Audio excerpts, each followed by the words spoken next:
Good morning, everyone. My name is Monica Ners, and I am the editor-in-chief of Volume 25 of the Vermont Journal of Environmental Law, or VJEL, as we like to call ourselves. I have the great pleasure of welcoming you all to our annual symposium. We're bringing nature back, nature-based solutions to climate change. We have some incredible speakers for you all today. At VJEL, we are committed to bringing light to important environmental issues of law, governance, and policy, and today is no different. In line with our theme of NBS today is a quote from Frank Lloyd Wright. "The best friend on earth of man is the tree. When we use the tree respectfully and economically, we have one of the greatest resources on earth." Now, with great honor, I'd like to introduce you to VJEL Symposium editors, Jennifer Bass and Caitlin Schaefer. Jennifer Bass is a third-year law school student at VLGS. She has a bachelor's degree in stage management and technical theater from the Guildhall School of Music and Drama in London, England, and she's also received her MBA from the Western Governors University in Salt Lake City, Utah. Jenny has significant experience with animal advocacy and environmental conservation work. Jenny has also been published on VJEL's Top 10 as a contributor, where she wrote about how international subsidies to the fishing industry could be redirected to save our ocean. Caitlin Schaefer is also a third-year law student here at VLGS, and she's received her bachelor's degree in environmental science from the University of Idaho in Moscow. Caitlin is a student clinician for the Environmental Advocacy Clinic here, where she conducts legal analysis on behalf of nonprofit environmental organizations. Caitlin is passionate about NBS because of its ability to sequester and store carbon that we create every day. Caitlin is passionate about, through the symposium, Caitlin is hoping to educate our local community on the importance of ecosystem restoration and its role in addressing climate change and restoring the environment to its natural working order. We are incredibly lucky to have you both here today. Before we get started, I would like to give a warm welcome and thank you to the amazing panelists here today, whether in person or virtually, and the Animal Law Society for hosting their silent auction, our VJEL students who have helped prepare this event today, and our lovely audience, and especially Professor Mary Wood for serving as our keynote speaker. Now let's give a warm welcome to Professor Winders, VJEL's advisor.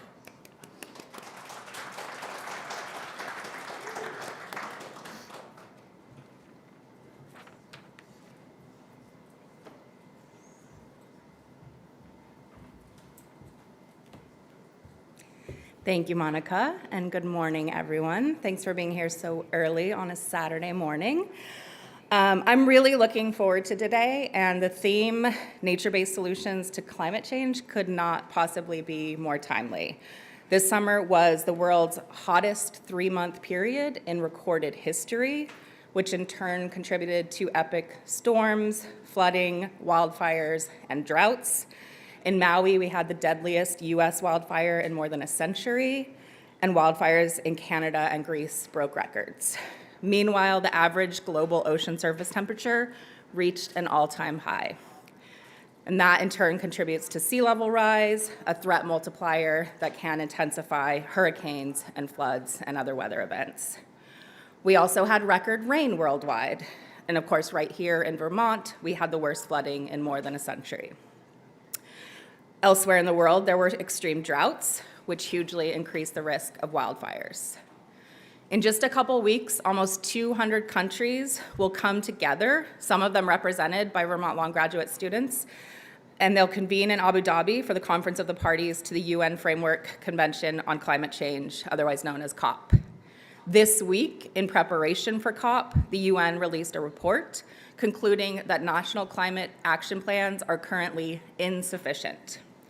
Also this week, the US government released an extensive report concluding that the efforts to address human-caused climate change are not enough, and the effects of climate change are already far-reaching and worsening across every region of our country. And that if we don't do more, severe climate risks will only increase.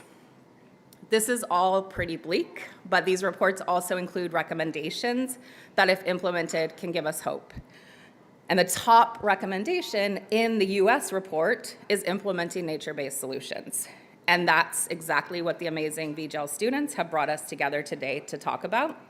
So yet again, the VLGS students have given me hope, and I'm also really proud of them. They organized all of this on their own. They brought together these incredible experts who I'm also grateful for sharing their time today. So I look forward to talking about nature-based solutions with y'all.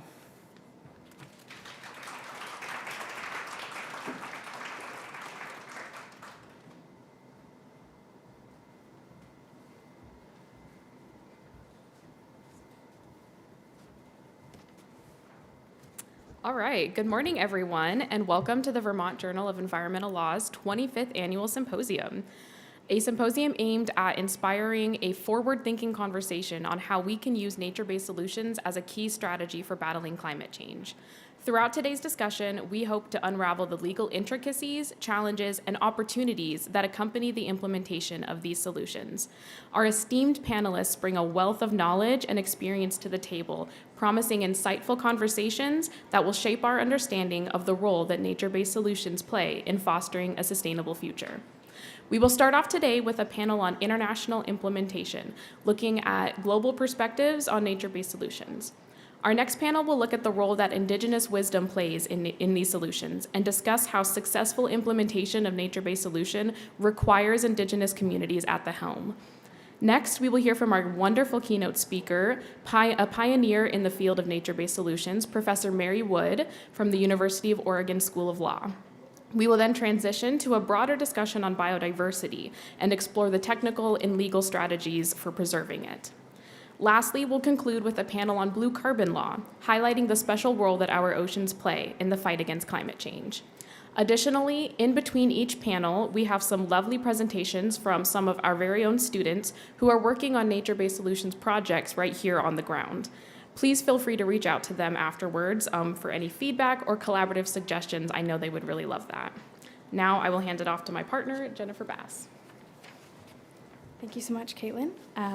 Throughout the event, we have Animal Law Society over here, who's actually doing an auction, as well as silent auction, but also a raffle. There's some really great prizes, so head over and check them out. There's going to be a 90% split for animal law, and then a 10% split goes to the White River Land Collaborative. It's a community-led organization that offers support to the regional farmers and economy, generating green power and providing community space. There's actually a video later in the event where they explain what they do a little bit more. Now, some much-needed thank yous. First, we wanted to thank you all for coming out today. We really appreciate you being here. And we really appreciate you being part of this conversation. Next, we would like to thank you, the wonderful staff at the cafe, for all the amazing food. They actually specifically took our request on and dealt with a lot of allergies and that kind of thing. And then our breakfast and lunch is provided today. And then we wanted to let everyone know that there's going to be plant-based options, and then also soy-free, and then gluten-free options. So the reason that we wanted to go plant-based for this event was for eco reasons. We specifically chose a full plant-based menu today. Livestock alone account for 14.5% of total global GHG emissions. So we want to reduce our emissions footprint for the event and encourage others to consider doing the same by incorporating more plant-based meals in your diets. Keeping allergies in mind, as I said, there's a lot of other options. And then all plant-based. And then we would also like to thank our lovely keynote speaker, Professor Wood, and all of our panelists for coming out today or being here virtually, and then taking the time to share their experience and knowledge with us. And thank you to the moderators for helping us facilitate these important conversations. And lastly, thank you to all the members of administration that helped us through this, or helped us put this event on, specifically Karen Henderson, who did a lot of work on all the media. Now, before we get started, please join us in welcoming Rich Holsham, co-director of the Ottawattie Project and the contributor to the Abenaki Alliance.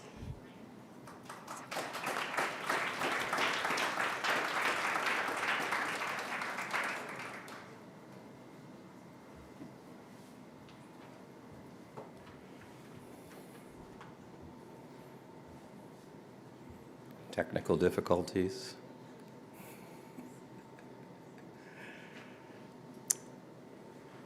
Kwayam ziwi, kulipayo yodalik, pamgisagak, ulinsponzwiwi. Greetings, everyone. Welcome to this place. Good morning. I speak to you today in Alnomba Odwa Wongan, the language of the land. This is the language that comes from this place. It's a language that has always been here. And it's the language that this land recognizes. I was asked to offer a land recognition statement And I'm going to take that word, recognition, as my cue and suggest some ideas to you with which you may not be familiar, but it's something to think about. There are many ways of being, and this is the way people have been here for a long time and still are. Every place has its ways. Place matters. Ways matter. Words matter. Words have power. Words are a creative force. In many traditions, creation was spoken or sung into existence. Words matter. And so when I say recognition to you, I recognize that this is a conversation. These are multiple parties involved. One party recognizing another party. We are in Wombanakik, the homelands of the Abenaki people. This has always been the homelands of the Abenaki people. The people are all over the place right now because colonization. The land remains. What has been affected deeply is that recognition and that relationship, that two-way exchange. I'd like you to think about the fact that if we take a moment to stop right now and recognize that these are Abenaki homelands, and all places are homelands to someone, and when I say someone, I include Ndalongomomek, all of our relations, not just the humans. But as human beings, we respond to our own kind first. We're social creatures. We got to deal with it. It's complicated. It's often very, very messy. But to the degree that we recognize we are all family and we are all connected, we can make different decisions. We can make better decisions, and we can move away from chaos and entropy and back into relationship and toward balance. So when we recognize this land for what she is, our mother, and that this is all gifted to us, I ask you, does the land recognize you? This is a conversation. The land speaks. She speaks. Alnomboodwa Wongan here. You all know a little bit already. Cultures go through a transition, an exchange process when they encounter each other. And Abenaki has entered into our lexicon. When you say the Americanism for yes, and you say, you are speaking Abenaki. That is how we say yes. I ask you today to say, and listen. Does the earth speak back? Does she recognize you? Thank you.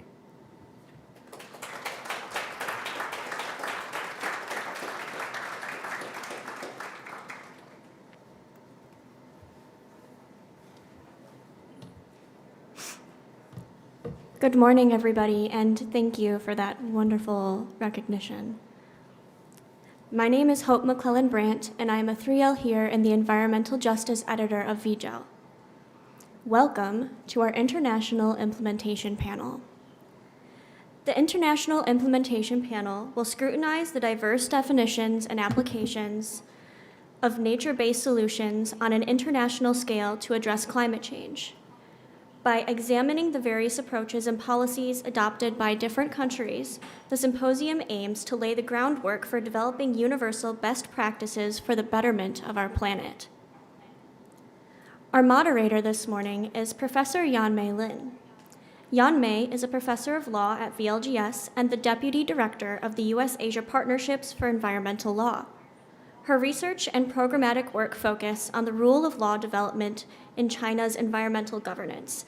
She is the author of over 40 academic articles in Chinese and English in the area of comparative environmental law, such as environmental public interest litigation, citizen suits, wetland and wildlife protection, and the access and benefit sharing of genetic resources and traditional knowledge. Thank you all for coming here today, and please enjoy our international implementation panel.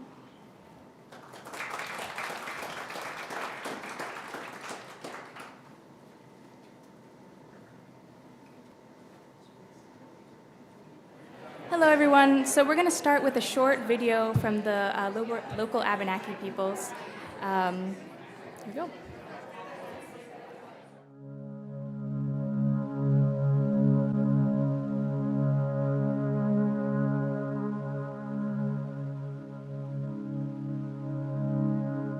Since the dawn of time, wild foods have been essential to our survival.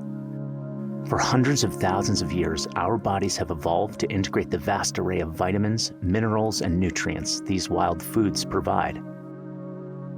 At the dawn of civilization, we began domesticating, cultivating, and selectively breeding these foods to maximize yields and harness their potential.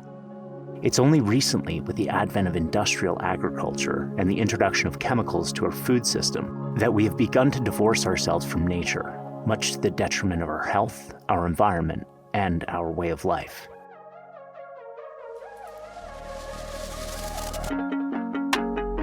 My name is Kevin Chapp, and for me, wild foods aren't just a luxury, they're a way of life. As an environmentalist, educator, and professional forager, I know the best ingredients are still waiting to be discovered. You just need to know where to look. Today, I'm exploring the indigenous food systems of Vermont with some of my friends from the Abenaki community, the traditional stewards of this land, to learn how we might bring ourselves and our food system back into alignment with nature and heal some of the most pressing environmental issues of our time. This is John Hunt, Abenaki member and native skills instructor, who is taking us deep into the woods to explore the concept of the forest garden and how this philosophy may provide a roadmap for improving our food system and our personal relationship with nature. When we're living in sync with nature, it really brings us back into health, healthy mind and body. You know, nowadays we've got so much technology, but that can really, in the long run, be pretty harmful for our bodies and for our psychology. We've been so interconnected to nature, and it's only within the last 100 or 200 years that we've really started divorcing ourselves from this, right? Yeah, definitely. Now we have to make an effort, but it's worth the effort. It's important to make the effort.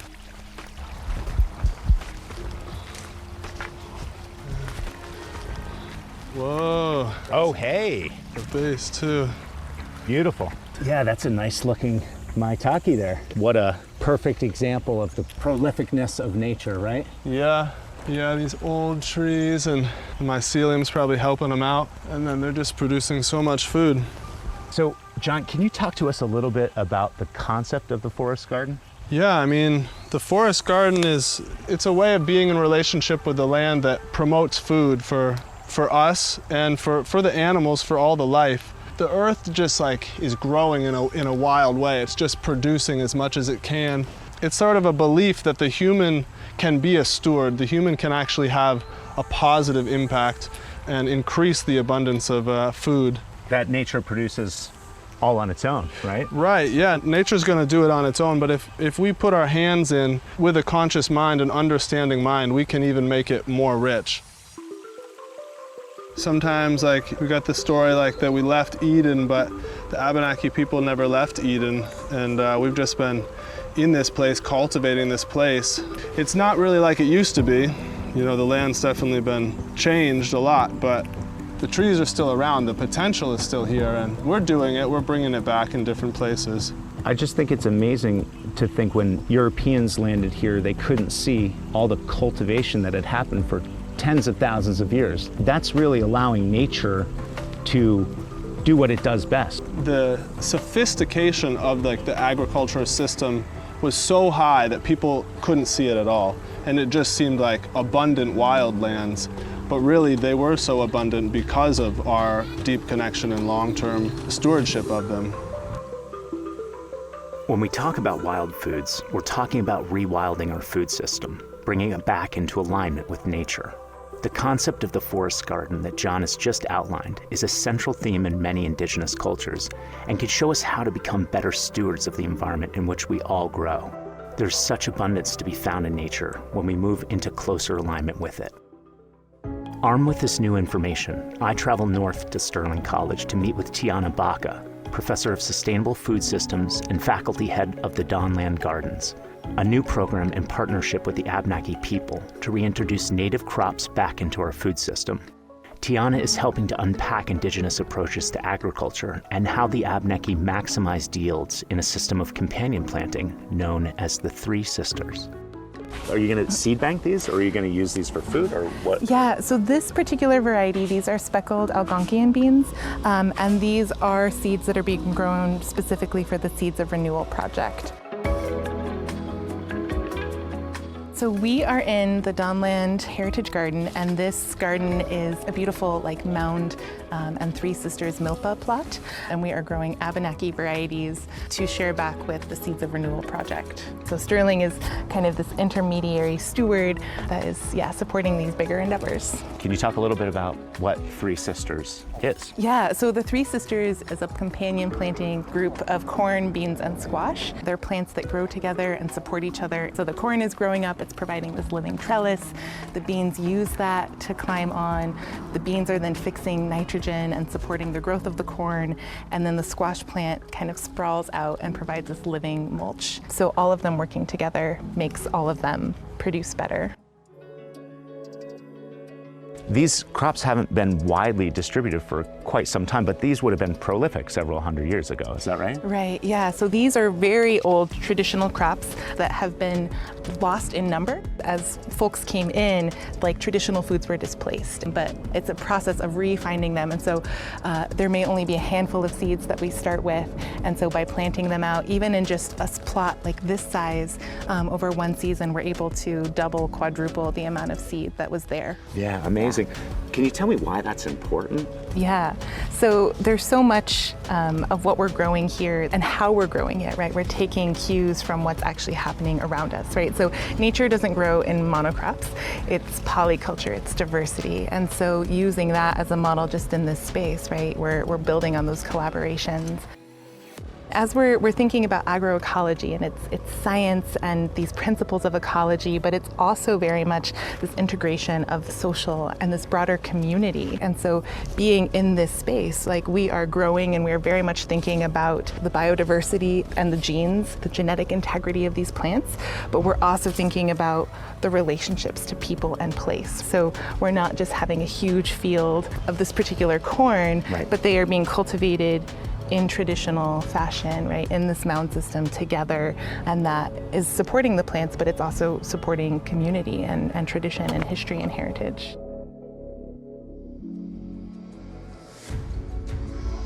Agroforestry and the rediscovery of indigenous crops are an integral part of how we reinvent our food system. Part of that rediscovery is learning how to eat and prepare these foods as well. My friend and Abenaki chef, Jesse Lawyer, is helping in this effort by preparing a traditional meal from the crops we've just seen, while I discuss how wild foods played such an important role in indigenous communities with Chief Don Stevens, tribal elder of the Nullhagen Band of the Kusik Abenaki. When the Europeans came, they came to this land and they saw a forest that probably was fairly groomed. So they say, wow, I'm going to move in, not knowing that native people are nomadic and they create agroforestry so that way we don't use up all the resources and we promote it. When we look at things like how do we be stewards of the land, where a lot of times Europeans adopted the mindset of being dominion over. So how can you own something that you share with other living things like trees, animals, and ourselves? Yeah. And I think if people got away and started looking more at the connection to the source, whether it be their food sources, whether it be the land or the animals or other sources, I think we'd be in much better shape to save this planet for our future. If you think about the history of Vermont, that this was deforested. I mean, there wasn't a lot of forest left at one point. And then Vermont switched and now we're mostly forested. right? So there is hope. There is a way to reconnect and change the outcomes of what is happening. But the only way to do that is to put the effort, time, and resources into connecting with us, Native people, and others to try to remember that historical knowledge of connection to our land, our animals, and our wild food sources. The forests and the wild foods sustained our people for thousands of years. Why would we not think it wouldn't do that now?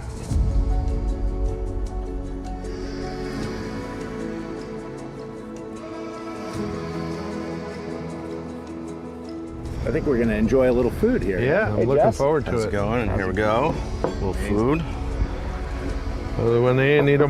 Thank you, friend. Welcome. This looks amazing. So what are we eating, Jesse? So a little seasonal stew, Three Sisters style. All three sisters are in here. We have mousse cooked down with carrots, onions, sunchokes, squash, vegetable broth thickened with bean flour. The bean flour came from Vermont bean crafters for the Abenaki people.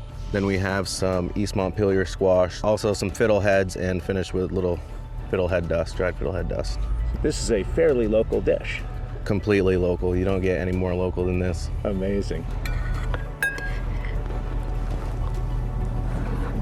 Oh, wow. Yeah, this is fantastic.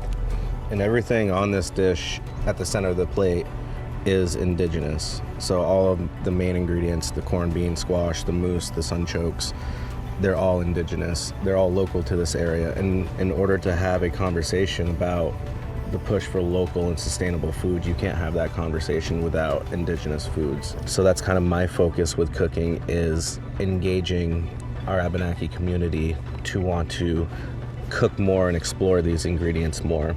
So not only are you exploring your craft, but you're also exploring your heritage through the work. Exactly. I can't thank you both enough for taking part in this, and I'm looking forward to digging back in and finishing up this stew here. So, Thank you, Willie Winnie. And thank you, Jesse, for making this for us today. yeah, You're welcome. Thank you, ancestors and Mother Earth, for providing the food for us.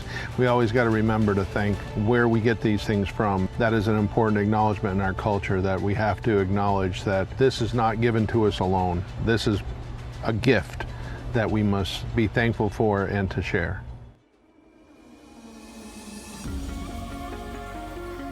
Native traditions hold vital information for transforming our food system and returning balance to our relationship with nature.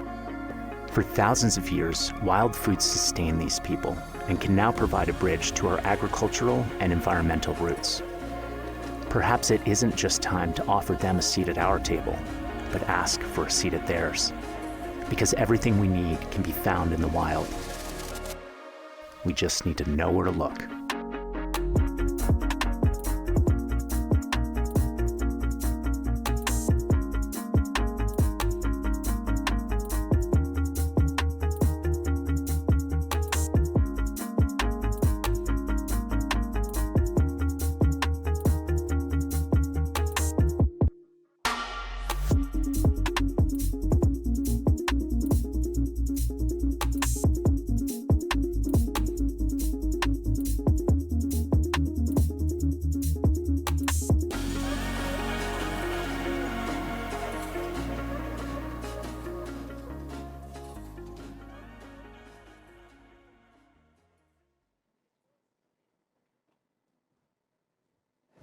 So good morning, everyone. I think we have to give a round of applause for this wonderful documentary for the Abenaki food system, the wild food. I watched this before this symposium, but thank you, VJEL, bring us this short video, and for everyone can see how we can bring back natures right here, Vermont, locally.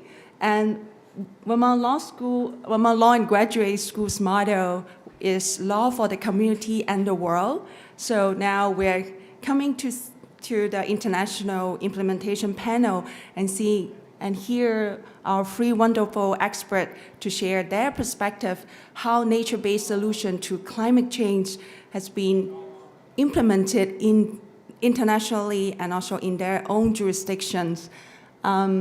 Thank you again for the VJEL editors' rigorous efforts to secure this free, wonderful panelists.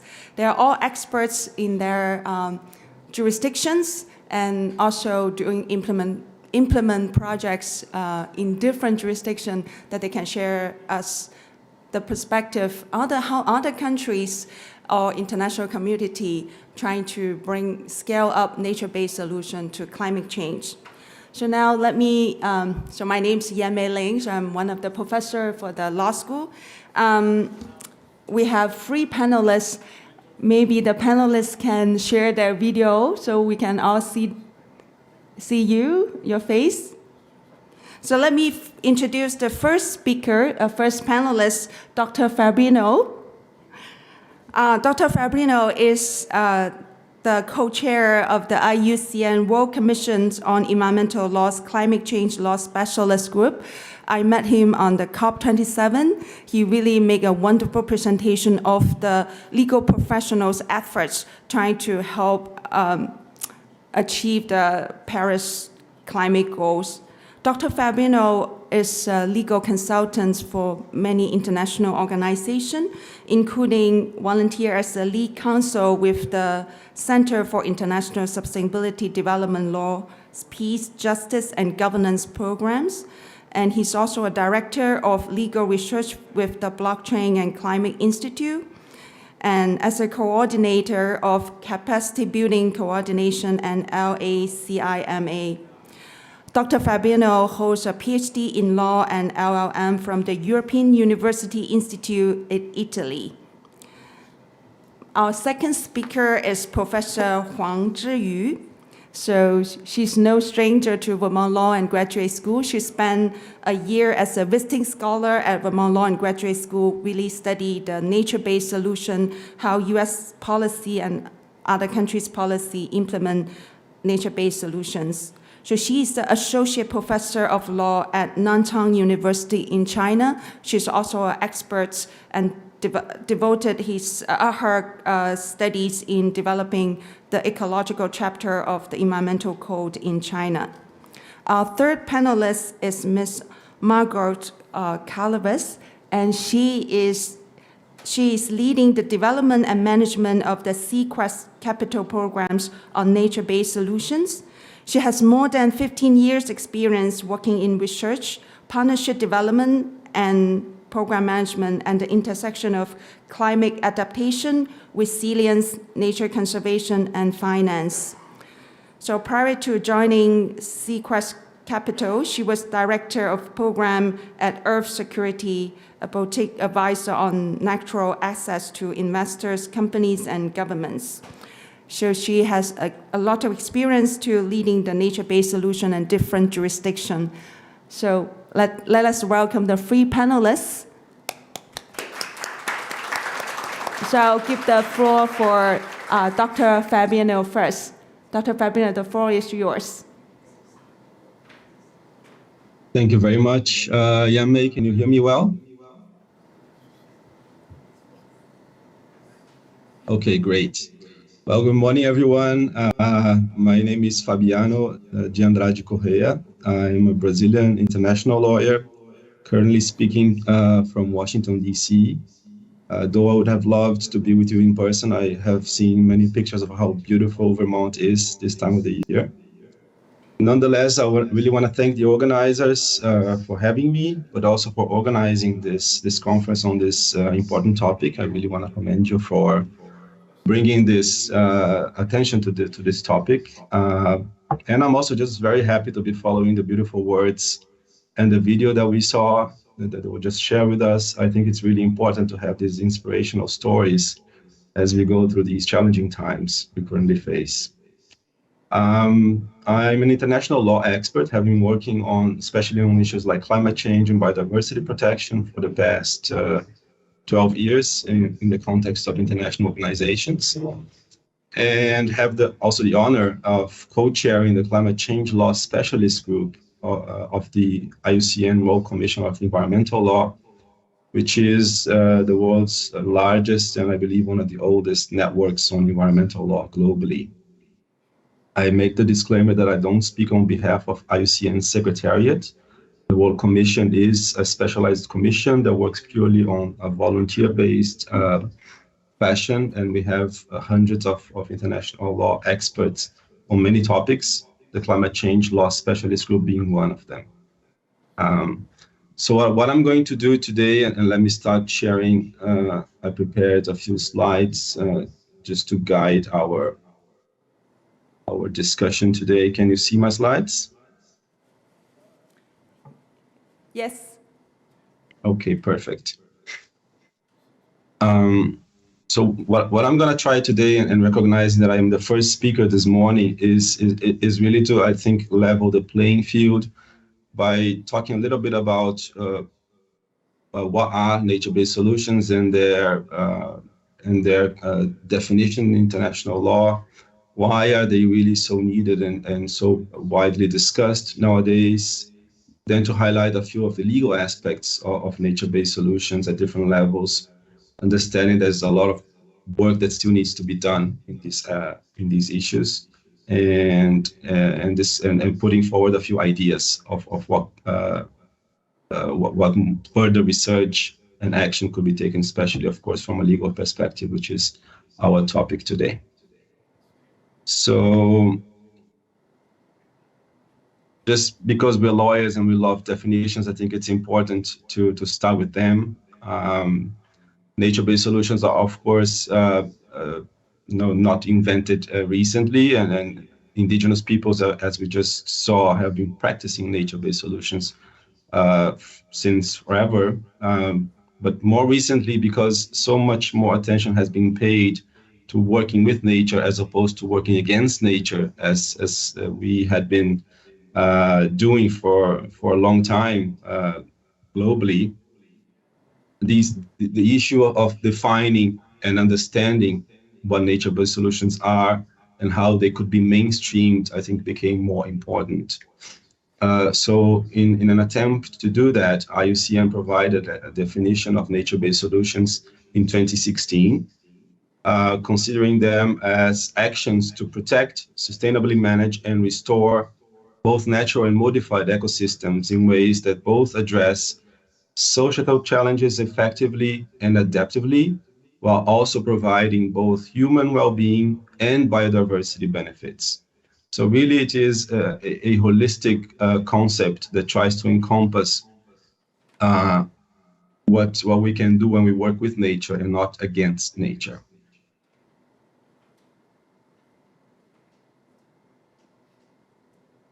So why are nature-based solutions so badly needed, but also so widely discussed in different policy circles nowadays? And as I just said, I think nature is really our biggest ally, while we haven't been treating nature rightfully.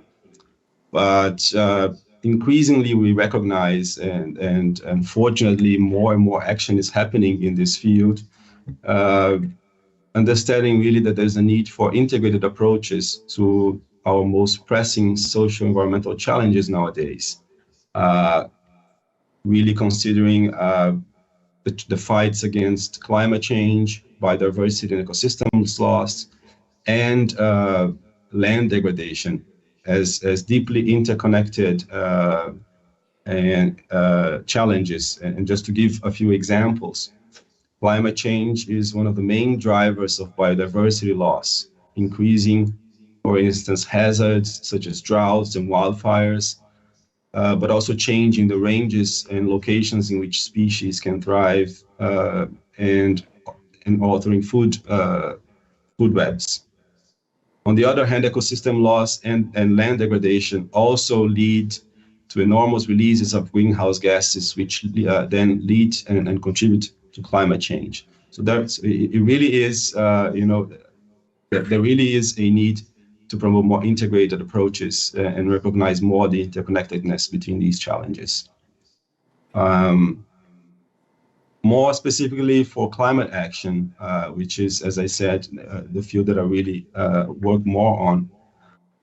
Increasingly, there is discussion and use of the term nature-based solutions in policy discussions around climate change. And in fact, all IPCC modeled pathways that really manage to keep temperatures below 2 degrees Celsius, as is the goal of the Paris Agreement, include actions in the land, forestry, and agriculture sectors.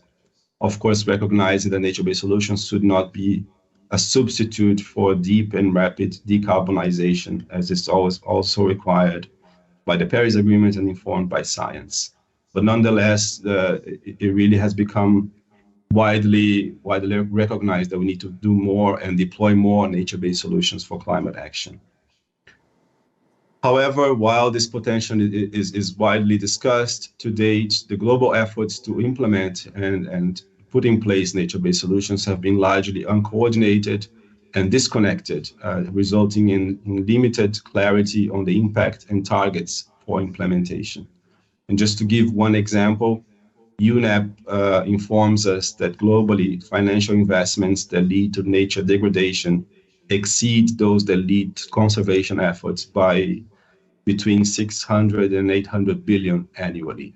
So we really have a challenge to do more to implement nature-based solutions.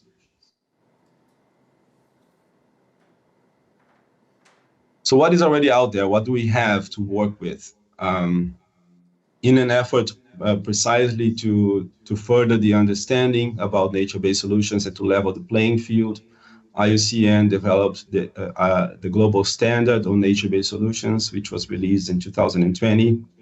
The standard provides eight criteria and associated indicators that can really help stakeholders at different levels and those working with nature-based solutions to provide clarity and guidance on first how to conceptualize a nature-based solution, and then and how to put it in practice. And it includes the fact that nature-based solutions should, at the core, as you can, I don't know how big the screen is and if you can see the picture, but at the core really, as I mentioned in the beginning, nature-based solutions should address a societal challenge, right? From climate change to disaster risk reduction, ecosystem degradation, biodiversity loss, and etc. They should also account for design at scale, recognizing that in an ecosystem, interlinkages are prominent, and we should not have a narrow focus, but really try to understand what happens in the ecosystem at large. Then in the second outer layer of the figure, you can see that a nature-based solution should also try to balance the 3 aspects of sustainable development, meaning they should be they should really lead to biodiversity net gains and to environmentally positive outcomes. They should balance economic feasibility and inclusive governance aspects. They should really be adaptively managed, recognizing that ecosystems are dynamic and monitoring and constant evaluation need to be in place. And they should be able to be mainstreamed sustainably and at scale as well. So the global standard really helps to align the efforts and accelerate NBS implementation. Now, talking a little bit at the level of international law, as I said, I think it really is important that NBS don't remain just a loosely debated concept, but it really that starts to be incorporated and mainstreamed into international instruments in a way that is multilaterally agreed upon, so that they can really be deployed at scale. And the first instance where this has been achieved was in the resolution of the United Nations Environment Assembly in 2022 that largely incorporated the IUCN definition from 2016, but actually added to it from the 3 aspects that I mentioned in the beginning. The UN resolution added not only to restore, but also to protect, conserve, restore, sustainably use, and manage natural or modified ecosystems with always the understanding of the co-benefits between social and environmental benefits. So you really provided a multilateral recognition of this term. recognizing also that nature-based solutions are both actions that play an essential role in the achievement of the SDGs, the Sustainable Development Goals, but also that they may significantly contribute to climate action. Then turning to specifically the umbrella of the United Nations Framework Convention on Climate Change, references to nature-based solutions have become increasingly common. One aspect is that approximately 2/3 of the naturally determined contributions under the Paris Agreement now include references to nature-based solutions. So you can see the extent to which member parties are considering these actions. Then at COP26, a first relevant decision of the COP highlighted the importance of protecting nature and ecosystems, deploying nature-based solutions to reach the Paris Agreement temperature target, while also emphasizing the need for social and environmental safeguards. And at COP27, an important partnership was launched, the Enhancing Nature-Based Solutions for Accelerated Climate Transformation Partnership, also known as ENACT, that was launched precisely to coordinate global efforts to drive collective action across climate change, biodiversity, and land degradation efforts through nature-based solutions. Despite these efforts, I think that there is still a challenge to mainstream more this multilaterally accepted view of nature-based solutions, but then foremost, really to translate it into implementation at national level, where action really happens, as we just saw at that beautiful video at the beginning. So, but now already coming to the end of my presentation, because I think I'm almost over time, a few considerations of why legal aspects of nature-based solutions are also relevant at national level, and why they are so important to translate it and to create a level playing field for these actions to be considered. Legal frameworks can, for instance, create opportunities to safeguard and advance investments in nature-based solutions by setting forth guidelines, incentives, and mechanisms for the sustainable utilization of biodiversity and ecosystem services. Legal frameworks can also facilitate access and benefit sharing, mandate environmental impact assessments, establish compliance and enforcement mechanisms to ensure responsible management of nature-based solution initiatives. They can also really considering the relationship between people and nature, put attention in laws and policies that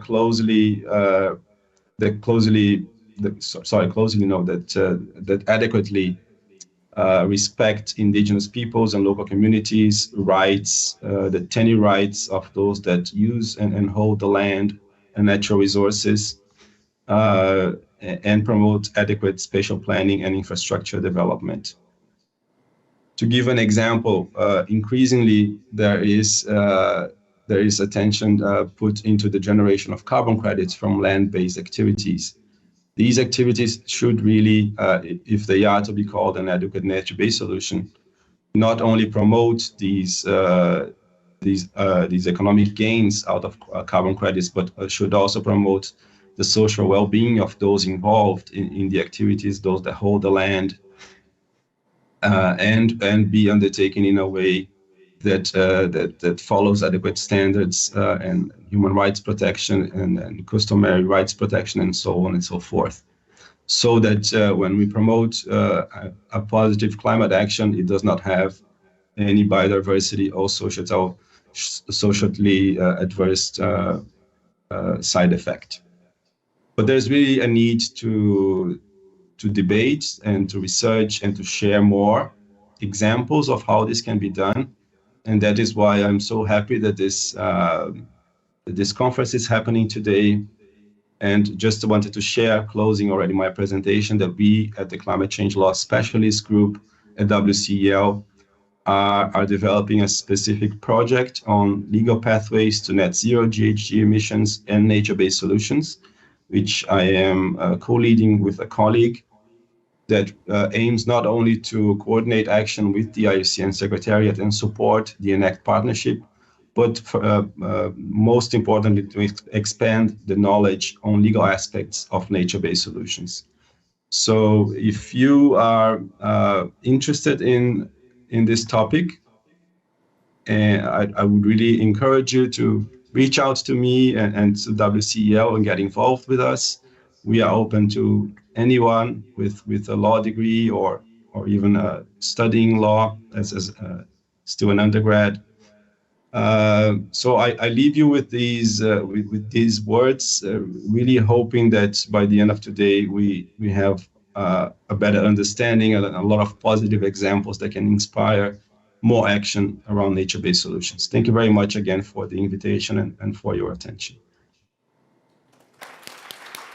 And back to you, Yan-Mei.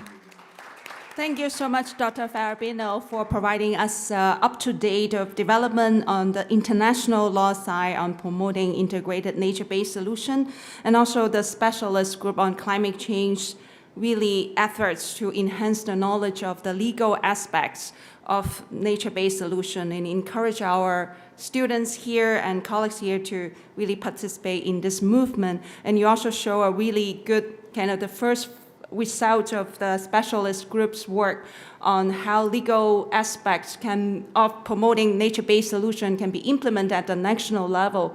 So now we turn to the next speakers, Professor Huang Zhiyu, who is the expert for the Chinese law on trying to promoting NBS. So she will provide a perspective on how a nation like China implement NBS. So Professor Huang, the floor is yours. Hi. Yeah, thank you, Professor Yan-Mei. And I will show my presentation just for a minute.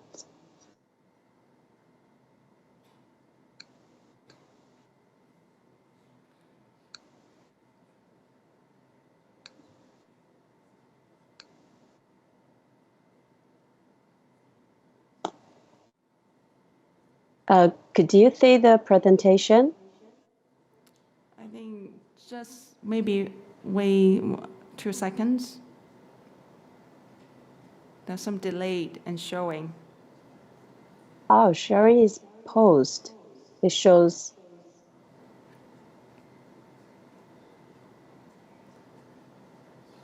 I'm wondering whether Brian can show your.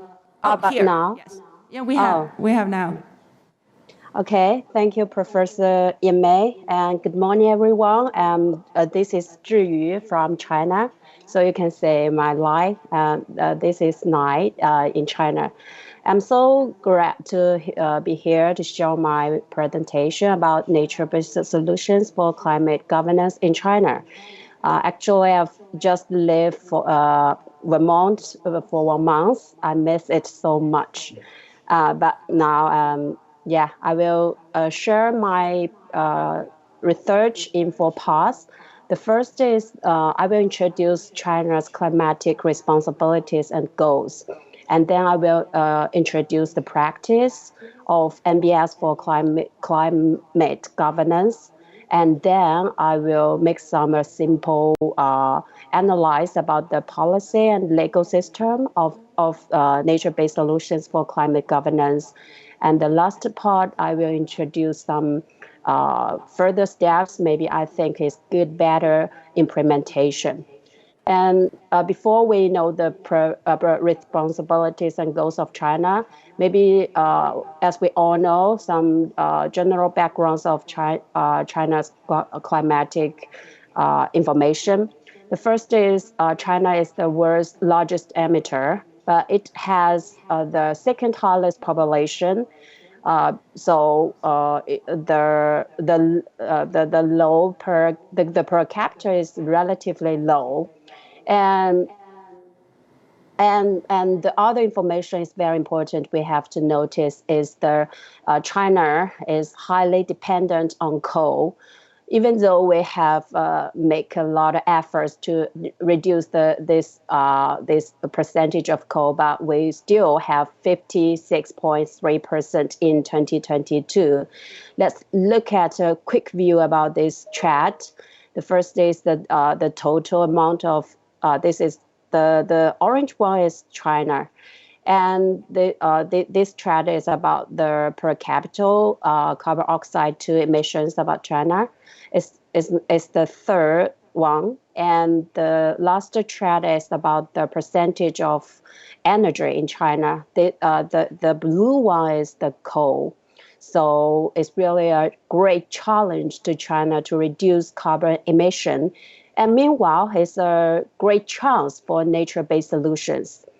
And Xi Jinping president made a promise to achieve carbon pink in 2030 and carbon neutrality in 2060.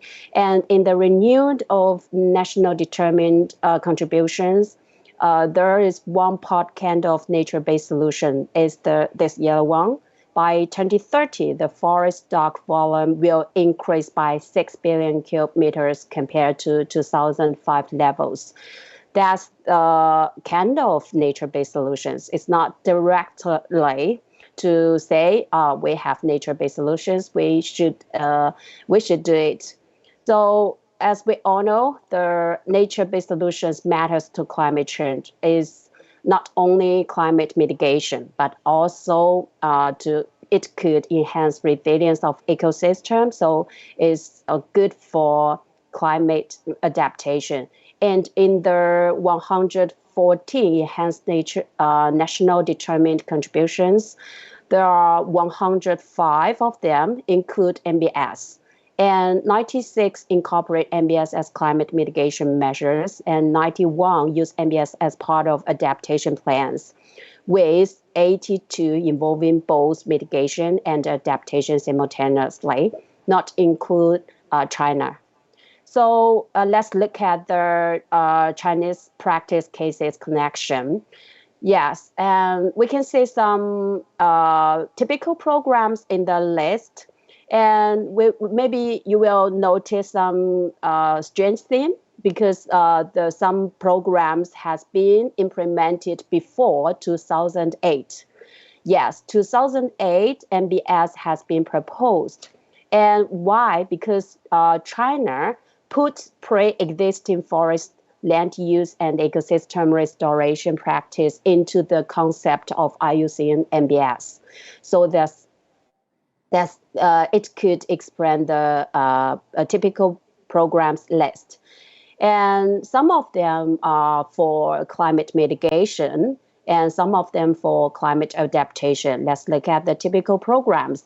The first is natural forest protection restoration, which has been implemented in 1998. And the major orange of funds is from central government. From until now is over 400 billions. And the second program is returning farmland to forest land or grassland or wetland. It has been proposed in 1999, also from central government, over 500 billions. And the third is land greening, also the major orange of funds from central and provincial government. And the recently program is the integrated protection and remediation of mountains, rivers, forests, farmlands, lakes, and grasslands. It's kind of integrated ecosystem management. There are funds also from the central government, 10 billions per year. And the fourth is the end forest. It's totally different from the farmers program because it's implemented by Alipay. It's a private company, and also it's over 5 billion. So it's totally different from the central government top-down model. Is from the consumer's carbon credit, and if you have enough credits, you can build a visual tree on your phone, and the Alipay will plant a true tree on the desertification. So that's kind of the model is bottom-up model. And the last program for climate mitigation is CCER, which started from 2012, but it has been paused in 2017 and is restarted recently now. But because there is no enough need for this kind of program, so it has been paused. And I think it's a great chance now for CCER. And for the climate adaptation, there are the most famous in China is 7 major forest shelter bed ecological construction.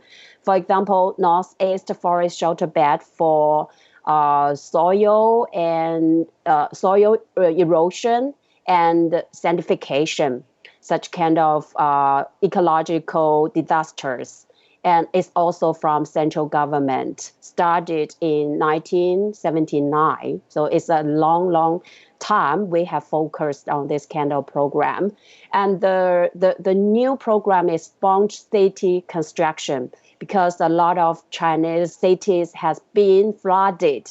And so we want to reduce the flood risk in the cities. So we started to construct a sponge city, and the fund is also from the central government, over 66 billion yuan.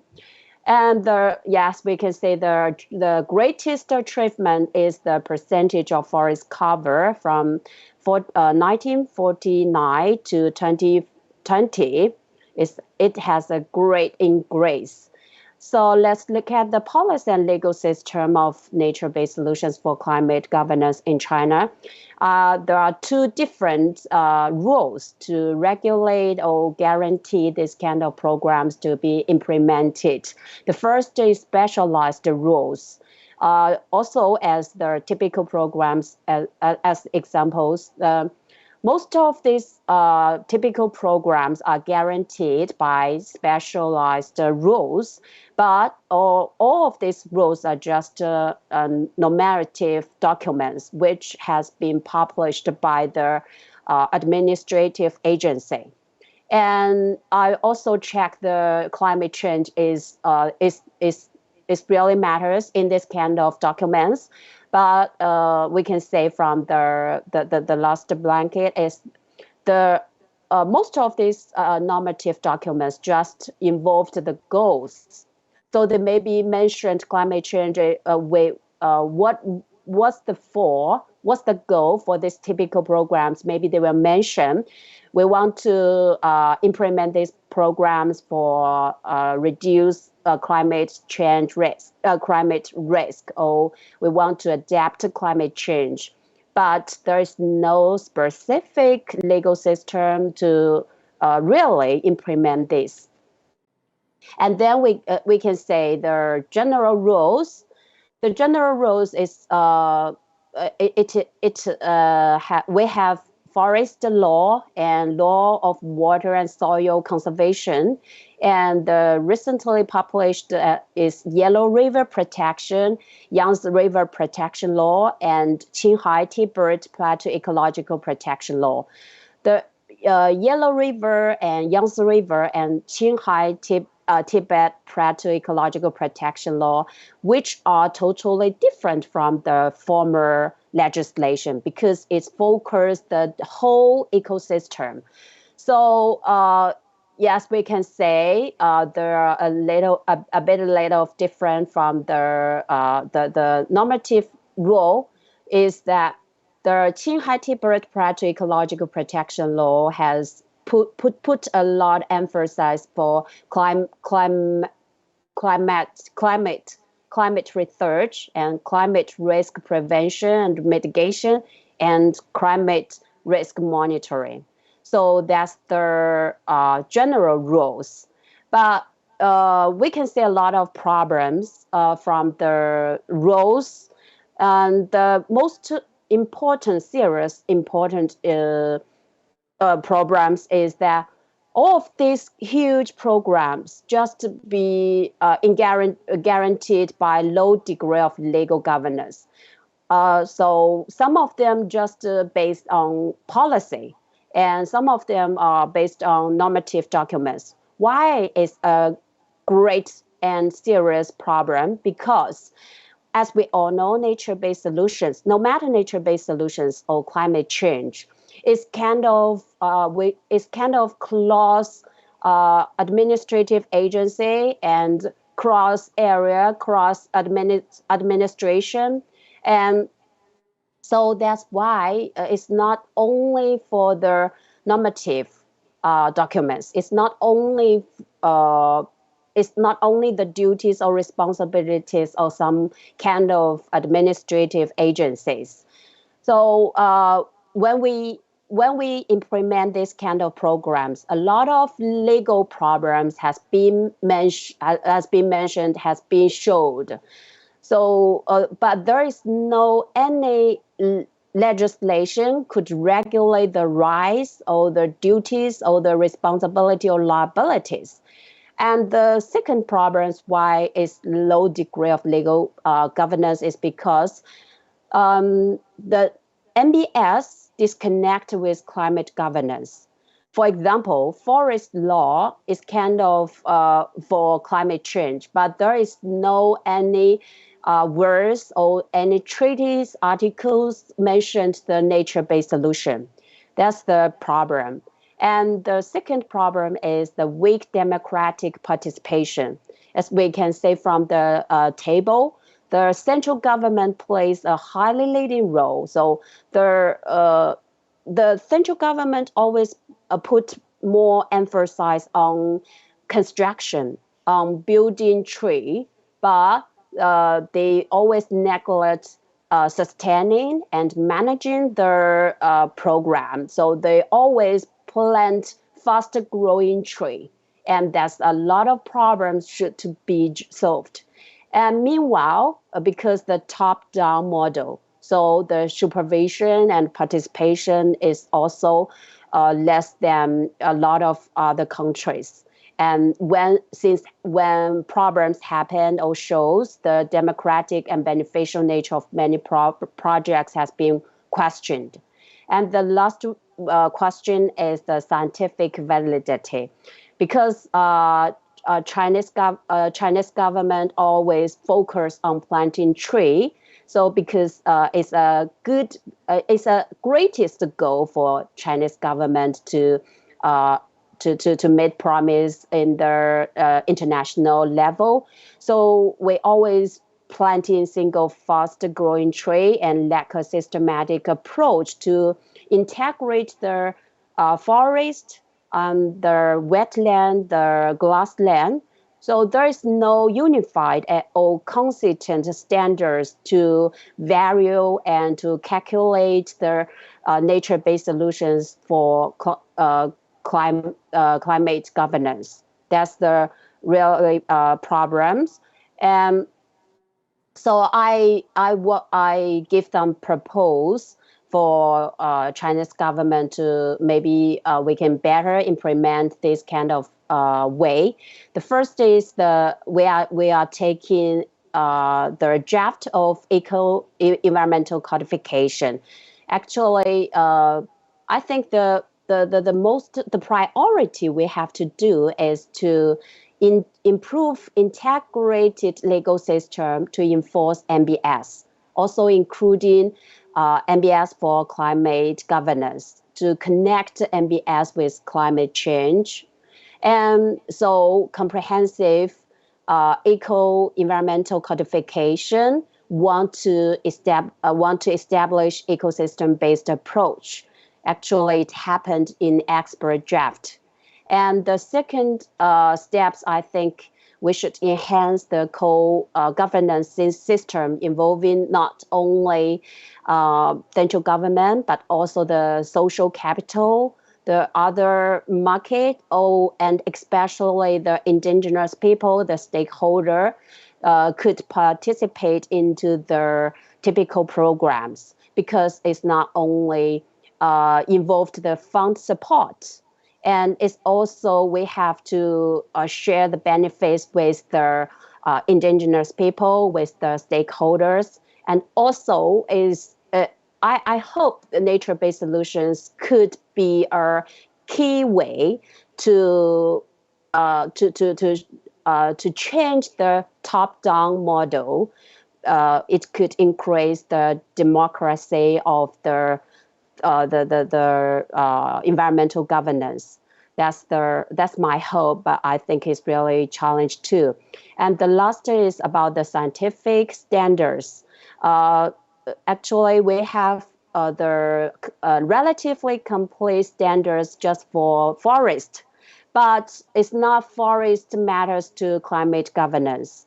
And the mountains, the rivers, the lakes, the grasslands, the wetlands, and even the farmlands, both of these kind of ecosystem really matters for climate governance. So we should establish a unified calculation standards for carbon sinks of this kind of ecosystem.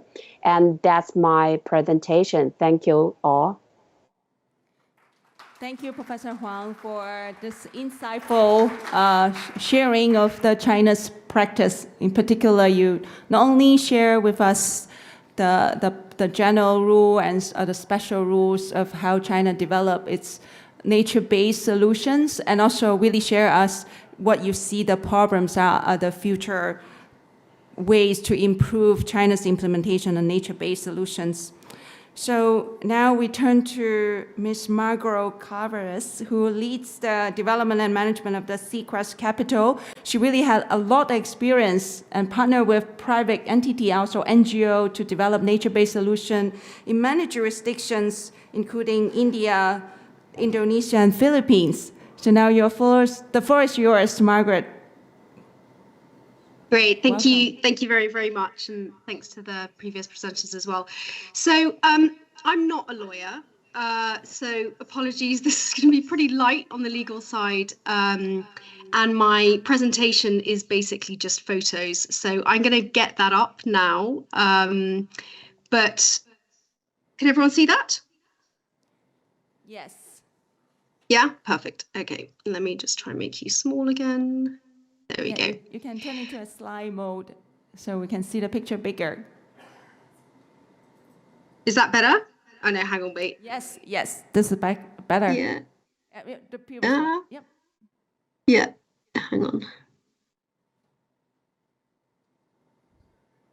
Let me do that. Great. Is that okay? Yes, this is better. Margot, you should activate presenters mode so that it enters full screen. Okay. I was going to try read my notes as well, but never mind.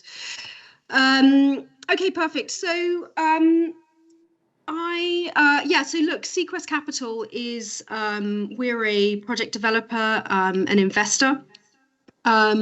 We have been working in essentially really focused on providing women in developing countries and in really the least developed countries with sustainable solutions to improving their energy use for over a decade. We're operating in more than 10 countries in Africa, and 10 plus across Latin America, Asia, Southeast Asia, and South Asia. The perspective that I want to bring here is really, like I said, I'm not a lawyer, but I can talk to you about what are we, what are these solutions like in the countries that we are focused on. I saw that beautiful video at the beginning of the session. The kinds of landscapes we're working in, primarily across Southern Africa, really look like the photo in the left-hand side. In the sort of top left, I think that should be your top left as well. So these are landscapes that are highly degraded. Essentially, most trees have been cut down for fuel wood. Unsustainable fuel wood use is rampant. You have women having to walk, many hours a day to do the basics, to collect fuel wood, to collect water. Women are primarily it is really women who do everything in these communities. They are the people who go out, collect the firewood. They are the smallholders primarily. They are doing most of the work on farm. And they are also, the custodians of these landscapes as well. If you can support them to have the time and the toolkit to do that, then they are also your allies in the fight to restore these landscapes as well.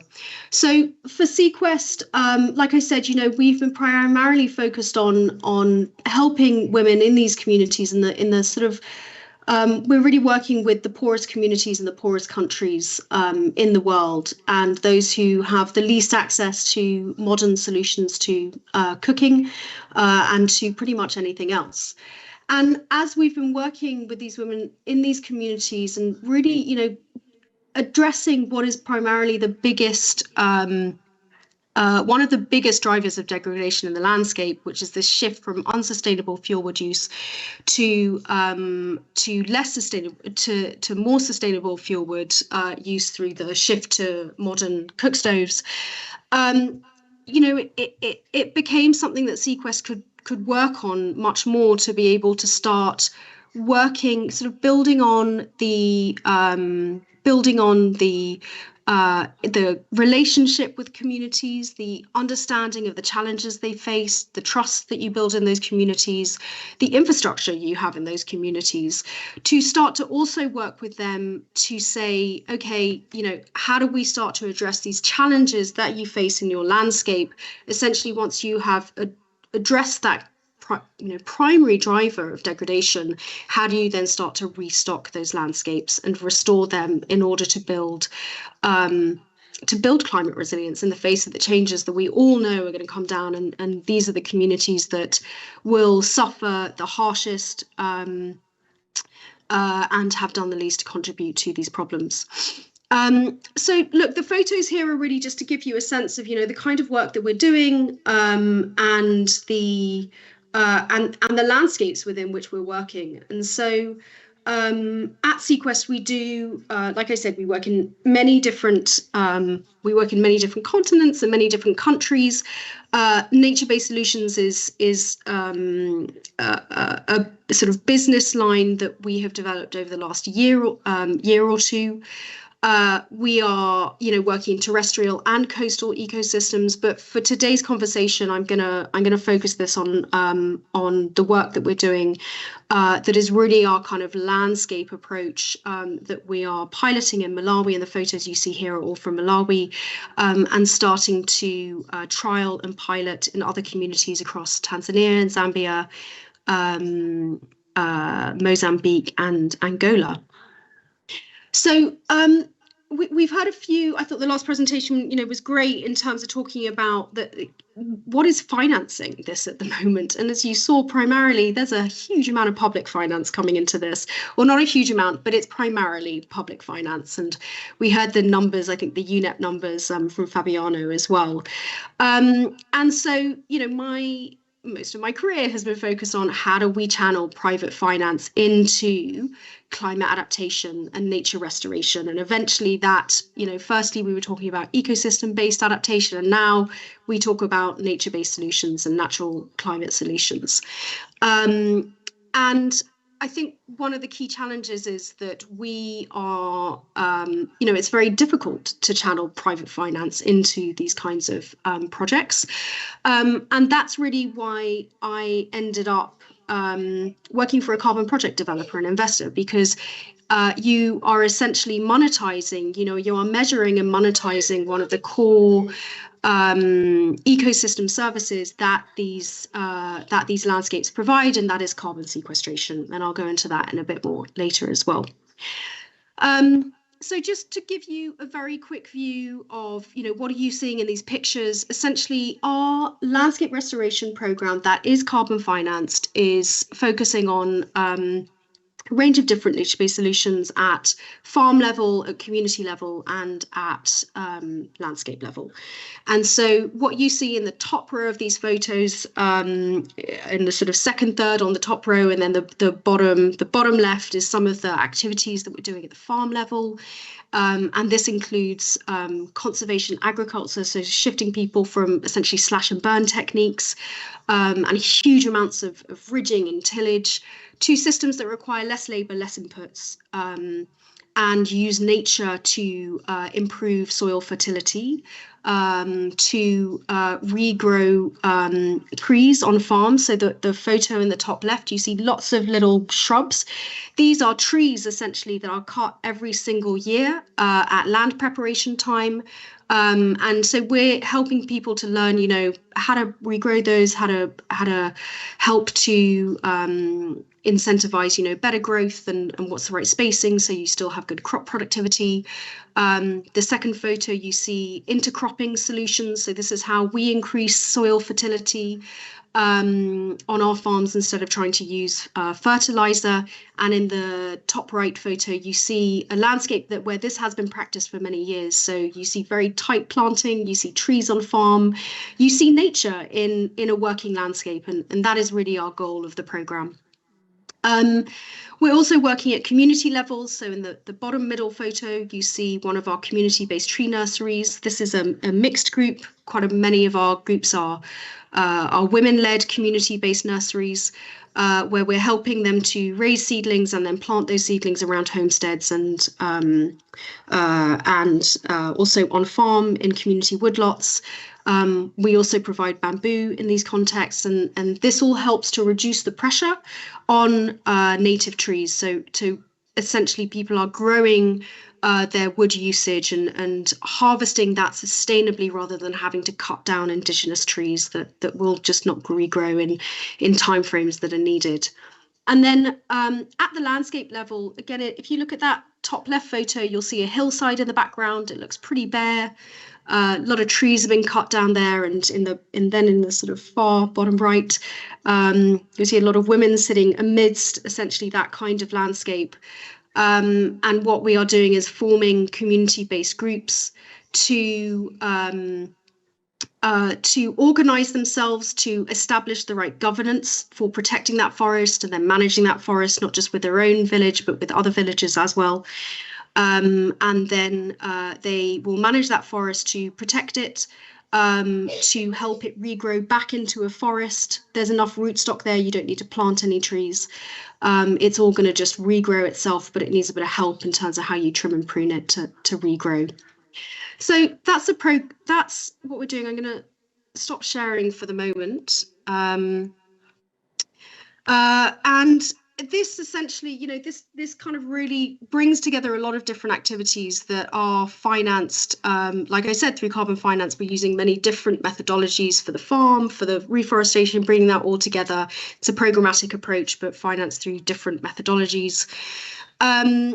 And like I said, because we're bringing private finance, we need to, we are essentially, the methodologies we follow is really how we measure and monitor and publish, you know, what is the impact that we are generating. And that impact, you know, the power of nature-based solutions is that impact is not just carbon mitigation. It's yes, it's soil organic carbon. Yes, it's above ground and below ground biomass. We are removing carbon from the atmosphere. But you are also having this ability to create labels, create potentially at one point assets for biodiversity and climate adaptation, as well as sort of social impacts too. And so there we're looking at things like improved soil organic matter, increased diversity and abundance of fauna and flora, birds, insects, you know, range of tree species and so forth, improved habitat connectivity, improved soil water retention, improved income for farmers as you start to, you know, reduce labor needs, reduce input needs, and increase the productivity of their systems in the face of climate change, you know. And I think this is really key, that if farmers stay where they are now in these countries and you add climate on top of that, very quickly many people are going to be slipping below even the basic ability to provide food for their family.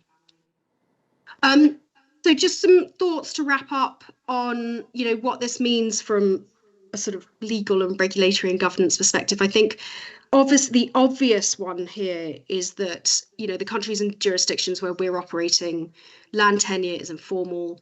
It's, you know, typified by customary rights. You've got incredibly complex and unrecorded web of land rights and use rights and the chief and, you know, power dynamics and rental systems that are unrecorded. it's complicated, and there's also a huge power imbalance that you have to recognize as a project developer between your legal team, the contracts you're putting together, the language that is in them, how you conduct free, prior and informed consent, and the smallholders and the communities with which you're dealing with. And that is a huge responsibility. And I think, that how do we, most project developers in the West, most communities where we're operating on this front are going to be in the global South. And I think that, understanding that power dynamic as lawyers and understanding the language that is being used, and is that, all these things I think will become increasingly important to the legal community as we see more and more private investment in particular kind of go into this areas. I think the public sector have gotten away with doing this maybe not always the best, and I think it's going to be really important to ensure that there is a sensitivity to how you are going in from a legal perspective in these communities as well. There's obviously a lot happening on corporate financial regulation around this that is a rapidly evolving area around TCFD, TNFD. And, the big one is then the carbon market regulations that are emerging in many African countries. We'll see it in other places as well. And that need, I think Huang mentioned it, that need to bring market legislators, communities, the people where these projects are happening, to actually debate and understand each other's positions prior to putting out legislation that is going to kill the market and is going to kill private investment into these projects as well. One last thought, it's not in my job now, but it is in stuff that I used to work on, and Huang again mentioned this in relation to the sponge cities.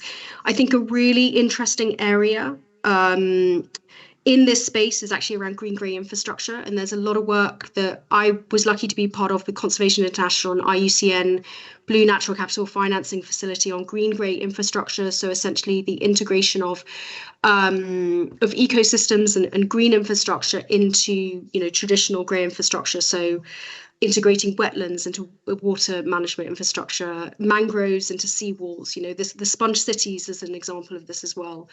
And I think there's a lot around infrastructure law, infrastructure regulation, municipal regulations around these things that is also a really critical area to be looking at. How do you promote that? And I think the sponge cities is a fantastic example of how you do promote this at a huge scale. So I'll stop there, and hopefully we've caught up a bit of time to have some questions as well.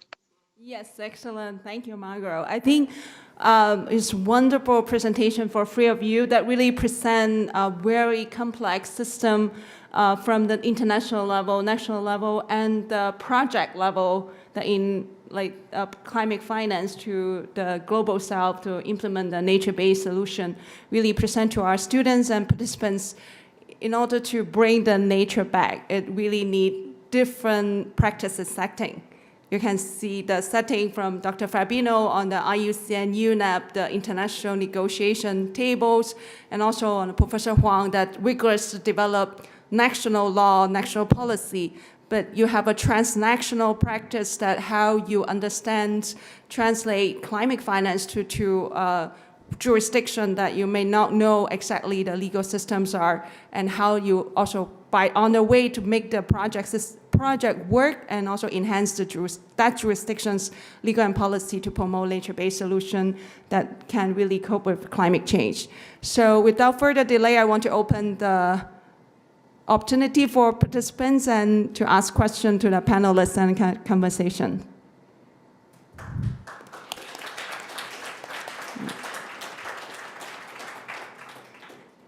Any question? Yes.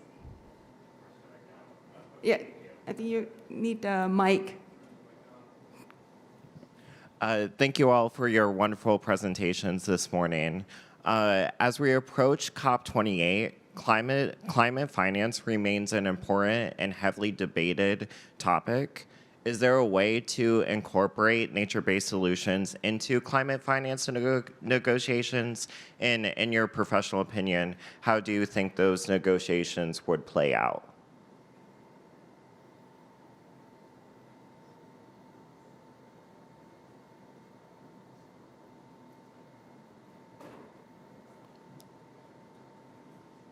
Are you able to hear the questions?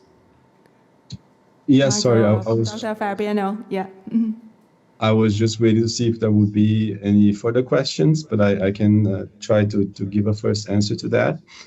But I also wanted to ask my fellow presenters a couple of questions, and first of all, to congratulate them for very interesting presentations. I think indeed our presentations were very complementary, from very high level to national and ground level, and it really shows, in fact, the complexity of bringing an idea from concept to implementation. But my first question to Juan, thank you very much. It's really interesting to know more of what's happening in China, and I think your presentation really illustrated well the importance of understanding what a nature-based solution is, in order to prevent, for instance, the example that you gave of planting a fast-growing forest with the intention of capturing carbon, but using non-indigenous species that can lead to a series of negative environmental and social consequences, such as damages to the environment, to the reduction of food security for people. So, do you see any attempts to mainstream nature-based solutions, and like an understanding in the country, despite it being included as a topic in some of the instruments that you discussed? Are there any intentions to come up with an instrument that provides a mainstream understanding of what it is and what it is not, and how is that happening? And then to Margot, thank you very much also for your presentation. I think despite not being a lawyer, you very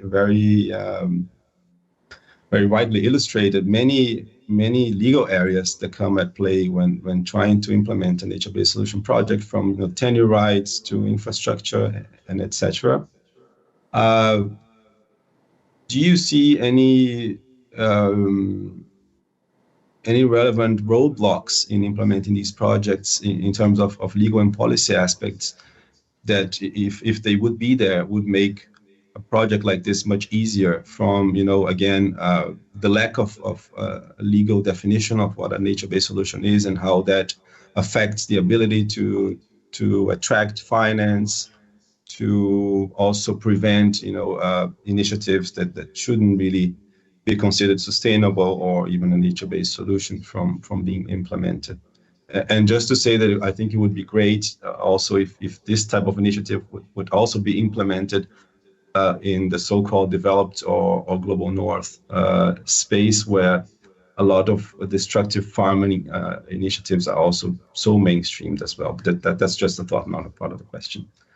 Thank you very much. And maybe I can start by actually answering to the question that was posted. And I think, as I said, in general, nature-based solutions are already largely mainstreamed in climate discussions. There's a lot of usage of the term. The instruments that I mentioned in my presentation was issued in the context of Article 6.4 of the Paris Agreement, which, as you know, deals with voluntary carbon markets. So I think it's an initial attempt really to put this concept forward as an important climate solution, while also promoting all the adequate safeguards and rules in place, so as to try to avoid it being used for greenwashing or also leading to unintended negative consequences. I think this COP is going to be interesting. It will be the first anniversary of the ENACT partnership, which is really trying to catalyze climate action. So stay tuned for the outcomes. We are going to have, as IUCN, a number of side events focused on legal aspects of nature-based solutions. So if you're interested, do reach out and I'll be happy to share. But you can also, just look for the program of the COP, both the official side events and the IUCN official pavilion side events, where this theme will be prominent. So I would love to have your participation there as well. Maybe just very quickly to jump in there as well, just to add, I completely agree with Fabiano. NBS may not be called MBS in the negotiations around climate finance, but they are very much there. And the language to look for that is going to be very key to the negotiations this year is around the removals framework within the Article 6.4 negotiations. So that is going to be on the table at this COP. And so I think that's the place to look for understanding how is NBS, how is the AFOLU removal sector going to be dealt with within the context of Article 6.4. So look out for that. Yeah, Professor Huang, do you want to respond to Dr. Farabeno's questions? Oh, yeah, thank you. And thank you for your question. And I will try my best to answer it. Actually, in China, there are a lot of kind of concept about nature-based solutions before it has been proposed. For example, in 1980s, we have the concept of natural recovery. So actually, we have this kind of principle of natural recovery in environmental protection law. And this is the basic principle. And we also have the ecosystem approach. And we have the concept of natural infrastructure like sponge city. And but we don't have any authority or any policy or any legislation to define this kind of definition. And when nature-based solutions has been proposed, we find a mainstream way to as an embryo, a concept embryo, to mainstream these different areas and different concepts into their nature-based solutions. And so for environmental environmental law scholar, so we are drafting the eco-environmental codification. And we think, nature-based solutions is a good way to mainstream the different definitions. So we want to put NBS into the codification, and then in the different chapter, for example, for the natural ecological protection chapter, we could put NBS into the forest protection, into the grassland protection, into the wetland protection. And in the chapter of low carbon and climate governance chapter, and we also put the NBS into this chapter. So I think the code is a good way to mainstream the NBS into legislation. That's my opinion, and that's what we are doing now. Thank you for your question. Thank you so much for the panelists. I'm so sorry to call an end to this panel, but as Dr. Farabeno said, there were a lot of side events IUCN put together for the COP28, and also if any one of them you are interested in this free level of practice setting for nature-based solution, please feel free to reach out to the editors that they can put in touch with you, with Dr. Farabeno and the other panelists for further conversation. So let's give a really gratitude, round of applause to our three great panelists for giving us a whole round of view of international implementation of NBS. Thank you.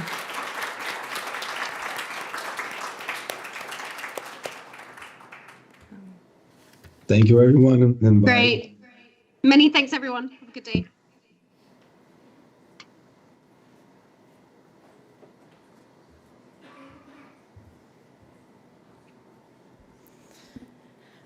Our next speaker is Alinka Johnson. Alinka is a first-year JD student here at Vermont Law and Graduate School who came to Vermont to study international environmental law.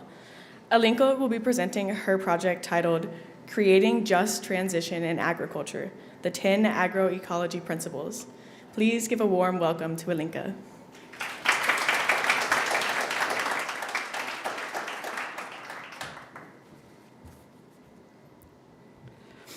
The soil microbiome presents a wholly awesome opportunity for humankind and the environment.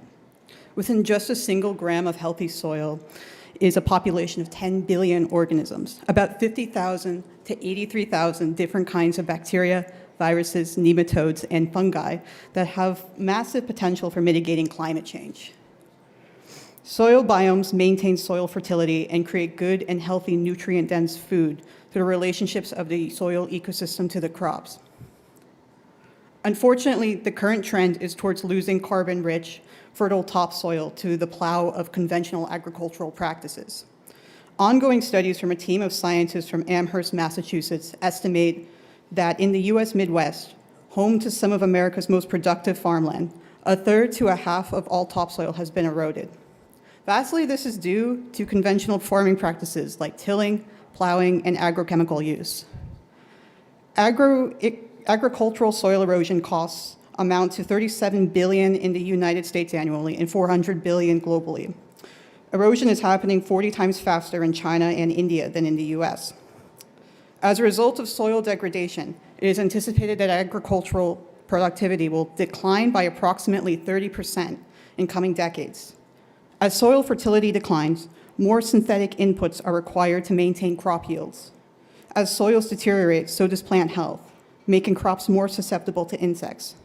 As more pesticides are used, natural predators vanish, pollinators vanish. Combinations of pesticides, herbicides, fertilizers, fungicides, and antibiotics have taken a toll on the soil, on farmers, their families, their communities, their livestock, and wildlife. It also has implications for the nutritional quality of the food that consumers like us are eating. Micronutrient deficiencies can cause chronic illnesses. Even if you are eating a nourishing diet, the plants you consume will not contain sufficient essential minerals if they are scarce in the soil. Plants depend on soil microorganisms to dissolve minerals and make them available to the plant. As with humans, stress pushes a plant to change and adapt, to make its roots go deeper in search of water, minerals, or nutrients. Why do you need to know about this? Well, agriculture is one example of an inextricable relationship humans have with the environment. What we do to the earth is also what we do to our own bodies. Agroecology can equitably transform our agricultural system, both environmentally on the ground and extensively for human health, meeting food security needs for everyone. The Food and Agricultural Organization developed this agroecology framework in 2018 after a multi-stakeholder process intended to generate a system and process redesign framework that could be optimized and adapted to local contexts. Each element can be generally organized into the concepts of biology and socioeconomics. The first 6 elements focus on implementing soil and regenerative farming practices: diversity, synergies, efficiency, resilience, recycling, and co-creation and sharing of knowledge. Creating agroecological system relies on co-creation and sharing of information from traditional and indigenous knowledge on biodiversity management, knowledge from producers and traders in markets, and global scientific knowledge and practices. We can look to traditional agriculture for synergies involving intercropping and livestock integration that have been lost to intensification. Depending on the local environment, this could include some combination of annual, perennial, and cover crops, livestock, aquatic animals, and trees. Diverse crops means higher farmer income and greater agricultural employment. Diverse species above and below the ground contribute to soil vitality, minimizing soil erosion and enhancing soil carbon storage. Diversity also has buffering effects on the more radical environmental variabilities generated by climate change. This creates resilience in an agroecosystem. Agroecosystems can also self-regulate in the face of climate-related stress and pest or disease outbreaks. Synergies enable the design of diverse and interactive systems to meet multiple objectives by considering the relationship between multiple dimensions within that agroecosystem. They consider the trade-offs to minimize or manage the impacts of introducing practices. Recycling then closes the natural cycles, including for biomass, nutrients, and water cycles in agriculture, and the flow of matter and energy territorially, regionally, and across sectors of the food system that could remedy such major issues as food waste. Increasing efficiencies reduces the need for external input and reduces the economic and environmental costs with maintaining or increasing productivity on a farm. Studies show net income gains in the long term from employing agroecology, which reduces producer and regional vulnerability to market and climate shocks, increases the resilience of people and communities who rely on agriculture for livelihood. Before the Americas were colonized, approximately 75 million people had developed hundreds of different cultures. There were perhaps 2,000 different languages, as well as 2,000 different species of corn, each developed specially for the land where the corn, maize, would be planted. They had perfected the art of agriculture and figured out how to grow maize, which cannot grow by itself. It must be planted, cultivated, fertilized, harvested, husked, and shelled. After North America was colonized, large-scale growth of agriculture in the United States South relied on the displacement and enslavement of indigenous Americans and Africans, so long as slavery lasted for 246 years. White settlers were depicted often as a courageous people who were tough and determined to stay, even against the odds, and introduced the plow that broke the plains, which then led to the Dust Bowl of the 1930s, and then later to the not-so-great, disputably, Green Revolution of the 1970s. Context and environment are important for understanding how to implement agroecology. Agroecology's context and enabling final four elements are human and social values, culture and food traditions, responsible governance, and circular and solidarity economy. Emphasizing human rights of dignity, equity, inclusion, and justice, and promoting local heritage through food and agriculture is considering not just environmental, but also social, economic, cultural, and political contexts. We need to reinforce the need for gender and intergenerational equality, access to decent jobs, and improve livelihood dimensions towards sustainable development goals. Addressing these objectives enables sustainable rural development to overcome poverty and food insecurity. By nature of responsible governance and circular economy elements, just transition is also part of this discussion. Just transition is based on two core tenets that recognizes that a shift towards a climate resilient and low carbon economy is inevitable, and which aims to support workers affected by economic restructuring. Transition is inevitable. But can transition really be sustainable if we are still exploiting people and resources? Just transition is rooted in low-income communities of color who see the need to phase out the industries that are harming workers, community health, and the planet, and at the same time provide just pathways for workers to transition to other jobs. In agriculture, that means responsible governance that creates long-term investments in land and natural resources that is equitable, and providing transitional support to help farmers get out of debt, sustain themselves while their soils and ecosystem services are regenerating, and in the long run produce healthier, nutrient-dense food to sustain farming communities and civilization. Circular economy rejects the extractive standard model we're used to of produce, waste, degrade, pollute, and repeat, that violates both the rights of human beings and nature.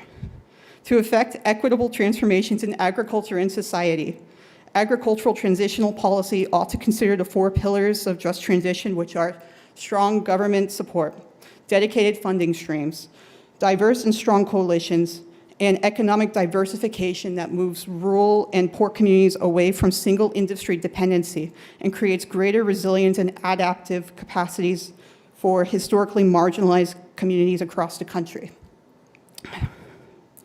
Soil does not have to be a finite resource. It would regenerate because of the way nutrient cycles and ecosystems normally work in nature.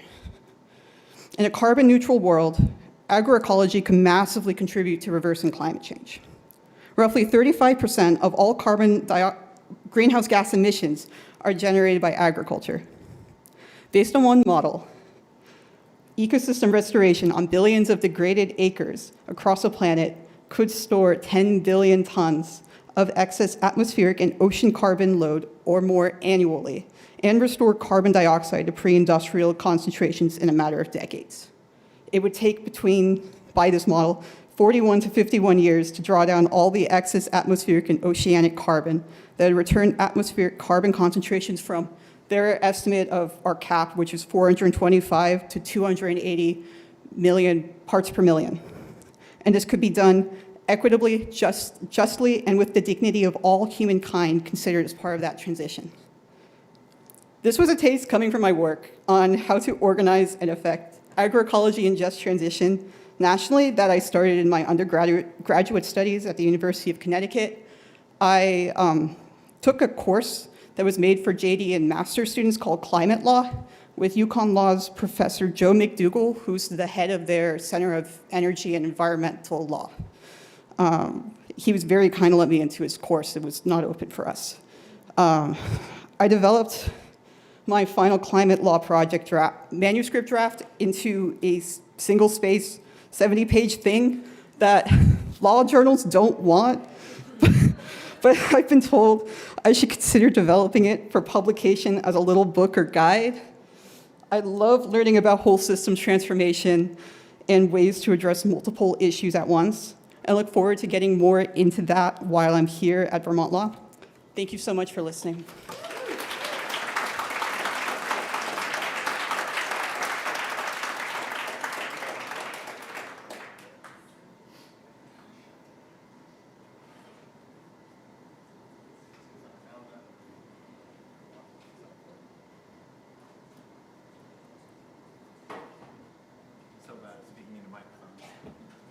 What if I just project? Can people hear me if I just project? Everyone good? Oh, okay. Oh, I'm so bad at speaking into microphones. I'll just like bend down or something. Good morning. My name's Scott Berkeley. I'm a 3L JD student here at Vermont Law. I serve as the senior articles editor on the Journal of Environmental Law. So if you have environmental legal scholarship that you're looking to publish, hit me up. Let's chat. Would love to see some more articles, and so would Mr. Keene here, right? I'd like to introduce our Indigenous Contributions to Nature-Based Solutions panel today. We're here to acknowledge that nature-based solutions to the climate crisis derive their success from Indigenous knowledge and practice. This panel aims to recognize the indispensable role of Indigenous communities in implementing nature-based initiatives, and this panel advocates for empowering Indigenous communities to lead those decision-making processes, and we want to acknowledge the deep-rooted wisdom of Indigenous communities as a cornerstone of the effective climate solutions that we're advocating for today. Our moderator this morning will be Professor Mia Montoya Hammersley. Professor Montoya Hammersley is the director of the Environmental Justice Clinic and Associate Professor of Law. She is a member of the Piro Manso Tiwa Indian tribe, Pueblo of San Juan de Guadalupe, and a Yoeme Yaqui descendant. In her work, Professor Montoya has represented conservation organizations in protecting land from extractive industries, tribes in defending and asserting their land and water rights, and communities experiencing disproportionate environmental harms. Our first panelist is Professor and Dr. Vicki Sutton, who is a member of the Lumbee Indian Tribe of North Carolina. Dr. Sutton is a founding member of the National Congress of American Indians, the Policy Advisory Board, and has served since 2005. She has taught Indigenous law, American Indian law, environmental law, and emerging tech law. Quite an array and scope. If you ever get the chance to chat with Professor Sutton about her very interdisciplinary career, I highly recommend it. And she's also taught international environmental law and constitutional law, as well as courses related to Native American culture and law at Texas Tech University. Our next panelist is Earl L. Hatley, who co-founded the Local Environmental Action Demanded, the lead agency, grassroots organization in northeastern Oklahoma, and he is the board president there. He serves as a board member for Vermont Healthy Soils Coalition, the Building a Local Economy organization, and Rural Vermont, very important organization here. And Mr. Hatley is also president of the board for the Ottaquechee Water Protectors Association here in Quechee, Vermont, in our watershed. Rounding out the panel, we have Rebecca Jim, who is also founder of LEAD, as discussed, 1997, and she leads the organization in its mission to achieve environmental justice in Northeast Oklahoma. She focuses on addressing damaged lands that have been poisoned by unchecked industrial growth and processes. So, with that said, please join me in welcoming our panelists.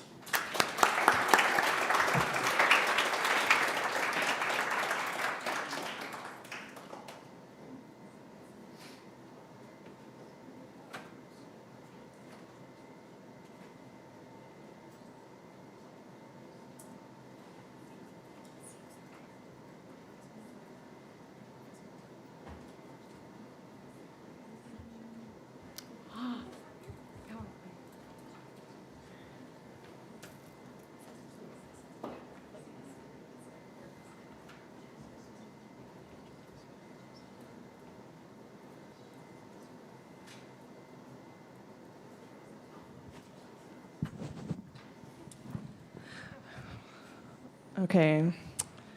Amane Tabote Amyevanui, greetings to all my relatives. Thank you all for spending your Saturday with us today. I know we were supposed to get a really quick 5-minute break, so I am going to be that moderator and just invite you all to stand up for a minute. I know we've all been sitting for a second. So do any stretching up that you need to do, a little bit of movement. And then I'm gonna invite us all to just, ground our feet down to the earth and take a collective breath. We're gonna take an inhale and exhale.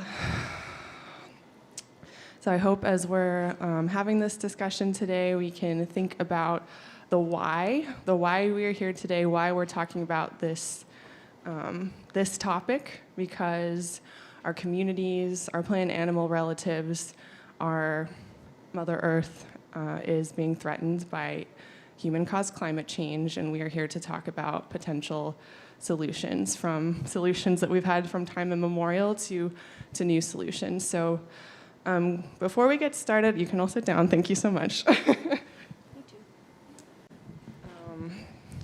To kind of ground our discussion today, you all have heard one definition of nature-based solutions. To ground our conversation today, I just wanted to read a little bit from a report by the Indigenous Environmental Network on nature-based solutions that was published in November 2022, to just frame a different perspective for us to hold in our conversation today. So this report says that the legacy of colonial power continues through nature-based solutions. Conservation NGOs, large development institutions, international financial institutions, colonial governments, and the private sector are all pushing for nature-based solutions. Projects included under the NBS framework are often implemented without the full recognition of the rights of Indigenous people to be consulted under the standards of free, prior, and informed consent, as recognized in the United Nations Declaration on the Rights of Indigenous Peoples.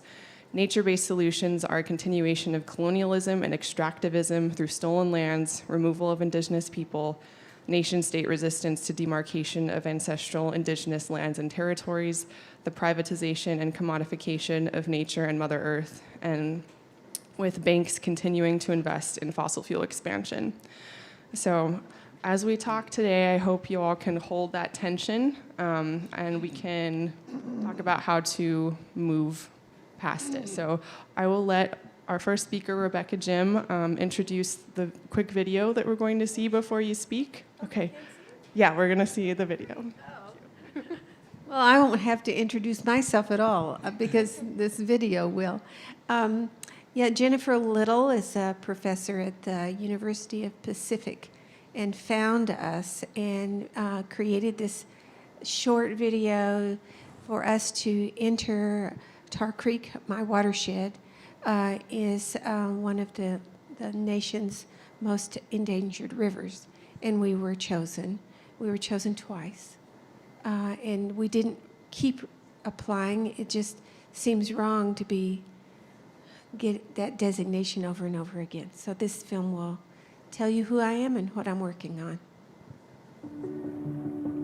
This is Tar Creek. It's one of the most polluted creeks in the country. It's been abandoned and we want it better. I'm Rebecca Jim. I'm a member of the Cherokee Nation and I'm the Tar Creek Keeper.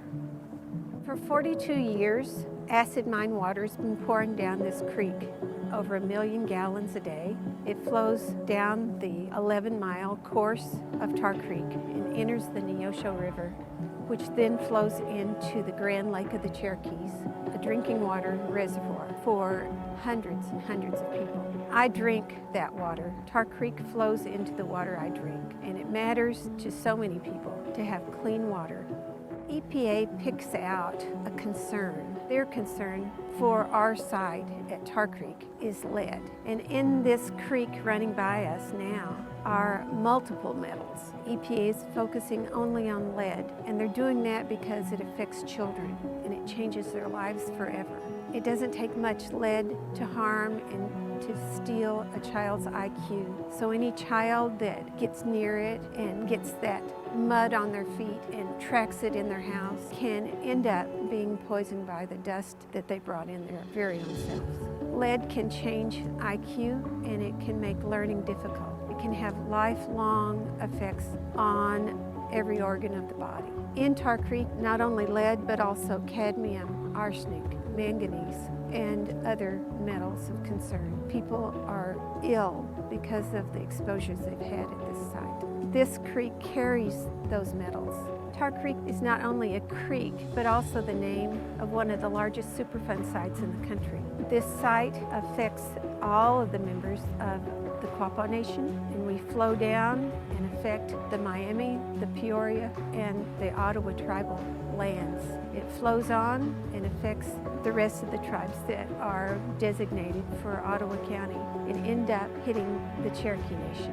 This creek affects not only the drinking water source it flows into, but where it expands and floods the community, it floods the town of Miami, Oklahoma. And when it does, lays out these polluted soils across playgrounds and front yards and backyards and gardens. It affects every plant that grows here. It is absorbed by every single tree and species that grow along this creek. There's not a creek in our state that's as damaged as this one.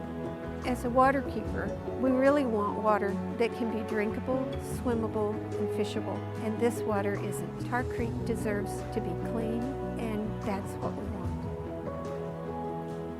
Well, it's quite a story, and I do have just a few slides, and maybe we'll find them.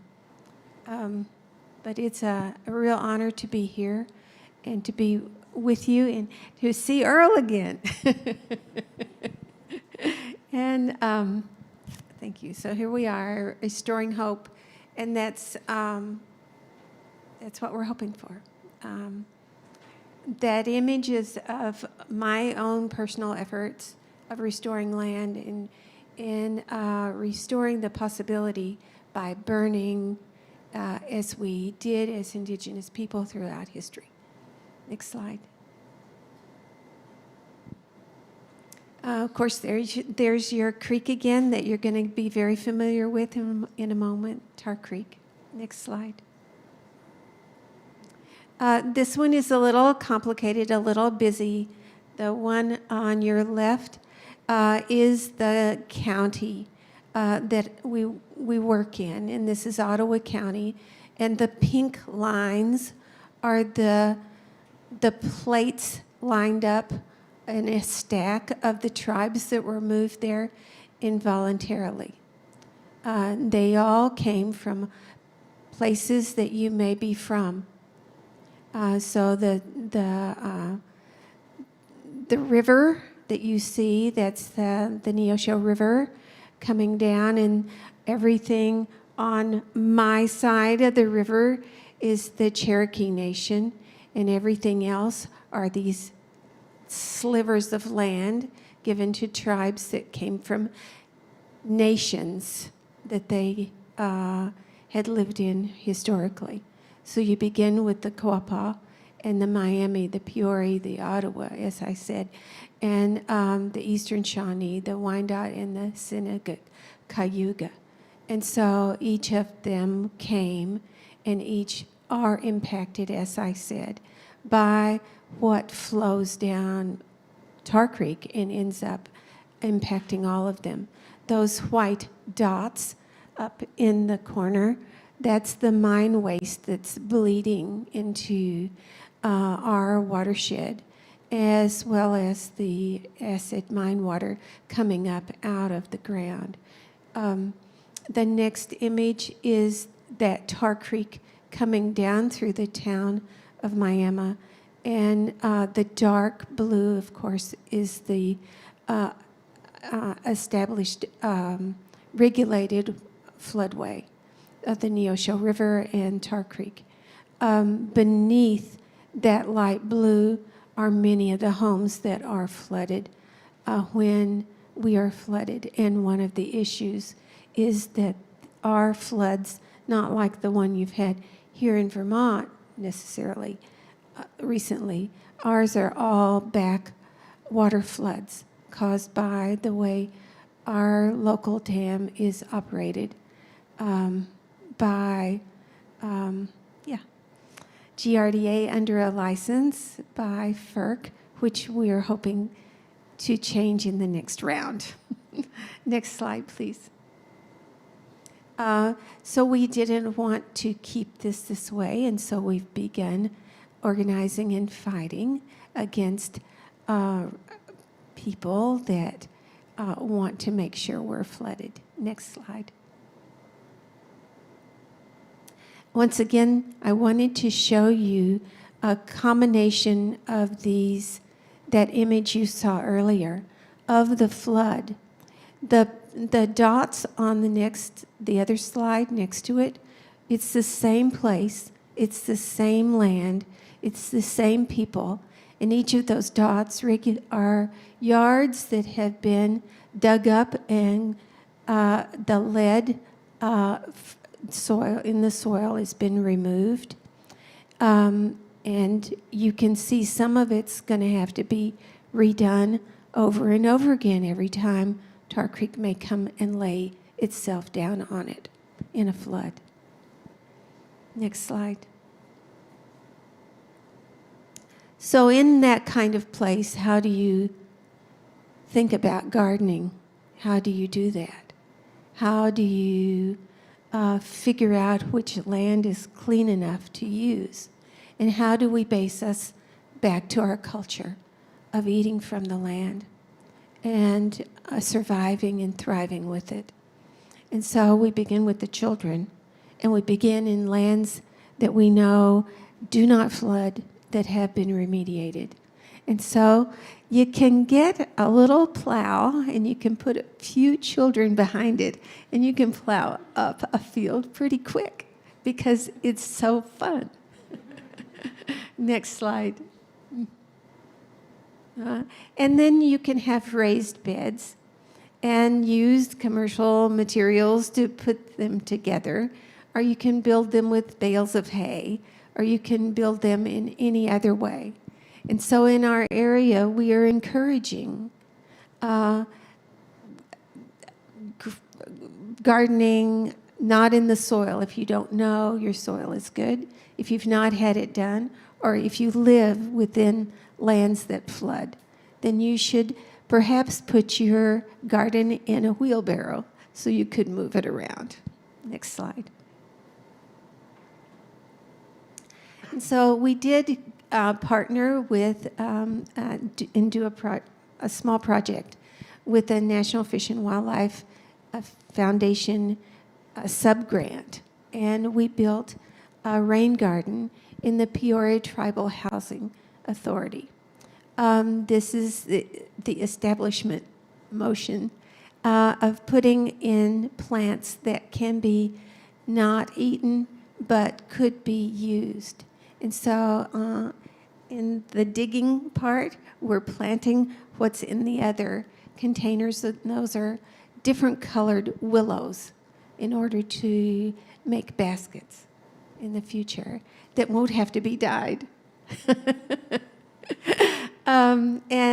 Throughout that area, we have planted different plants that can give beauty but can be used in ways that can, once again, base us back to culture, base us back to being sustainable on our lands.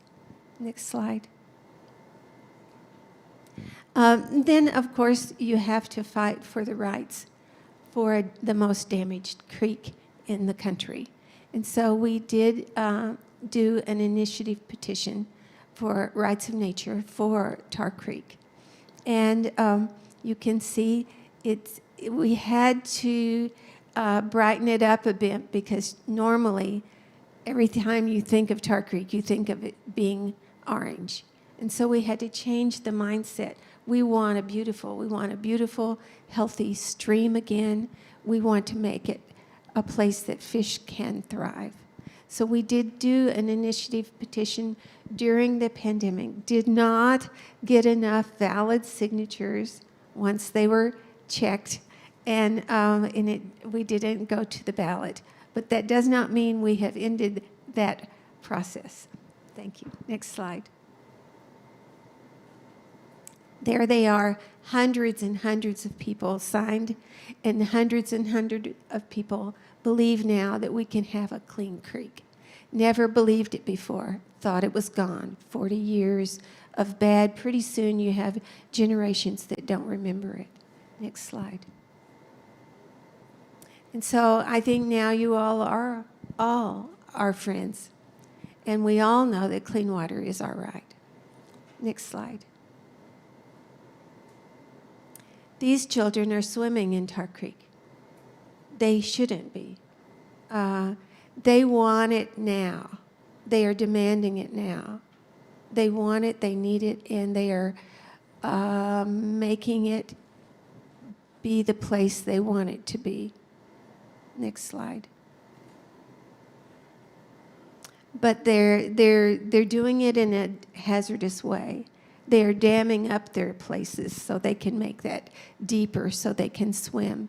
But because they're doing it, that is concentrating the metals that are coming down the stream and also making them more toxic with the bacteria that's growing in there. So we have gone in over and over again to remove the dams the children are building because they want it better. So we made EPA recently do an evaluation of this site. And what they have come down with, we will present to the community next week. And the information says, along this creek, you should not even picnic. Next slide. Other issues in our community, of course, we're just like any other place. We had industry come in and try to help us provide jobs, but they leave a mess, and this was also a site that had to be remediated. Next slide. It only we only believe we got this done because we got children in the streets trying to say this needs to be better. So their continued effort to find out what this meant, to protect their own buddies from going into that site, to take metals out that were coated with asbestos, to make a little side money. So these children helped us tell their friends not to do that, and also to alert EPA that they needed to do emergency action. Next slide. So they all, and you do, we have it together to have a dream of a better life. Next slide. And so we're recycling Tar Creek in every way we can. We're bringing people back, and we've been doing that for 25 years with our national conference. We're doing it with bike rides. We're putting people back along the creek to see that it is a beautiful place, but we cannot get in it yet. Next slide. But we are cleaning up along, but we can't do it with bare hands. and we can't take the children there to do it. Next slide. But we're doing what we can, and we're nagging people to do their part. And so we do give out recovery gardens. So we brought them and delivered little tiny gardens to people throughout the area with vegetables and flowers, and reminding them that even though they flood, they could have a garden. They could find another way to do it. And then we're encouraging writers and all kinds of people to join us in our efforts. So that particular book was done by Michael Nirenberg, and it is a concentration of two polluted sites, one in a red state, one in a blue state, and one in a city and one is rural, and looking at how do we define our place and how do we hope that we make it better. Next slide. So this actually, the fish wants to say something, and I don't know if it's telling you anything yet, but it really wants a clean Tar Creek. Next slide, please. There he is, see? Did you read his lips? Anyway, next slide. And so there's even been a musical. And so we're part of a musical. It's called The Picture Project, and it was off-Broadway. It ran for 4 weeks in October this year. Next slide. Mm-hmm. And so that's me. I always take a little bouquet of flowers to Tar Creek because you got to have hope. That's it. Thank you. Thank you, Rebecca. Kirtikum. So we were lucky enough, a few of us with the Environmental Justice Clinic were lucky enough to be able to make the trip down to Miami, and Rebecca and Martin also gave us really beautiful tours of the creek, and I was definitely struck by, despite the, incredible and persistent degradation of the ecosystem, there are dragonflies around the creek and fish swimming and squirrels. Like, there is still an ecosystem there that is doing what it can to recover, as we are also doing what we can to help it recover. So thank you, Rebecca. So when you have hope, you get the Vermont Law School.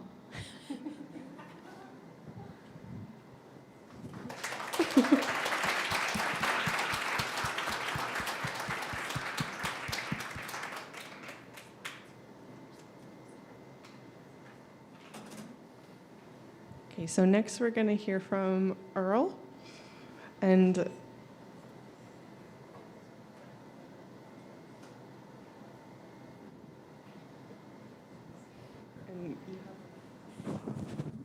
is this lit? It is.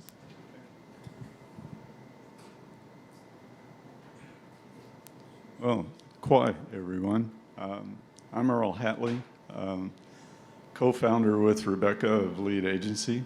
And you heard all the other groups here in Vermont that I'm associated with, boards, including BAIL here in SORO, which I'm very proud of.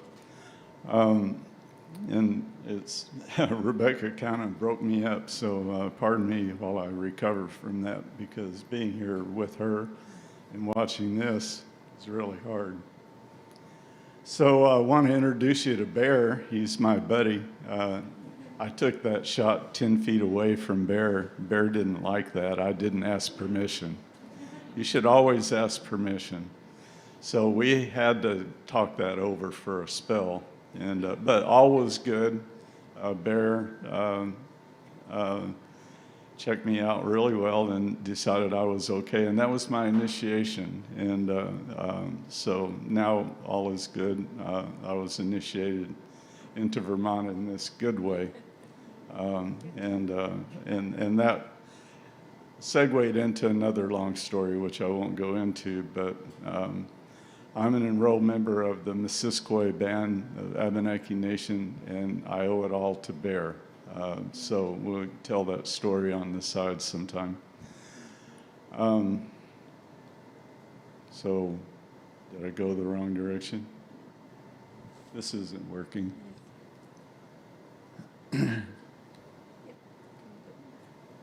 So Mia has the magic touch. Is that the right one? We'll go back.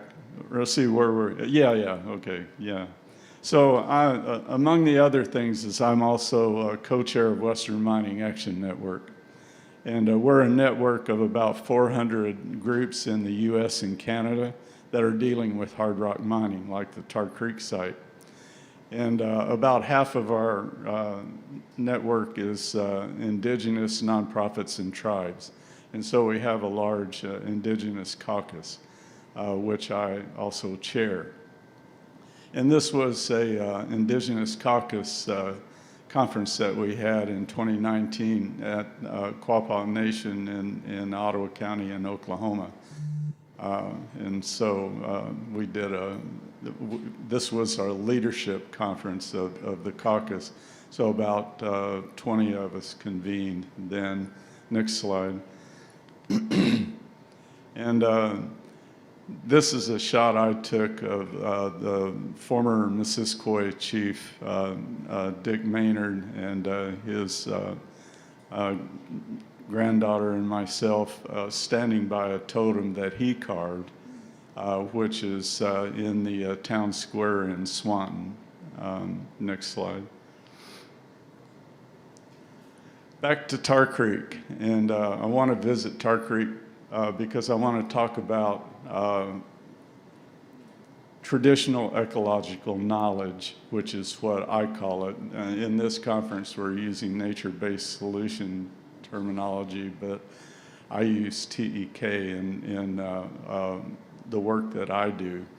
And we're applying this to solutions at Tar Creek and other native mega sites around the country through some organizations that I'm working with. And so Rebecca showed us the Tar Creek site, but the Tar Creek is one of 4 Superfund sites in the Tri-State Mining District in Missouri, Kansas, and Oklahoma. And while the Tar Creek site drains into the Neosho River, as Rebecca showed us, the other sites drain into the Spring River, which starts in Missouri, cuts across Kansas, and down into Oklahoma, draining the other 3 sites. All of it drains into Grand Lake in northeastern Oklahoma, which Tar Creek drains into. That's the drinking water lake Rebecca referred to. So this is 2,500 square miles of abandoned lead and zinc mines, all draining into Oklahoma, all draining into our drinking water lake. Next slide. And so here you can see the 10 tribes that are located in Ottawa County and who they are, and you can see the convergence of the 2 streams. And where they join is the upper portion of Grand Lake, and then it flows down in what then becomes Grand River, moving south. There's 3 lakes on the Grand River system before it merges with the Arkansas River. And on south there you see Cherokee Nation, and below Seneca Cayuga is Cherokee Nation all the way down to the Arkansas River. So EPA has designated all of Ottawa County, the entire county, as a Superfund site because all of this drainage and the spreading of the tailings use as gravel over time has contaminated all of the streams that you see there, and the riparian and floodplains are all contaminated because of flooding back and forth from the dam. It's a hydro dam generating power. and that's up for relicensing right now. And so lead agency and Vermont Law School are working together on this relicensing process to deal with all of this. And we have proven in that floodplain map that Rebecca showed you that in a 100-year flood, it's one continuous watershed from the dam all the way up to the chat piles in the Tar Creek site. Total flood, so it's just washing back and forth and spreading contaminants. Next slide. And so, yeah, just move on down, next slide. We've seen these, and there's Tar Creek again in a really beautiful shot. So what you see there, the white, that's not dirt, that's not soil, that's tailings that's just washed into the stream. And so the bank all the way down, for the most part, is just the tailings washing in. There's no controls to prevent runoff from the tailings piles. So the sediments in the stream and the bank itself is tailings that's just rich in heavy metals, lead, cadmium, zinc, and manganese, arsenic. It's a whole list. Next slide. So what I'm working on with an organization called Native Health Matters is 43 years of this being declared a Superfund site, and the EPA just slowly whittling away at it with very little funding being put at this site, and looking at how the EPA works, looking at mine sites in the West and how they've cleaned those up, if you can call it that. The residual metals that are left after the EPA is done, we've determined will not allow us to return to our traditional practices, because the levels of metals that will be left over will still render the plants and berries and nuts and that we would want to harvest still unedible, not safe. They do not have a plan for cleaning up the sediments in the streams or the riparian or floodplain areas. So flooding, drought is just going to continue to contaminate and recontaminate in that process. And so how do we get back to our traditions? How do we repair this county? So what we're looking at is going back to our traditional knowledge and figuring out what would be our traditional science base for doing this. Next slide. And so, next slide. So what we're coming up with is going back to the Amazon with the development of the use of biochar for enriching soils, but we're also finding that there's a way of pyrolysis of making a biochar that is really long-lived, and through studies with universities, and organizations that are building these pyrolysis chambers, we've seen that there's a type of biochar that can bind contaminants, bind these metals for thousands of years.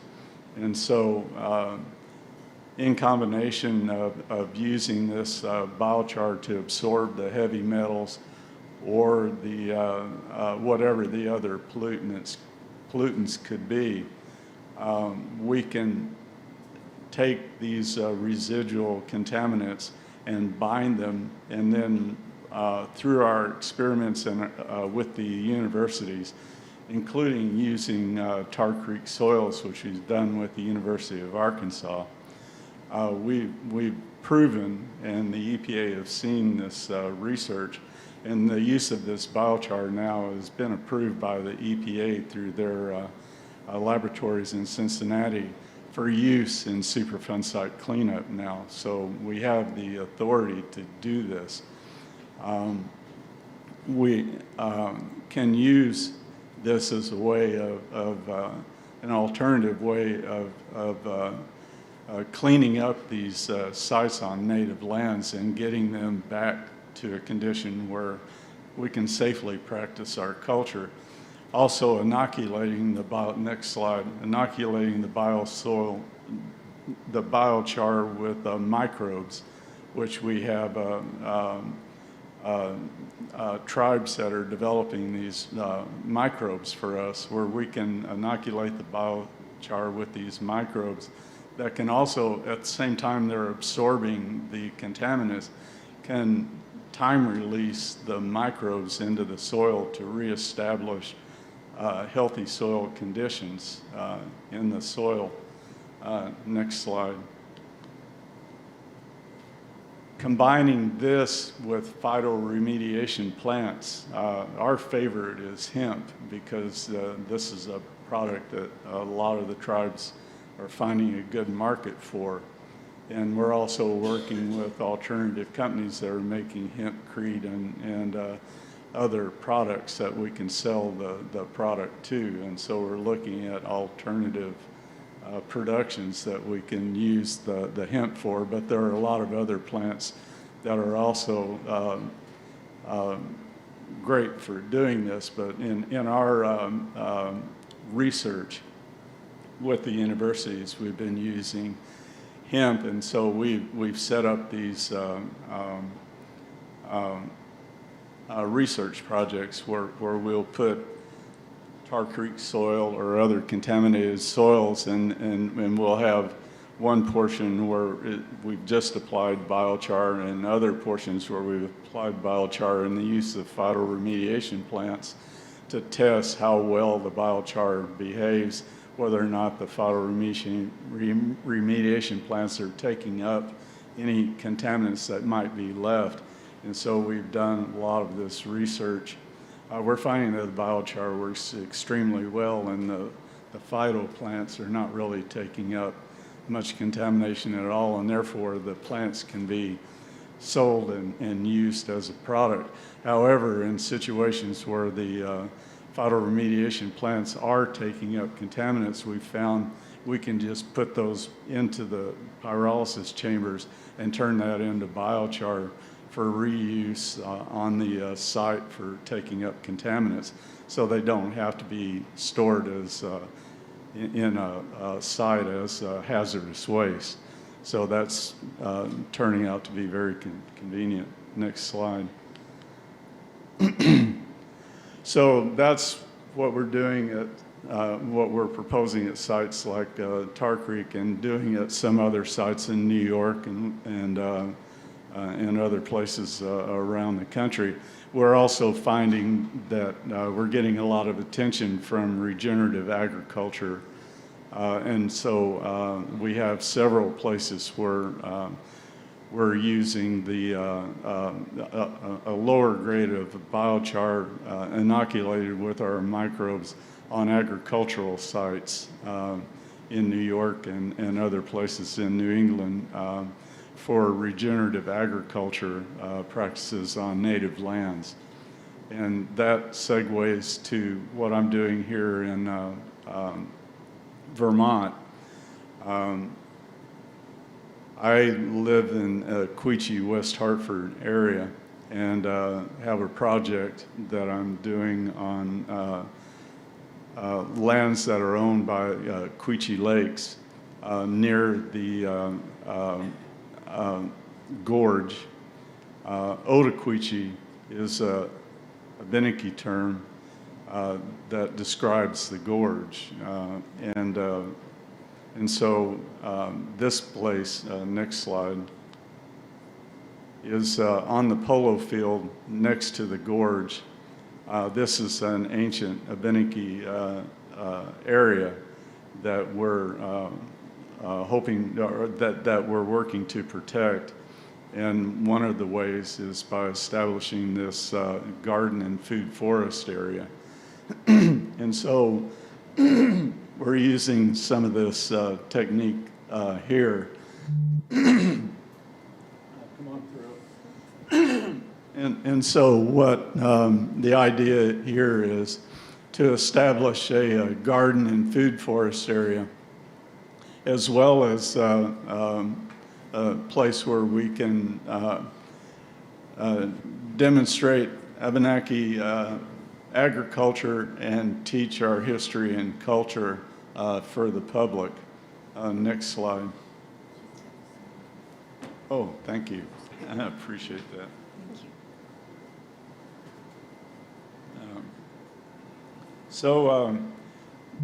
The other side of the shot is this beautiful marsh and wetland area that has been made even wetter because after we got started, the beaver moved in and started setting up beaver dams. And so they decided that they wanted to join in the project. And so this has become really cool. And so they're raising the water level. And they're actually, they moderated the flood when that happened and saw that the wetland never flooded and never went down. So it stays at an even level right now. And so this is the beauty of beaver. So we really love this. So we have great friends here with the beaver, and that's the far end of it. Next slide. Yeah, next slide. So this is some shots that I took at the Heritage Center of the Abenaki Garden there. Next slide. So what we are going to be planning out is the Seven Sisters, the Three Sisters Garden, and then adding along with that the sunchokes, the sunflowers, the ground cherries, and tobacco. Next slide. As well, the food forest with a lot of these other plants that we're wanting to establish over time. We've got about a half acre total that we'll be working in. Next slide. And so this is the beginning of it, starting, we have a plot that's 49 by 49 that we started out by composting it down with a cover of plastic. Next slide. And then began the work once we started out with removing the plastic and starting our first work day. Next slide. So we always start out with a circle and introducing ourselves and a prayer, and then we get going. Next slide. And so these are just slides of our work day. We lightly tilled the rows that will be the planting rows for the Three Sisters, 3-foot rows with 9-foot rows in between that where the squash will grow out and meet each other. And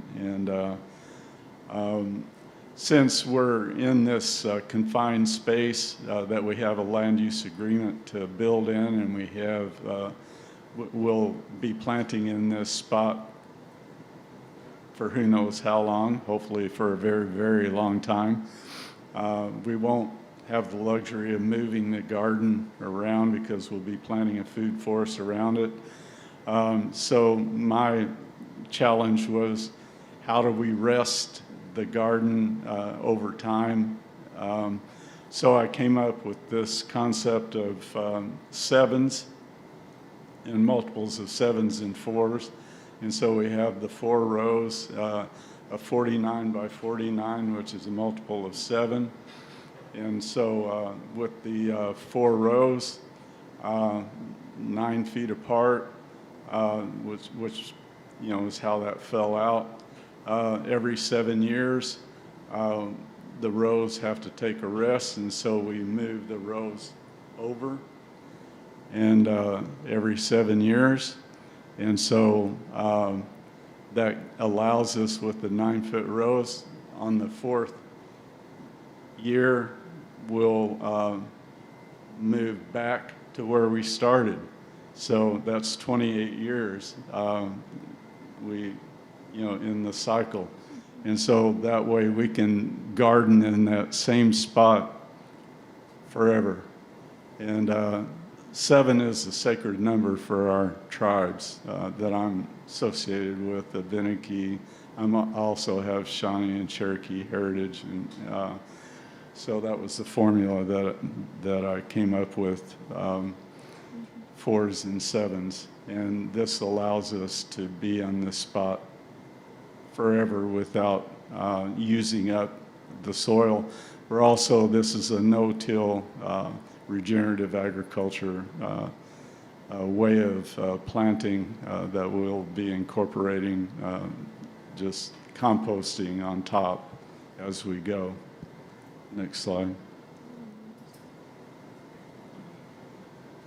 And so this was the light till we did at the very beginning, just to break up the soil a little bit before we mulched it. Next slide. And then putting the cardboard down and wood chips on top of the cardboard in the middle rows, the 9-foot rows. Next slide. And that's yours truly planting one of the white oak trees. We planted white oak and butternut early on, and elderberry. Next slide. Next slide. And put cages around so that the beaver would not come and take our trees and use them for the dams and that they were making. Next slide. And the other thing was a fire circle that we developed for teaching our history and telling stories. So we dug that out and rock lined it and built the first fire for the dedication. Next slide. And there's the dedication. Next slide. Next slide. Next slide. So, yeah, next slide. So these are just, and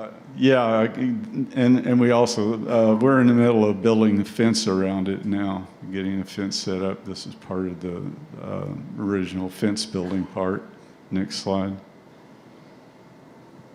So it's all a work in progress. Next slide. Next slide. Oops, I got too many slides in there. And we love children coming out. Kids were digging around the elderberries and mulching around them. Next slide. Yeah, we can keep going here. I think we're okay. So Otoquechee Water Protectors Association is the name of our organization that we're doing all this with. And we've got a great board with John Mitty and John Reed and Karen Gainey and Emily Bowles. So this is how we're bringing back a Benaki culture in the Upper Valley, Benaki agriculture, and it's our contribution to adapting and mitigating climate change at the same time, but also generating more and more Benaki seeds so that we can make those more available and building out more of these kinds of agricultural projects and gardens. And that's the hope for the future. Waluni. Kirkum Earl, thank you.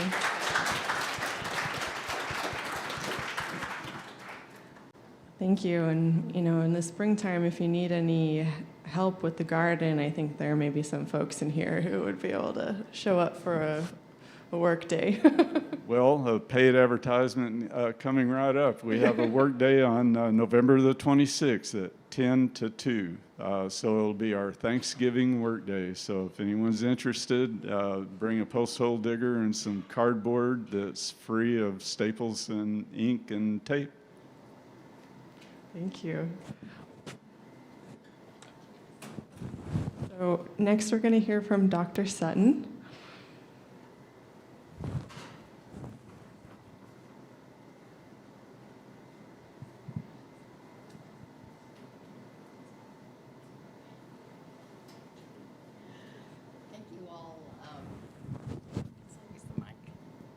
Thank you all for having me. It was such a pleasure to arrive in Vermont and touch down, feel the soil as I walked in. I was here, this isn't my first visit, it's my second visit, so I'm just delighted to be back here. But I do teach Native American law as an online course here. I'm a Texas Tech University professor, but teach as a visitor. And I saw a few of my students. I don't know if anyone else is here who's been in my class, but would you just raise your hand so I can see you? Yay! Oh, good. Please say hi to me if you haven't already. And it's so good to see you in person. So I want to thank you for the work that you're doing on Tar Creek. That is just remarkable. Restoration work is so hard, and it takes so long, and you do need a lot of hope to keep it up.